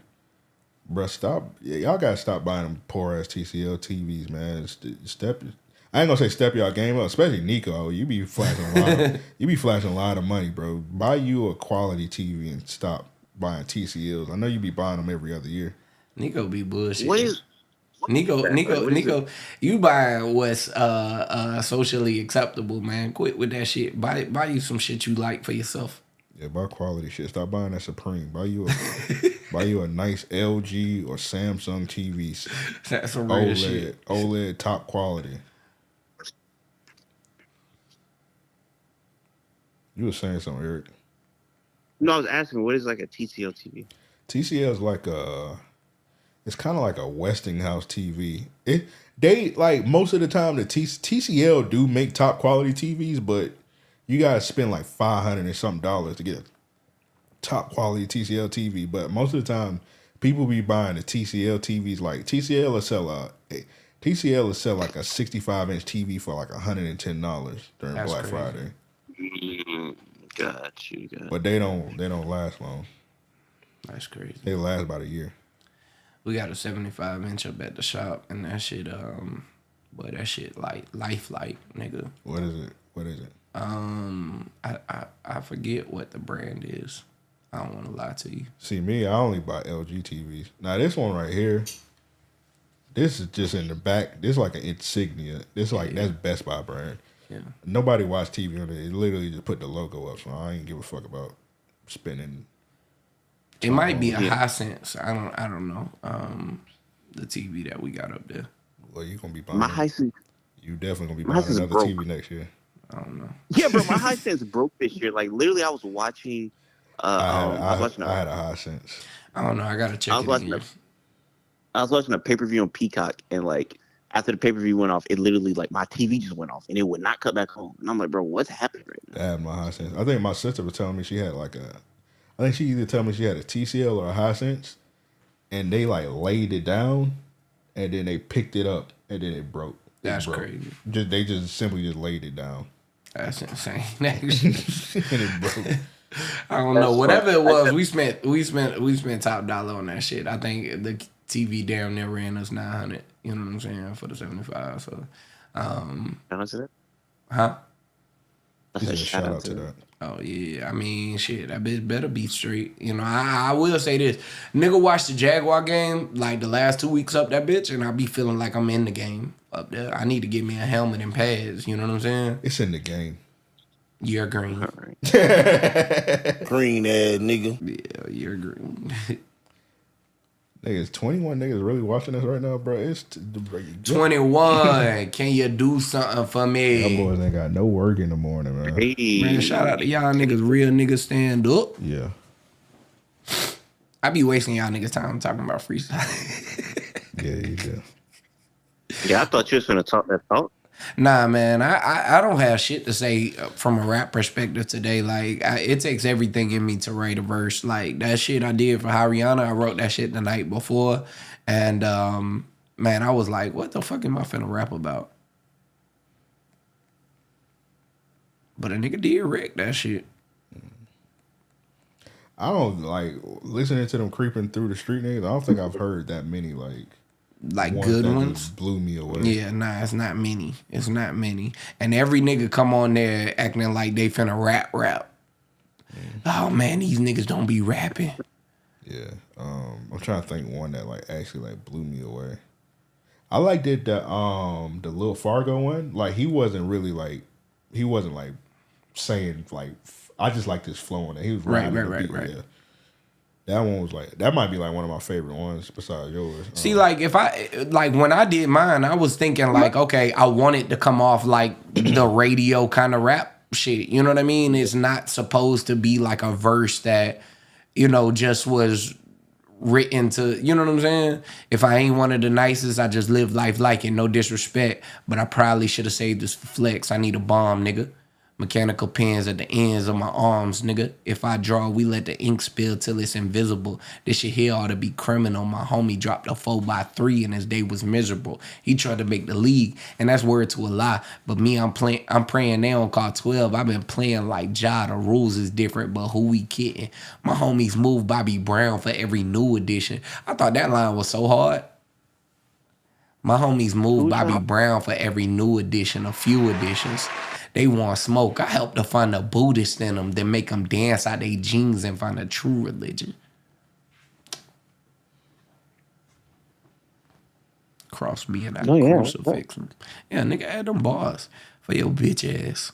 Damn. Who was trying to go to the league? Shit, I've known a few niggas. One nigga, he got shot in his hand. He got shot in his hand. You know the nigga, matter of fact. That's funny? No, it's not funny. But he got shot in his hand right before, like, his senior year. Like, the nigga had... This nigga dying laughing talking. That ain't funny. Nah, I mean... You the only one laughing. The nigga was in the streets and shit, you know what I'm saying? And I used to tell that nigga, like, bro, you gotta chill. Like, dog, you're like league bound, you know what I'm saying? You're league bound, nigga. You could go to the NBA in 2 years for real. And the nigga was like, that nigga legit told me one day, was like, yo, we finna go rob some trains. Come with us. Damn. Like, no, nigga. And he got shot in the hand and it ended his career? It ain't in his career. That nigga just dove into the streets after that shit. Oh. And like, he's quit giving a fuck about basketball. He rap? I know a few niggas. Nah, he ain't rap. He ain't rap. Okay. Who was it? I think it was Psychosis. I forget. Somebody said that they just found out Chameleon was in rap shit and whatnot. Oh, Donnie in the Discord. He was asking if he knew if we knew her. I didn't know Chameleon personally. And I don't think you did it either. Did you? Yeah. But we know her cousin. We know Lil Doovie. Yeah. Yeah, we went to school with Doovie and I gotta watch season 2 of that. I like that. I ain't never watched not an episode. Season 2. I ain't never watched not an episode. Yeah, I gotta watch season 2. Season 1, great. Season 2. Oh yeah. You know who? You know the other girl that's not Chameleon. You know who she dating in real life? This is so random. Who? I think I know, but I just forgot. Earl Sweatshirt's girlfriend. Oh yeah, definitely. I've definitely seen them like in pictures together. Hold up, who? What? Earl Sweatshirt. Earl Sweatshirt. The chick. He's the main chick. Yeah, if you look at. He's dating. Oh, okay. Got you. I seen a video. Chameleon. She dropped the other day. She dropped a song with fucking Millsy, and she like hugging a nigga and to a cracker and holding his hand. I'm like, why are you making songs with Millsy?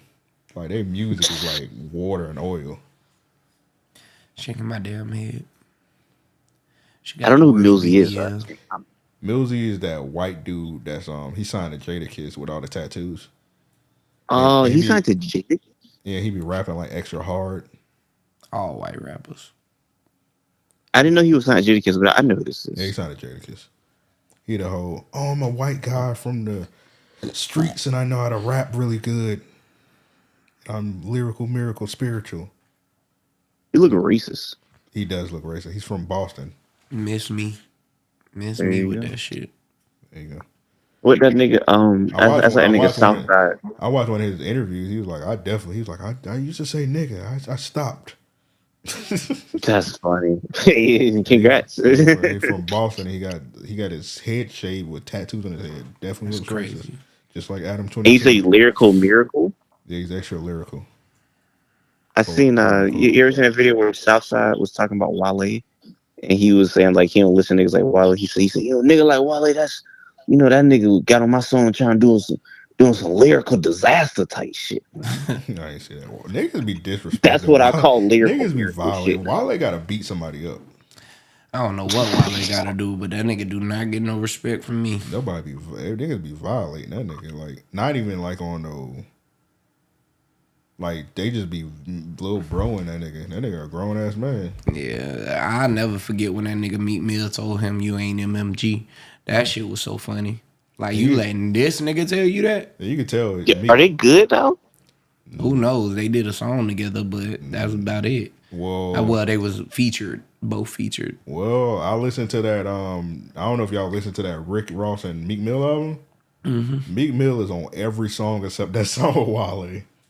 Wow. He literally on every song except that one with Wale, and I was like, interesting. I think there's a lot to be said about that nigga, but they follow each other. So. Shit, I don't mean that. That's green, but you is a journalist, so I'm gonna let you have that. Nigga, I mean, in 2023, that's literally how you see if people fall out or not. They unfollow. Well, that nigga. I don't know if you've seen it, but that nigga Reggie Jackson had left his wife for that young ass Puerto Rican singer, and like he still followed his wife. I guess ex-wife. Yeah. That shit don't mean nothing for real, nigga. Yeah. Bro, that's literally how people, bro, and these young people, bro, that's literally what people do. Like literally, if you want to know if an athlete is beefing with his team, he will take the team out of his bio and unfollow them. That's literally what people do. Like I'm telling you, like if you want to, I don't know. Follow that nigga recently. Matter of fact, to let him know, like, hey, we ain't what you thought we was, my nigga. You know what I'm saying? So I'm about to say, nigga, is you know what I'm saying? Not to bring this up, but I'm pretty sure. Hey, I'm gonna bring it up, but people that beef, they don't follow each other. You know what I'm saying? Who you was gonna bring up? I'm about to say, I'm pretty sure the host of 3 or 4 Talk don't follow each other no more. Oh yeah. That's how it is. You go and look and see if somebody follow each other. Well, that's like real beef. Like they was they had real plagues. Yeah, that's what I'm saying. When somebody don't, you know what I'm saying, that's how it be. Yeah. But I know I've seen it's people that don't like each other that follow each other. You just mute the motherfucker. Yeah, for real. That's why I'm petty. I be doing petty shit. I'm like, nah, nigga, you need to know where I'm coming from. It's also different because it's hard to know when a nigga following you for real. It's not like Twitter where it just say follow you. And I'm gonna be honest, like my thing is, if it don't have that kind of notification, I would never know personally because I'm not checking your following count and shit like that. I'm not checking to see if you following for me, shit like that. But yeah, if you going through those kind of measures to see whether or not we following each other and shit, fuck you. You know what I mean? Yeah. We obviously don't fuck with each other like that. Yeah, at a certain age, bro. Niggas don't care. Also, sometimes it be niggas that don't follow you that you fuck with in real life. Like 100%. I admit, I used to care about that shit back in the day. I used to have a damn app that tell you when people unfollow you. Mm-hmm. I used to really care about that shit back in the day. Like, I don't give a fuck now. That's more. It's hard to now. You know, we 20,000 up. You know what I'm saying? Niggas is doing really well with the podcast and shit like that. We got our own motion and shit. Fuck you, niggas. Yeah. Shout out to 65,000 people on Facebook. Come on now. We streaming on Facebook too, and only one nigga watching it. But we got 65,000 followers. Unbelievable. But shout out to all you YouTube niggas. So for real, we fuck with y'all heavy. Hey man, I appreciate y'all, just for tuning in, listening to us talk our shit. Y'all know I be saying some crazy shit sometimes. Just more so for context, you know what I'm saying? Like I'm down to like go crazy with this shit.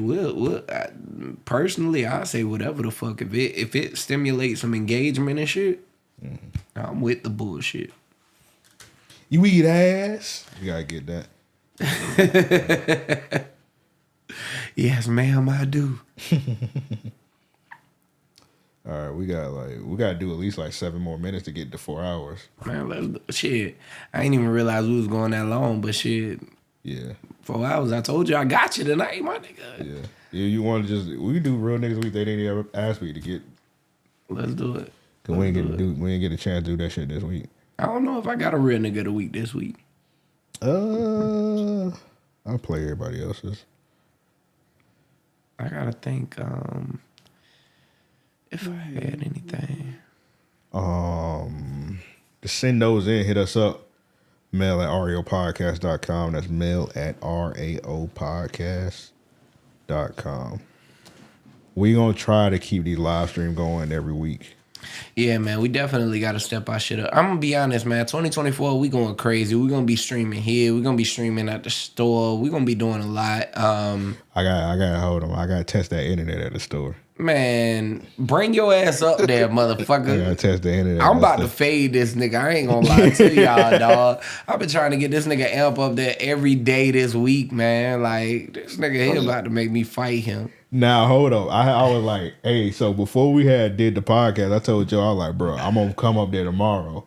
I said that before we did a 2 hour and 30-minute podcast. Trendy. 12. That shit took me forever to edit. I get on YouTube. That. I gotta put that bit on. I gotta put it on whatchamacallit first. On the Patreon. I gotta put it on the Patreon first. Yeah. And then I gotta put it on YouTube, bro. That bit took me like 4 hours to just to edit it. I believe it. So I don't give you a hard time. Yeah. But my nigga, if you ain't up there this weekend, put your boxing gloves on. Just know when I come back to record on Tuesday, yeah, it might be a live stream of us fading. Now, what am I doing? I know I can't come up there Sunday. I might need to come up there Sunday. Damn. Look, we got the game on. You know what I'm saying? I think I got to do fucking creeping on Sunday. Man. I know I do creeping on Friday. Because I definitely need to see the game, but it's like if I got to do creeping, then. Yeah. And then I got to do the new podcast. Right. We'll see. We're going to figure it out. Shout out to niggas who don't understand the premise of Real Niggas of the Week and stuff. Like the guests. Like, it'll be like, so you're a real nigga. They'd be like, my uncle. They're like, oh, for sure, what your uncle do? Like, shit, nothing. It's just that nigga a real nigga. Yeah. Also, when we do the Real Nigga of the Week segment, we see who be lying. Cause we get a bunch of people like, man, I listen to every single one of y'all episode, bro. I love y'all shit. Yeah. Like, let's do Real Nigga of the Week. They need to happy. What's that? Like, nigga, you don't be watching that shit. Bruh, anytime niggas come on and they giving us high praise out the gate, I be like, all right, I'm finna test this nigga and see. So when we get to these segments. Huh? You said what, Eric? Nigga wants to name I was gonna say, no. I was gonna say, who's somebody who gave you a high praise? Like, boy, I listen all the time. And they really did probably listen for real. Now, I'm going to tell you one nigga, we ain't had him on. He a cracker, actually, but we ain't had him on. But my homie Big C, he does the Forecast podcast. Shout out to Forecast. Shout out to him. My homie Big C, he listens to every episode, yo. And I mean, faithfully, like, last week I was off the episode, right? It was funny because I had called him. And we was chopping it up and shit. He was like, yo, you made a deal with the devil, didn't you? I was like, what the fuck is he talking about? Then I went back and I listened to the episode and you was talking about the Talladega Nights situation. Oh, yeah. And I was like, yo, he really be tapped in. Yeah. Like, hey, shout out to Monty. She listened to every episode. Shout out to Monty. Yeah. I definitely fuck with Monty. Monty good peoples for sure. The Gemini? Yeah. That first day that we met, like when you came through and you was being real disrespectful and shit, bro. I just refused to give her any attention and shit. But yeah, she good people after getting to know her and shit. This nigga funny, man.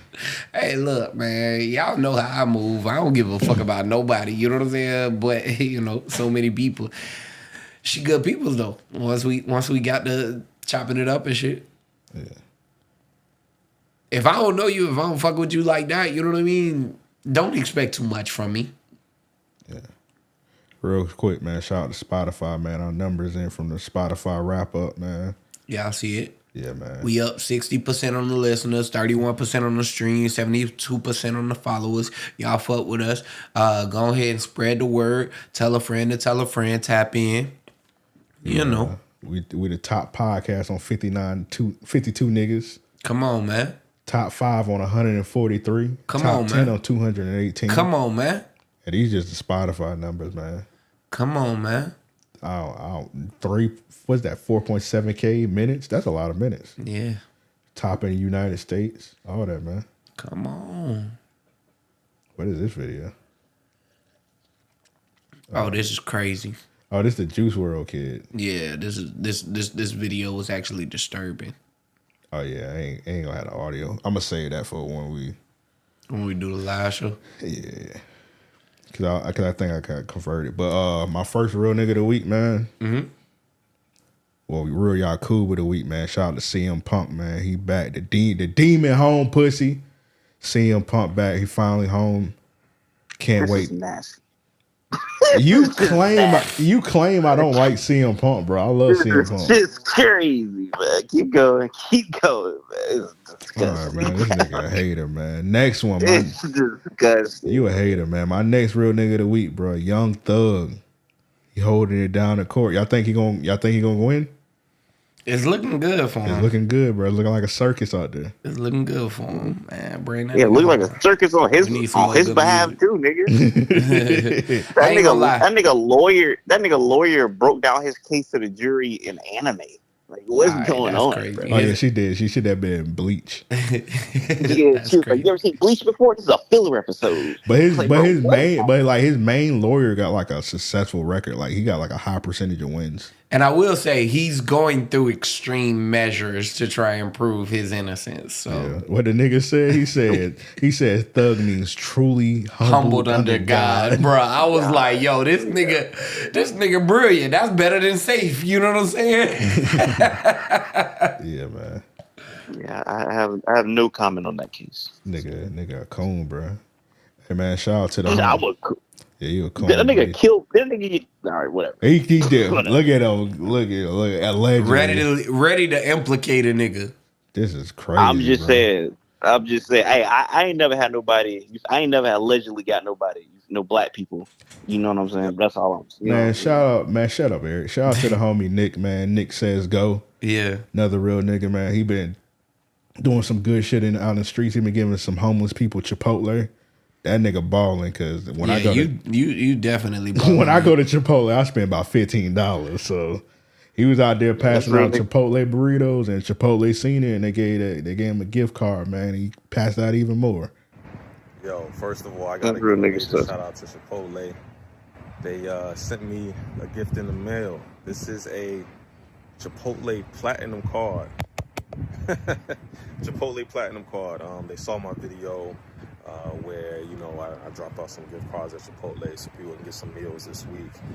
They hit me up, said they wanted to help out, you know, wanted me to treat myself, get a meal, help out some other people, you know, give them some more meals. So they dropped off this platinum card at my doorstep.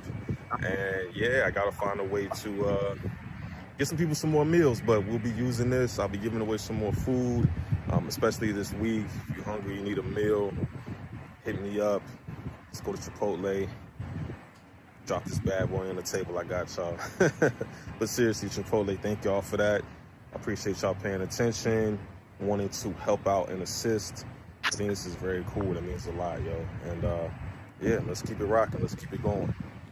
Hey, Nick, I ain't near you. You know what I'm saying? I ain't in Chicago, but goddamn, you know, I like Chipotle too. They got one in Riverside. You know what I'm saying? He said one more catered meal drop off, and he was just passing them out. Yeah, man, that's some real shit. Chipotle up here? Mm-hmm. That shit is ass. It is, actually. That's the worst one, but... Yeah, no. To me, you gonna slander. The best Chipotle to me is the one on the north side. The River City one. That's the best Chipotle. I ain't never been out there. I ain't driving all the way to the north side, especially with their reputation, nigga.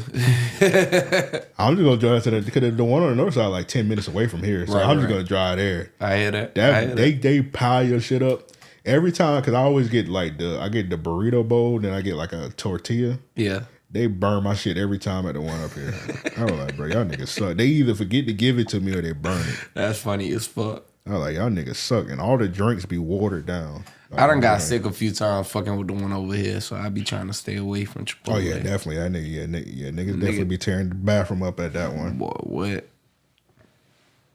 You ain't got one? I don't know if I got a real nigga of the week this week. I don't think so. Well, this one from Chris. He got this white dude. You sent this to me, Eric. He said it's a white dude. His name Danny Stootsman, a football player. He had a caption on I've seen a few white folks saying on Instagram. He said, "I'm like communion, that cracker with the juice." That's green, but you know, it's green. It actually is. All right, but King, I respect it. I feel like it's a bar. I respect it.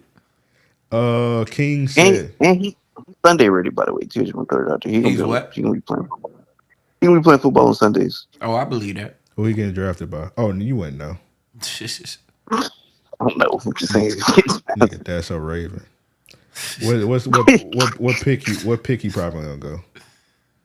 I don't know, man. I don't even think. I think he's like a sophomore. Oh, okay. I'm just saying he's a good football. There's a few crackers that been using this though. I fuck with it. I mean, that's a good little phrase for a white man. But I feel like let's say he the first. It's green. All right, bro. Let's be real. That cracker with the juice. Shut up. Hey, y'all say I hate white people. If a motherfucker said that in person, I would slap them. Nobody's saying that in person. Bruh, you're green. This is IG. This is IG caption. No different. Everybody Rilo Rodriguez today. Can we get on to the next one? Big who that for? All right, let's go to the next one. What Rilo said, that boy killing me. Hey, wasn't that you that said that nigga? That nigga actually said a very gay tweet the other day. It was like, it wasn't him. He bought the account from somebody. It was like a pregnant girl, and it like she had a stomach, and she was like, "This boy killing me." No. It was like, I be fucking her, and she be like, "Yes, daddy, I like that," or I say, "Yes, daddy." Some shit. It was Rilo. Like the shit was very recent, bruh. The tweet was wildly gay. I was like, "Yeah, this should have been deleted." This one from King. He said, "Real Yakub goes to Randy Orton. Bro put on a master class after coming back from that back injury." Pause. Sorry. This nigga pausing that is funny. Oh, hold up. This was all right. He did buy the account. July 21st, 2015. Yeah, he bought that account. He say, "Damn, baby, you so little, but you really be taking that pipe." I say, "Yes, daddy, I do." That's I was crazy. like, yeah. Hey, y'all pay that $7 and get that account white. Yeah, I'm telling you, you need to. Next one from Rand. He said it's Jason Weaver's mom. He said Jason Weaver celebrates his hit song "I Just Can't Wait to Be King" selling 2 million records. The actor's mom famously turned down $2 million upfront, a $2 million upfront offer, and instead made him take $100K and lifetime royalties. He has made well over $2 million and counting. Mm-hmm. Salute. Yeah, big shout outs. Salute to Mom Dukes for that. This one from Talladega Nights. He got Coach Pop. He said, "My real nigga of the week, Coach Pop, for calling out the crowd for being fake by booing every time Kawhi scored during the Spurs versus Clippers game." That's actually some real shit. Like, I do fuck with that Yakub for that.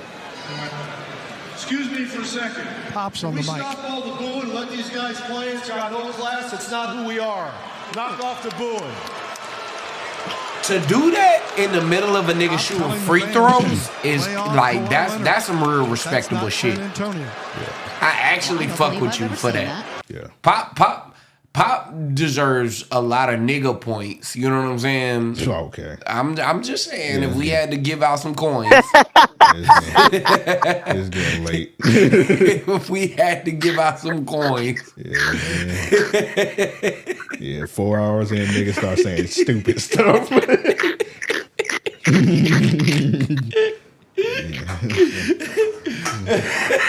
Gonna wrap this up.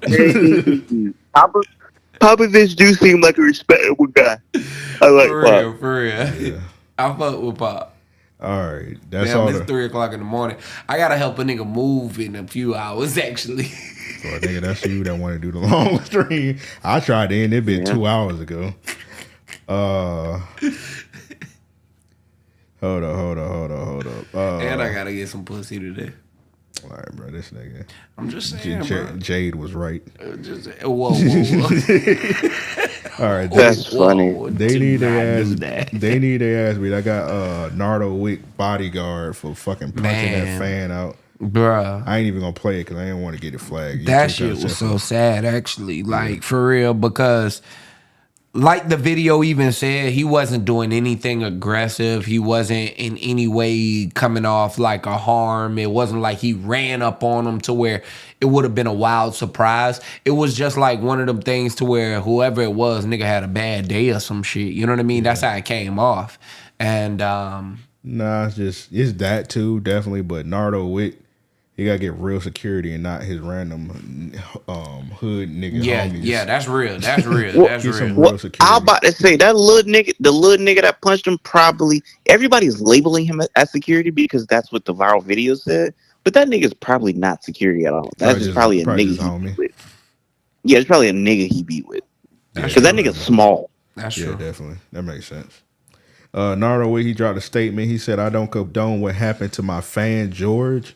After my show in any type of way, I expressed to him and his mom how sorry and concerned I am. It happened to him multiple times before anything was even posted or onto the internet. Actually, real quick, and I'm sorry to interrupt. Yeah. I gotta give Nardo Wick my real nigga of the week just because the instant that it started, he definitely tried to de-escalate that situation. Yeah. He even tried to stop the little nigga before he really punched him and whatnot. You know, Nardo Wick, he kind of laid back. He very laid back. Real. I'm not slow like mentally, but he be moving kind of slow and he I'm chill. Nardo. He chill. Nardo Yeah. I'm Nardo. I'm just playing. You're green. Green ass nigga. You're green. But he just be moving around. But like, I ain't never seen him show expression like that. He was like, "What the fuck?" Nah. And I gained a lot of respect for Nardo in that situation. I think mainly because Nardo is like putting niggas on to the fact that, hey, I might rap this street shit, but I don't have to be a street nigga in every situation. You know what I'm saying? Like that's something that as an artist, I think you have to understand that I am more to these people than what I might be to my security or to my homeboy. You know what I'm saying? All right, next one. I got They Need Their Ass Beat. I got this nigga right here. This nigga Benny the Butcher. Oh my God. And Freddie Gibbs, baby mama. Nasty. I don't know what this nigga Benny the Butcher got going on, but her stomach looks disgusting. I'm just gonna say that. God damn. I'm not a big fan of white women. So. This nigga a monster, nigga. I'm just saying. What's going on with you this week, dog? Nigga Myron Gaines, man. I don't know if you know who that is. That's a nigga from Fresh and Fit. Oh, wow. Myron Gaines. Wow. That's crazy.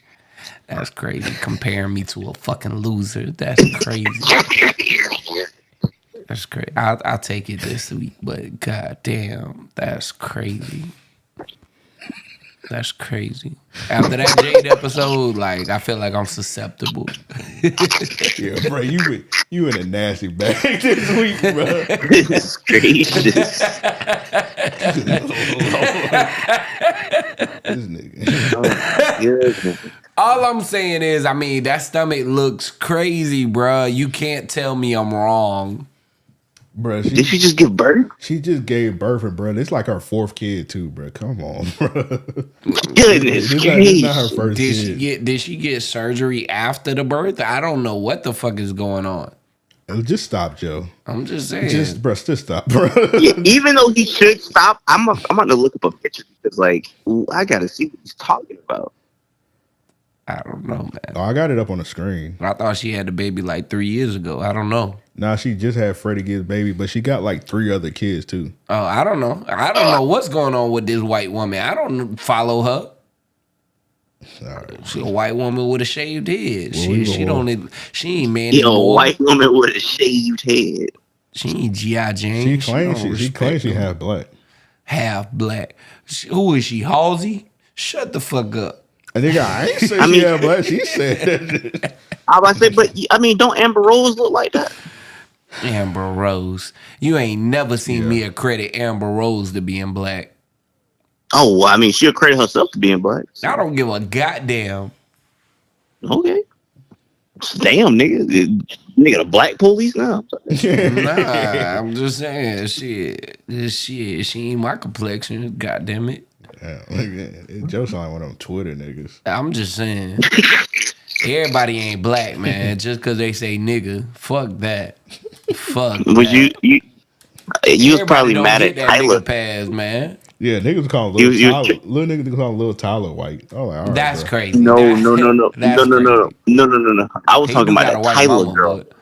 The girl said she was colored. Oh yeah, when you said Tyler, that was like remind me. Hold up. The Make Me Sweat chick, ain't she like South African? Yeah, she said she said she don't identify as black. She identifies colored. But no, people was calling what you call it white too today, caribou. Calling her white would like that. She got a white dad, but she like Mexican. No, she got a what is Tyler? She got a white dad and a black mom. For real? Yeah.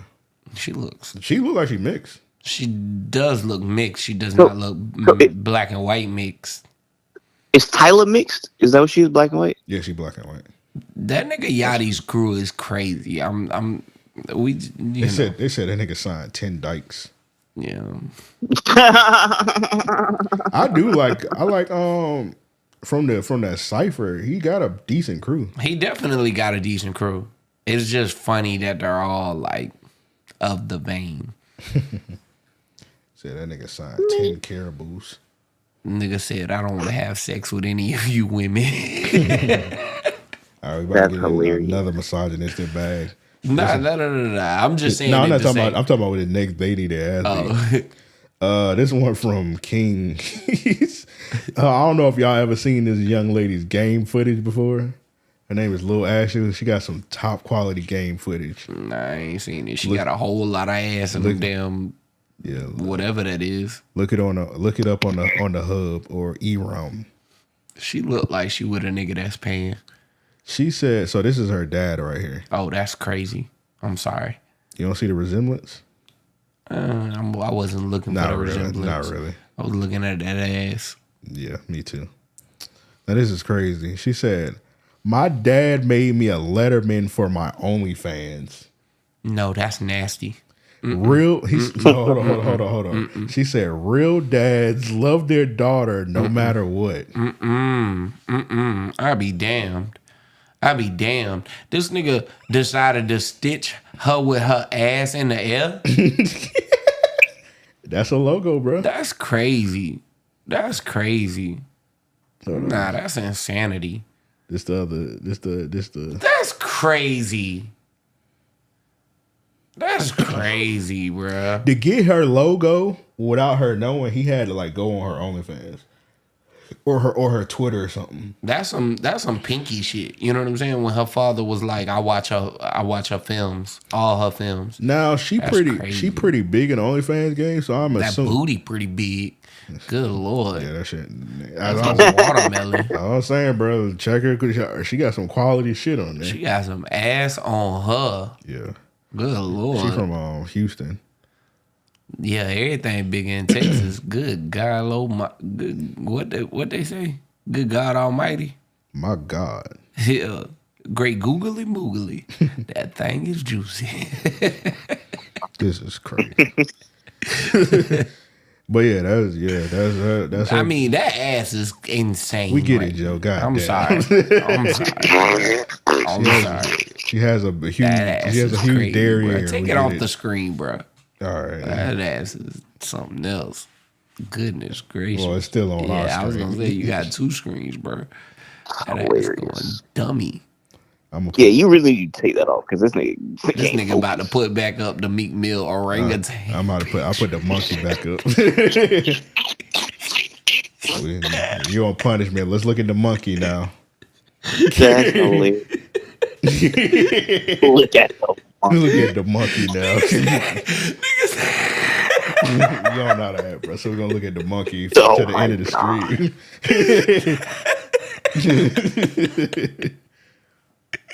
That's crazy. That's funny. Nigga say you on punishment. That is hilarious. Hey, is that Cheetos on the monkey lip? I don't know, man. That nigga was eating ass before they took this picture. What you say? Yeah, bro. I was about to say my last question for the night before I get out of here is a short question. Do y'all like that girl Tyler? I like that Mikey short song. I haven't heard anything else. I've heard a few records from her, and I will say this: she actually does make good. She actually does make good music. I think that she has a lot of potential. Hearing that she doesn't identify as black, she identifies as colored. Is like that's insanity. That's insanity, and that's apparently in South Africa, that's like a different like race out there. Like you're black, you're white. Like there's colors. That's like a thing out there. I don't want to hear that shit. I don't give a fuck. I come from America. Color does not have a good. Yeah, that's why I didn't really. When she said that, I didn't really care because I was like, we can't just force our values on other people's shit. So I was she said, I was like, all right, whatever. Yeah, and I'm not from out there, but that's why for me personally, I try not to get involved in celebrity like lifestyles in that regard. You know what I mean? Because I don't live in that vein. You know what I mean? If we were on Joe Budden's level, you know what I'm saying? To where we kind of mix and mingle with celebrities in that regard, we live in that same realm more or less, it would be different. Because I can't. Let me just say, I don't have the same understanding. You know what I'm saying? And I get what you're saying, Koj. Kojo just said black is mainly a thing in Western culture. Other places don't call themselves black. I respect that. But I come from a culture that black is prideful. You know what I'm saying? I come from a culture to where saying colored is demeaning myself. You know what I mean? So I don't have that same understanding. But that's what I'm saying. You gotta have that understanding though. Because no, I don't. Color don't mean. I don't have to have that understanding. I think that that's one thing that people have to accept is that because we were raised different, because there is such a cultural shift in that regard, we don't have to have the same viewpoints. You know what I mean? I can respect her. This not like what white people say. Like, nigga, I wouldn't raise around these niggas. Like, you know what I'm saying? Like, I ain't respect these niggas. Like, what? No. I think it's a difference in me saying I don't understand someone calling themselves colored when essentially everywhere else in the world you are labeled as black. Like she legit couldn't travel to any other country outside of Africa and say that she's colored without being labeled as black. You get what I'm saying? You can't do a overseas tour and go to New Zealand, Switzerland, shit like that, and they say, "Hey, you're." But that's her culture. She says she colored. She colored. You're right. That's where I say I have to respect it from a distance in that regard. You know what I mean? For me personally, socially, I get can't. why you got respect for the distance. Huh?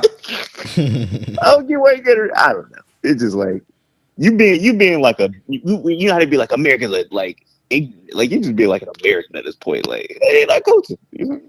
I mean, I am American. I think that nigga, like our country, our rules. No. I'm not even saying it like that. I'm not even saying it like that. But to say I'm colored, like black people in Africa don't even call themselves colored. You know what I'm saying? I'm African. South African, dude.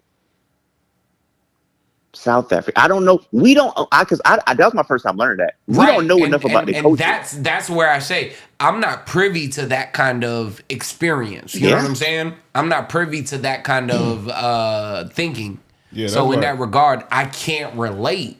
I'm not trying to say it to where I don't respect it, but I am saying it to where I don't relate, I don't understand it, and I don't have the same moral views of. It's kind of like how they have you having all them crazy ass rules in Dubai. Like I don't agree with them, but I'm like I'm just don't want whatever go. Right. But that's their shit. Like I can't. When I look like talking down on their shit. Yeah. Like ain't my shit. And I don't know the history of South Africa, which I kind of want to learn now. Like why do they call themselves colored? Because I didn't know that was a thing until like. Literally, till she said they got a lot of issues with white people taking over down there anyway. So they're probably just something the white people making them say.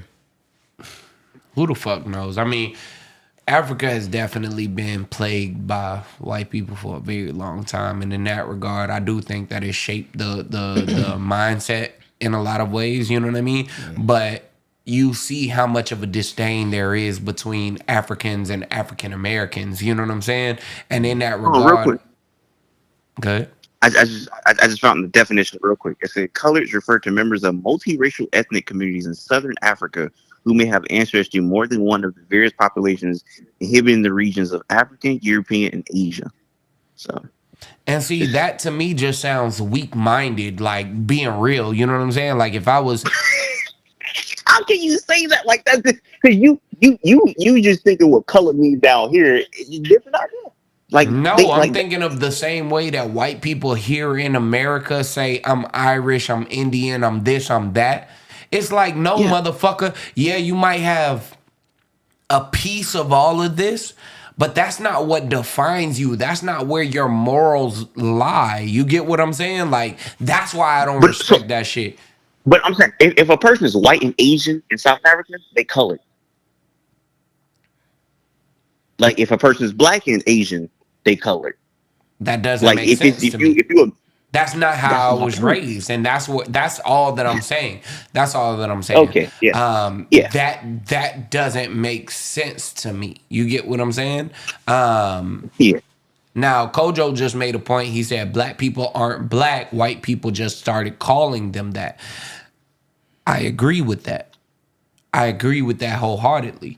Now, here in America, we accepted that term. We embraced, we adopted that term. In other countries abroad, I understand why an African would say, no, I'm not black, I'm African.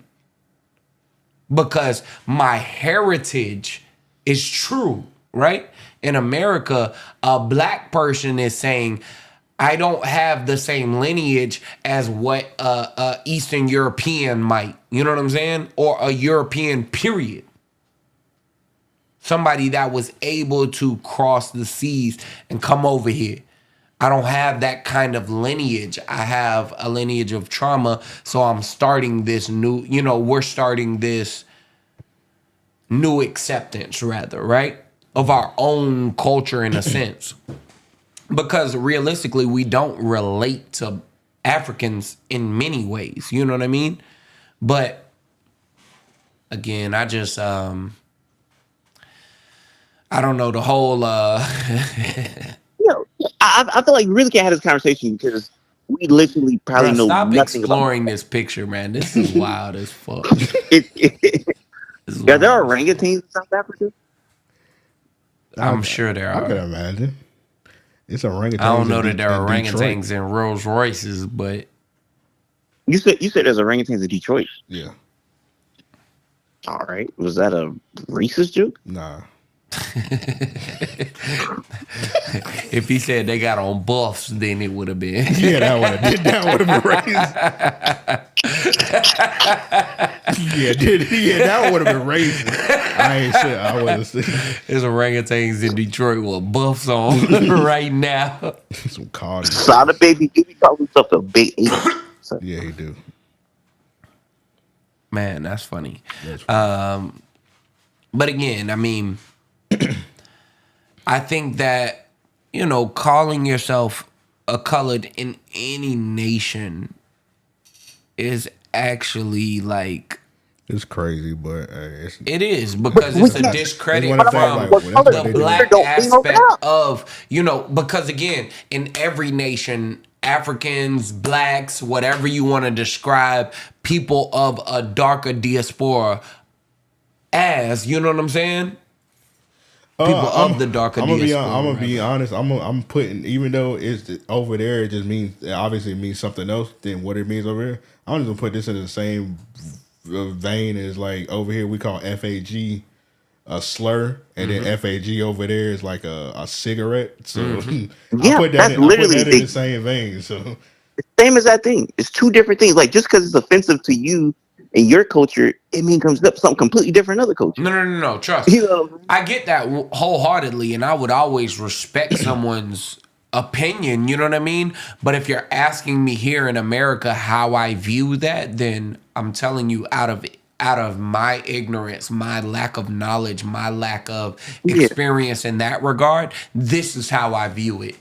It's one of those things to where calling yourself colored and saying, hey, I'm going to embrace both sides of this, to where one side is blatantly disrespectful to the other side in my home, I think that's crazy. And that's just me personally. Make me sweat. Pause. As long as you don't stand up or no shit, we alright. That's crazy. If you grab that water bottle, we gonna have a problem. That's insane. I would hope you would kill me for Nigga, doing that. You would definitely be in here by yourself for the rest of the fucking lease. That's crazy. That is hilarious. But yeah, that's all that they need their ass beats. Yeah, I don't know if I had a they need their ass beat this week. You gotta. Oh man, I seen a mother beat her son's ass. Like, man, she beat the shit out of her son in front of the teachers and whatnot, for the teacher having to call home about the son or whatever. And I was just like, God damn, like, y'all all gonna watch this shit? I don't know where it was at. I don't even know. Oh, you saw a video? Mm-hmm. It was on like social media and shit. And it just like that actually. Real quick, we're gonna end it. How y'all niggas feel about whoopings? I have like a strewed vision on it today. You know what I'm saying? Like, I used to think whippings were a necessity. Nah, them bitches, nah. They not. Because you can definitely discipline in multitude of ways.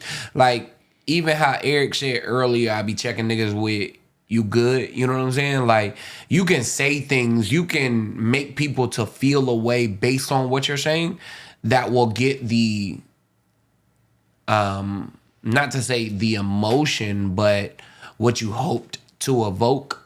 It would get that across without you having to go through those kind of extremities. So in that regard, I think like beating someone is excessive. Yeah. I think that we have to get away from that in the black community, especially because for so long beatings were prided. You know what I'm saying? To the point other people felt like they could beat your kids. Yeah.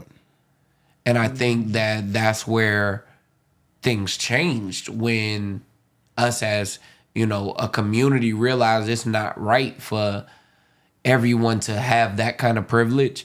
Yes, I do think it takes a community to raise a child, but I don't think it takes a community of violence to raise a child. You know what I'm saying? I think it's knowledge, it's resources, network, things of that sort. So for a lot of people, let's just say single mothers, single fathers, things like that, single parents, period. If you're having trouble disciplining or educating your child in a way to where you feel like the knowledge is sticking and they're able to make conscious decisions for themselves, then you need to reach out to other like-minded individuals and have them to become some kind of a mentor or something of that regard, right? Yeah. Because what we see a lot of today, I feel like kids respect people that they feel like are admirable. Yeah.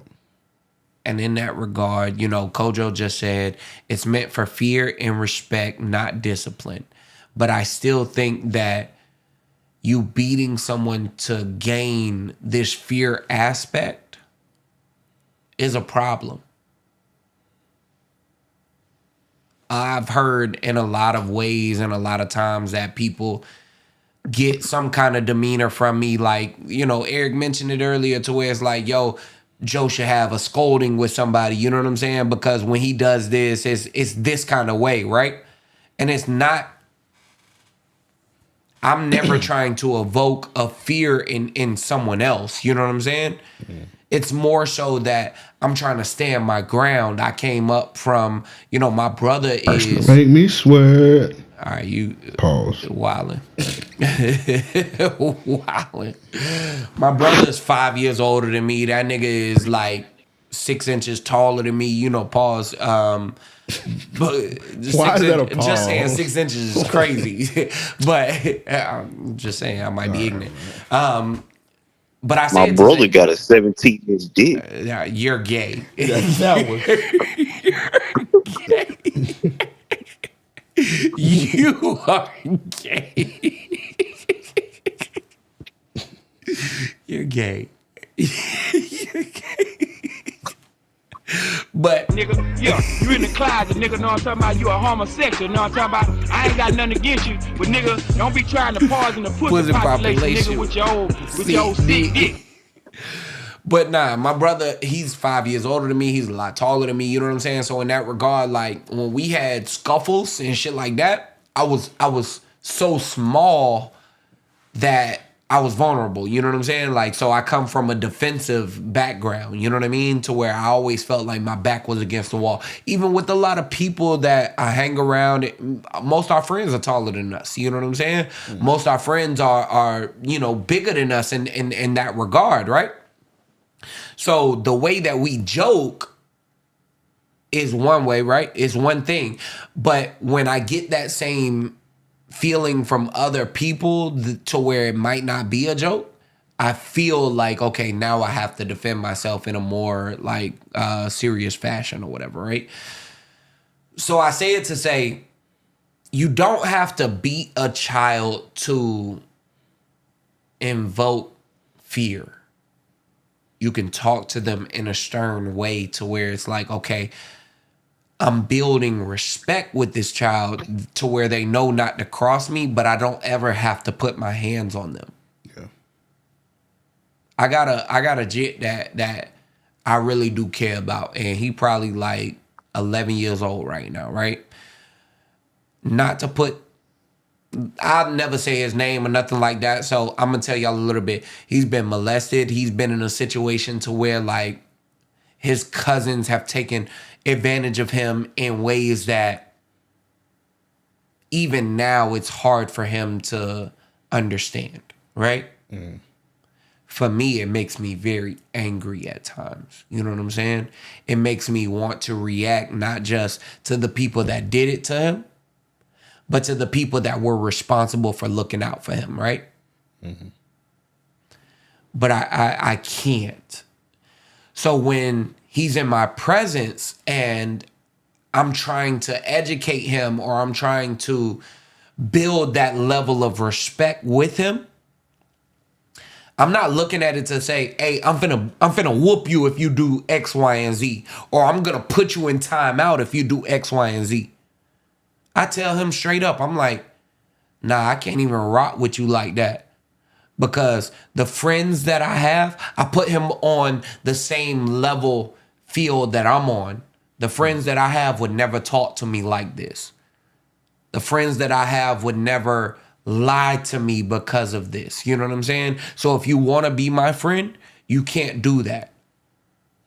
And though it might be stern, of course, I'm dumbing it down right now.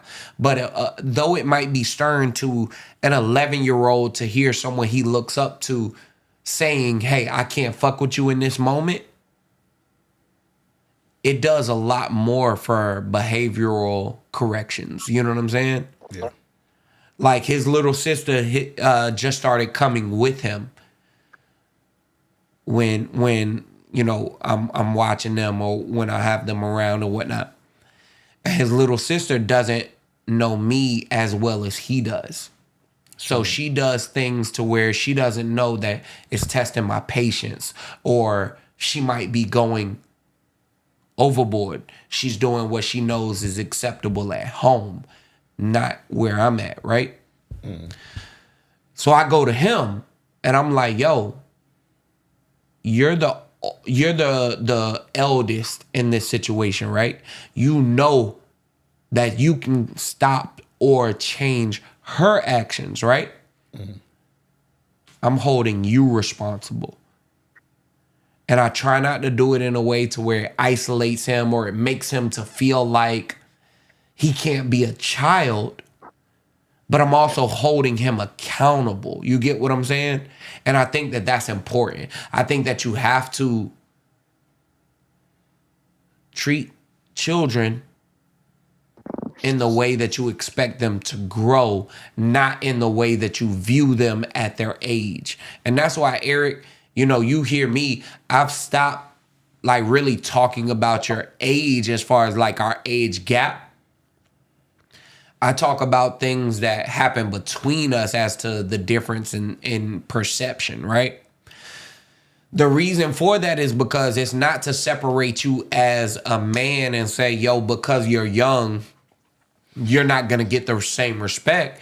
It's to say that, hey, if you do X, Y, and Z, I might not have the same respect for you. You know what I'm saying? I don't come from this kind of background that you might have with our age separation. Yeah. And it took me learning this over time. You know what I'm saying? So I think parents, people that are like child care providers, daycare, teachers, shit like that, you have to take time to understand you can learn too from these younger people. You know what I mean? Even if it's a child. That makes sense.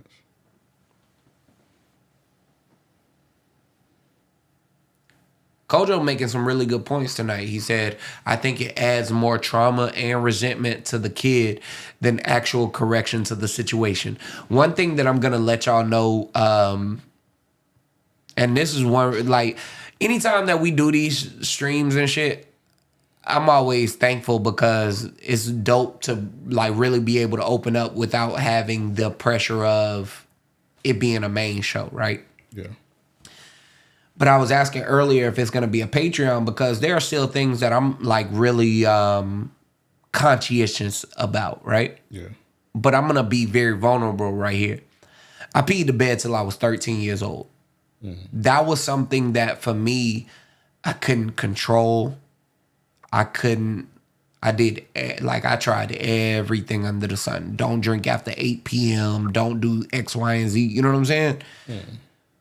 But it's a family history kind of thing. You know what I'm saying? At 13, bro, I stopped. I never peed the bed again a day in my life. You know what I'm saying? But I bring that up to say my father did not know. He didn't come from that. His family didn't have those kind of issues. My uncle was the same way, right? So my father didn't know how to deal with it. My father beat the shit out of me one night because I peed the bed. And it did add a lot of resentment. It did add trauma to my life. It made me to feel like I couldn't have those kind of mistakes. Like I said earlier. That's crazy because I had a similar situation. Mm-hmm. And I got beat. I got beat as a kid. Sometimes I deserved it, but sometimes I felt like I didn't deserve it.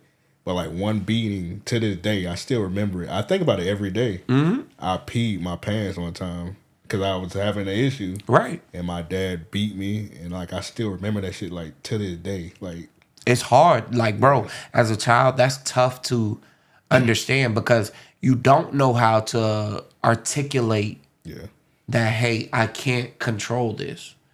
And in those times, we didn't have as much knowledge. You know what I mean? My mom was constantly seeking to find out more about the condition, find out more about some of the issues that I had.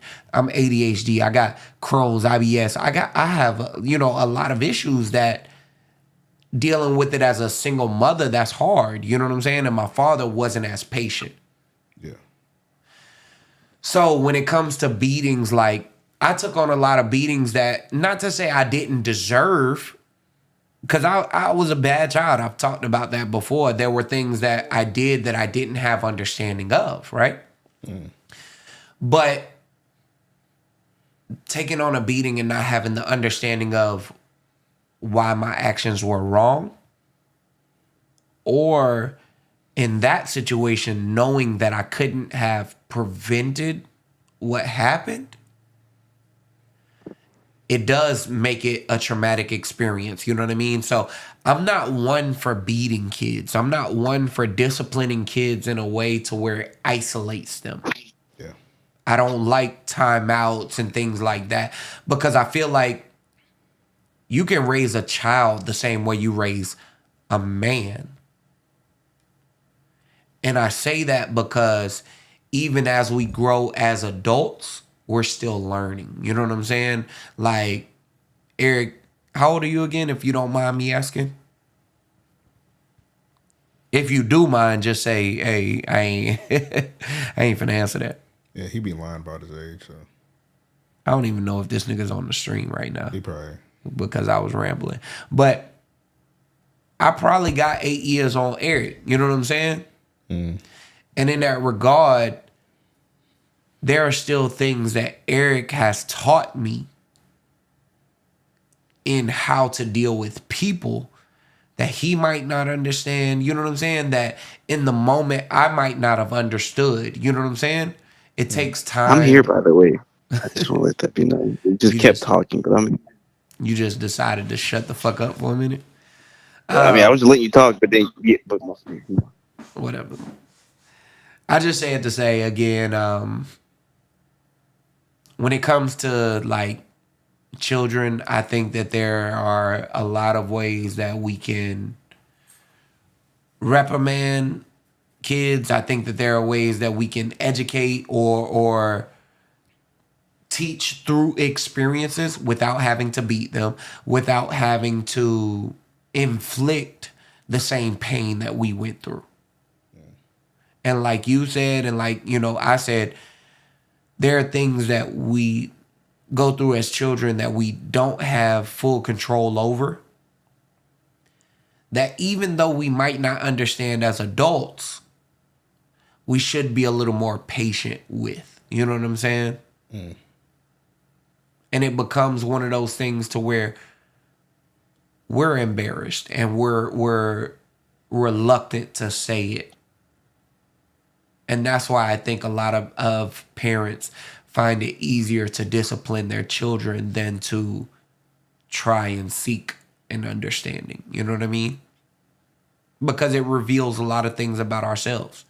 A lot of the children that are going through behavioral fits are often doing that because they don't feel like they can connect with their parents or talk to their parents in a way that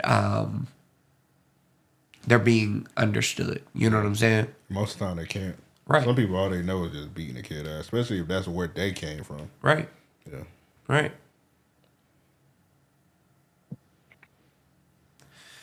So, yeah, I mean, I just say it to say, I think in situations like the video that I mentioned, right? Mm. Everybody needed their ass beat. The teacher, the parent. Yeah. Shit, the child might have needed their ass beat, to be real. But I don't think that it's healthy for you to beat a child's ass to the point that they're that traumatized from it. You know what I'm saying? Also, man, like, let's say you probably do need the discipline. Like, you gave your kid a warning. Like, you keep it up, you gonna get your ass beat. Right. Do that shit at that crib. At their house, yeah. And the video that I saw, it was like somebody trailing them with a video, like she brought her friend type shit. You know what I'm saying? That's not something that you do. Yeah. And then 2, you don't do it in front of the teachers. You don't do it in front of the other students. You know what I'm saying? Like my mom used to threaten me with that at times to where, yo, do you want me to come up to the school and beat you in front of all your classmates? And it's like, okay, I get that you want to discipline me, but what's the point of embarrassing me? And she never did that. You know what I mean? I do want to stress that. My mom has never, ever went that route in any regard. You know what I'm saying? Never to like purposefully embarrass me. But even the threat of it is childish in a sense. It's one of those petty things to where as an adult you can see like in relationships how we do certain things, men and women, to where it's like, I ain't have to do that. You know what I'm saying? Yeah. So I think that we have to take accountability ourselves as, you know, adults and then even children. But we have to instill that in children. You can't expect a children to have discipline. Exactly. Especially listening to that fucking 160-mile kid. Yeah. Listen to that dumbass nigga. I went on a little rant, but... Damn, now you're a dumbass nigga. Yeah, did I call him a dumbass nigga? All right, if I did, I didn't mean to. I'm sorry. I think you was just saying that the song is dumb, and I think you're saying it from a sense of there are adults that are promoting it. I was like, I read from that 70s show, dumbass. Yeah. That's crazy. Hey, man, I agree with you, Joe. I ain't even got to say my point. You said it for me. Yeah, I mean, I could imagine, I don't have kids, so to those that do, I could imagine that it is tough at times to raise children. Yeah. I know what I put my mother through. You know what I'm saying? I know what, you know, I can only imagine at times to what my father might be thinking. You know what I mean? Me and my father, we don't have the best of relationships. You know what I'm saying? So in that regard, it's times to where I question, like, how does he view me as a son, right? But I also think about it and I say this. For every action, there's an equal and opposite reaction. You know what I'm saying? And as adults, you kind of determine those things. Everything that happens is your fault. That's something that I live wholeheartedly by. So if I fuck up a relationship, I take the blame. It doesn't matter what happened in that shit. You know what I mean? We both could have been wrong. They could have been more wrong than me. But it's still something that I did that led them to that point. You get what I'm saying? So that's another reason why I don't agree with whoopings and shit like that. But yeah, I'm off my little shtick. No, I was about to get that a round of applause. No, actually, that was good. I mean, give it a round. When I'm serious, I feel like I can be, you know what I mean, pretty respectable or whatever. Yeah, sometimes you be in a silly mood.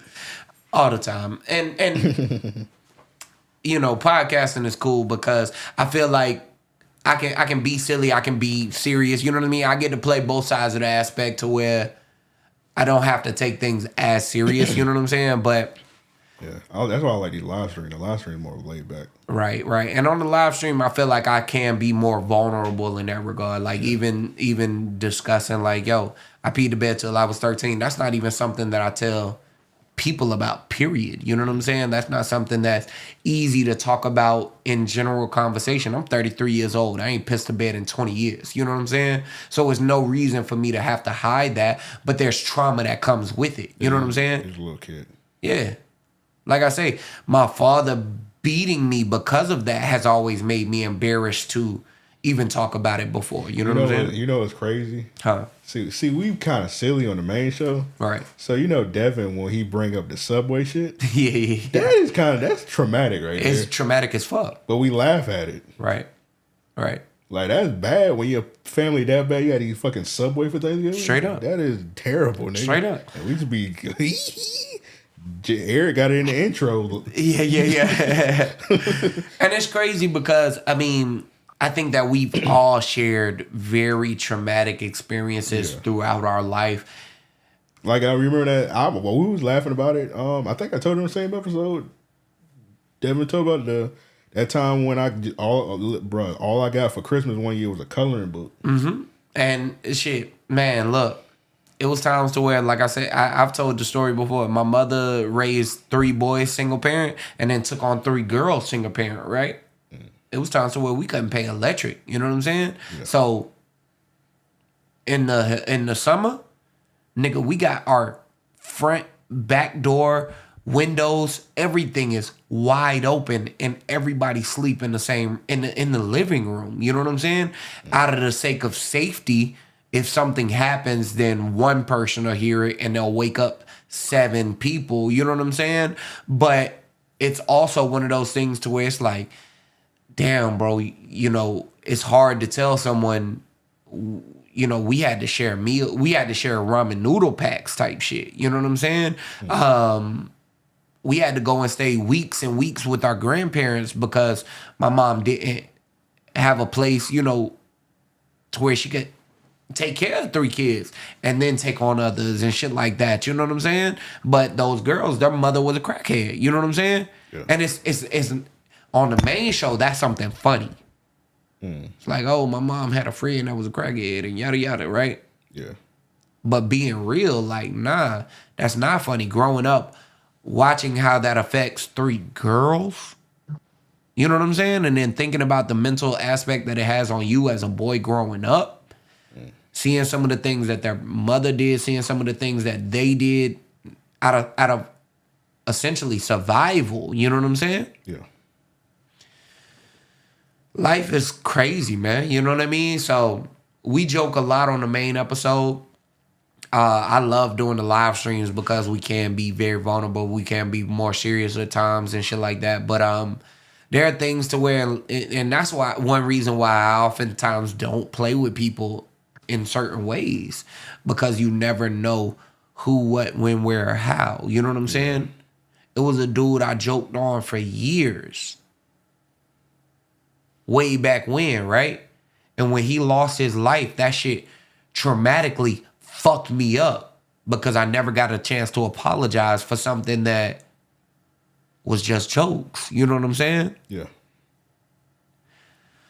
So yeah, life is crazy, man. But I say it all to say that video made, like, it actually hurt me watching that because it made me think about when I was a child. You know what I'm saying? It made me think about some of the ways that I was disciplined, some of the ways that, we might have been threatened with discipline. Like, even on the main show, I talk about things as a joke sometimes. Like, my cousin scared the living shit out of me.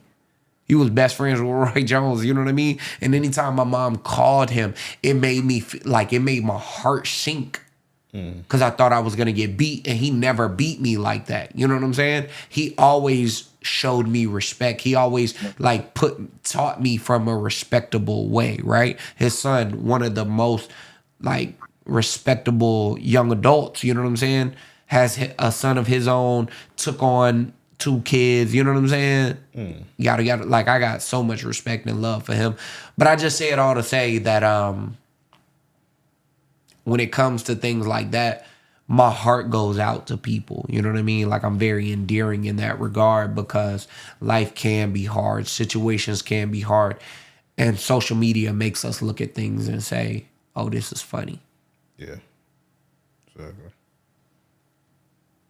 I went on a long ass rant, and I probably got off subject a couple times, but I can't say la vie.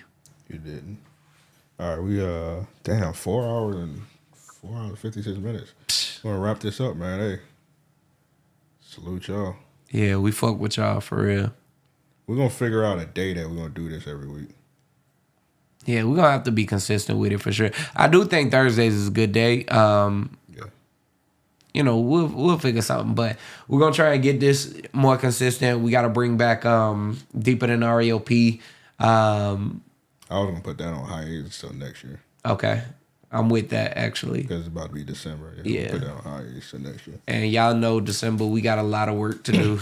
Because I wanna start recording Deeper Than RAOP at the Safe House. Bet. Yeah, I wanna start doing that. Bet. Yeah, we got a lot of streams that we're gonna be kicking off.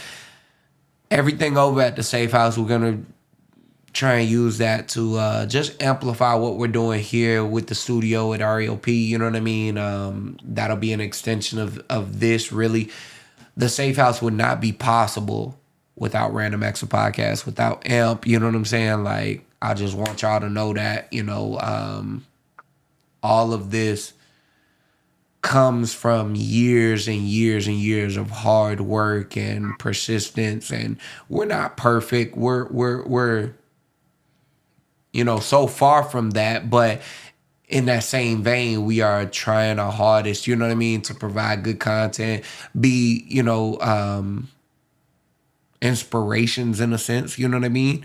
And we just want to do right with all that we do. So excited for this next year for real, because I think that now you all can really see the culmination of everything that we've been working so hard for really coming together. The podcast is making major advancements. Us having this store now is a huge step in the right direction, you know what I mean?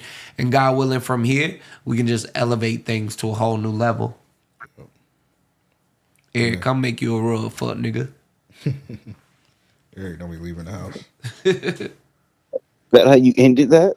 Huh? No, we ain't ended yet. No, I'm saying, is that how you ended your motivational rant with that? Call him a fuck nigga. I guess so. Yeah, I ended in Florida. Had nothing to do with anything you were just talking about. Not at all. Nah, coming to the Safe House make you a rug. I'm telling you. Like, yo, hey, the Safe House, like I say, my goal with everything was to teach people ways that they can create different, I don't want to call them hobbies, but additional sources of income. You know what I mean? Like, that's how the rug started for me. When I got started with that, I told Amp I wanted to get into home decor. The rugs just fell into my lap. You know what I mean? It was situational in that regard. Now I'm in a position to where I can really work towards my dream of doing home decor. I have somebody that does woodworking and whatnot, so we can build furniture ourselves. Like, up at the Safe House, 90% of what you all will see in that store, I've had my hands on. I did either by myself, or with the help of Amp, you know, and a few others and whatnot. My business partner went crazy, you know what I'm saying? Going hard on a lot of shit. But I just say it to say that we want to teach a lot. Like, I'm telling Amp, shit, we should create a course to teach niggas how to podcast and shit like that. And it's not to say that niggas can't learn this shit on their own. You can learn anything. That's how I learned the rugs. That's how I learned 3D printing, whatever the case, screen printing, all of that shit, right? Mm. But sometimes we do need a little assistance through the process. And that's what I hope to be, a resource. You know what I'm saying? In every regard, so that all of us can learn and grow together. I think that these live streams, these podcasts that we do, just furthers that for a lot of people as well. You know, we've seen countless podcasts start from our Discord and shit like that. You know what I mean? So salute to all of y'all. Keep going. Don't ever feel like just because you don't have the numbers now, you know what I mean? Yeah. You ain't gonna get the numbers for real. It's about 2 or 3 years. Man, Amp will tell you, dog. When we was in his crib. What you saying? When we was in your crib recording this shit. Oh, yeah. The numbers now compared to then, you know what I'm saying? Night and day. No, you missed the essence with me and Devin in my mom crib. Yeah, in my room curled up in front of a damn nigga. We had a trust. I remember the days. I remember the days. Yeah, nigga, we was in front. It was my little ass room We had the little TV dinner table fold out with a MacBook and a snowball mic in front of that bitch just talking. Shit, I still remember calling in from North Carolina and shit. You know what I'm saying? Like, oh yeah, man. Oh yeah, you call in. We just put the phone up to the mic. I'm telling you, and like, yo, Amp has always been one of the biggest inspirations to me, just because of him starting this. You know what I'm saying? To see. Not to like discredit you in any way, you know what I'm saying? But to see you coming from Blogspot and like how big you are on Twitter, you know what I'm saying? To, okay, I'm going to try this podcasting and really staying committed. Like, my nigga, we 8 years in now. It was 9 years going on. Yeah. To see this much time and you like never wavering. Yeah. Shit. Real time niggas wanted to give up. I believe it. Can't give up now because the nigga got this studio with a lease on it. So I have to do it. And now we too far in. You know what I'm saying? We got the store. We got, it's too much shit. We got some new merch dropping. This nigga showed me the motherfucking shirts and shit. Some new merch coming. Some 9th anniversary merch coming. Bro, that shit crazy. That shit, get your paychecks ready. If y'all need to, go ahead and start working overtime now, my nigga. I gotta send you some shirts here. Well, we gotta get them printed up. Yeah, I'm gonna get you a Safe House shirt too. Set a fucking example. Set a fucking example. Shout out to my dog Joe Samuel. Yeah, he long gone. That nigga probably sleep. Yeah, probably. That nigga working round the clock. Yeah. That nigga just came back from the DR. I need to go to the DR, but he we going for different reasons. Yeah. I'm going for another reason. He married. He married, yeah.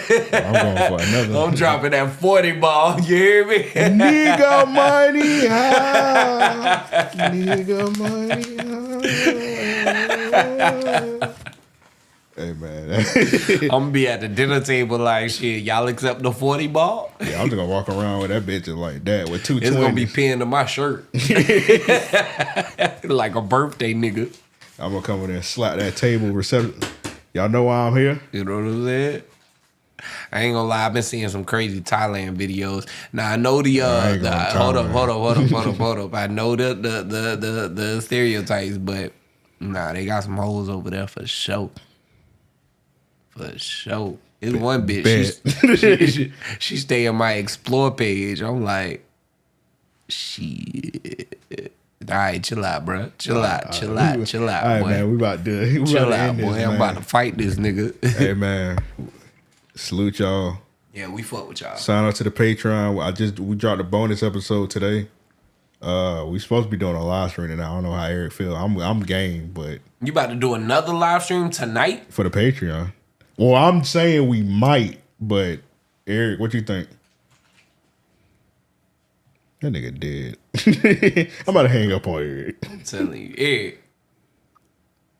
That nigga out of here. I'm hanging up that on nigga putting a new bonnet on. Maybe. If not, me and Banks supposed to be doing a bonus episode this weekend. So. Me and you, nigga, we about to do another bonus episode for the Patreon. Hey man, either way, with all that said, we out. This nigga gonna call back. Yo. To the phone. What, nigga? I went to go use the restroom. I was come back to the phone. Oh, I was asking about the live stream tonight. Like later Friday. Yeah. What about it? Are we still doing it? I mean, is there a point? We done went by forever with this one. No, y'all. But anyway, we're gonna have a bonus episode. He got a good. All right, I guess he got a good point. I mean, shit. I'm gonna be honest. More content, the more content. You know what I'm saying? These niggas ain't gonna complain.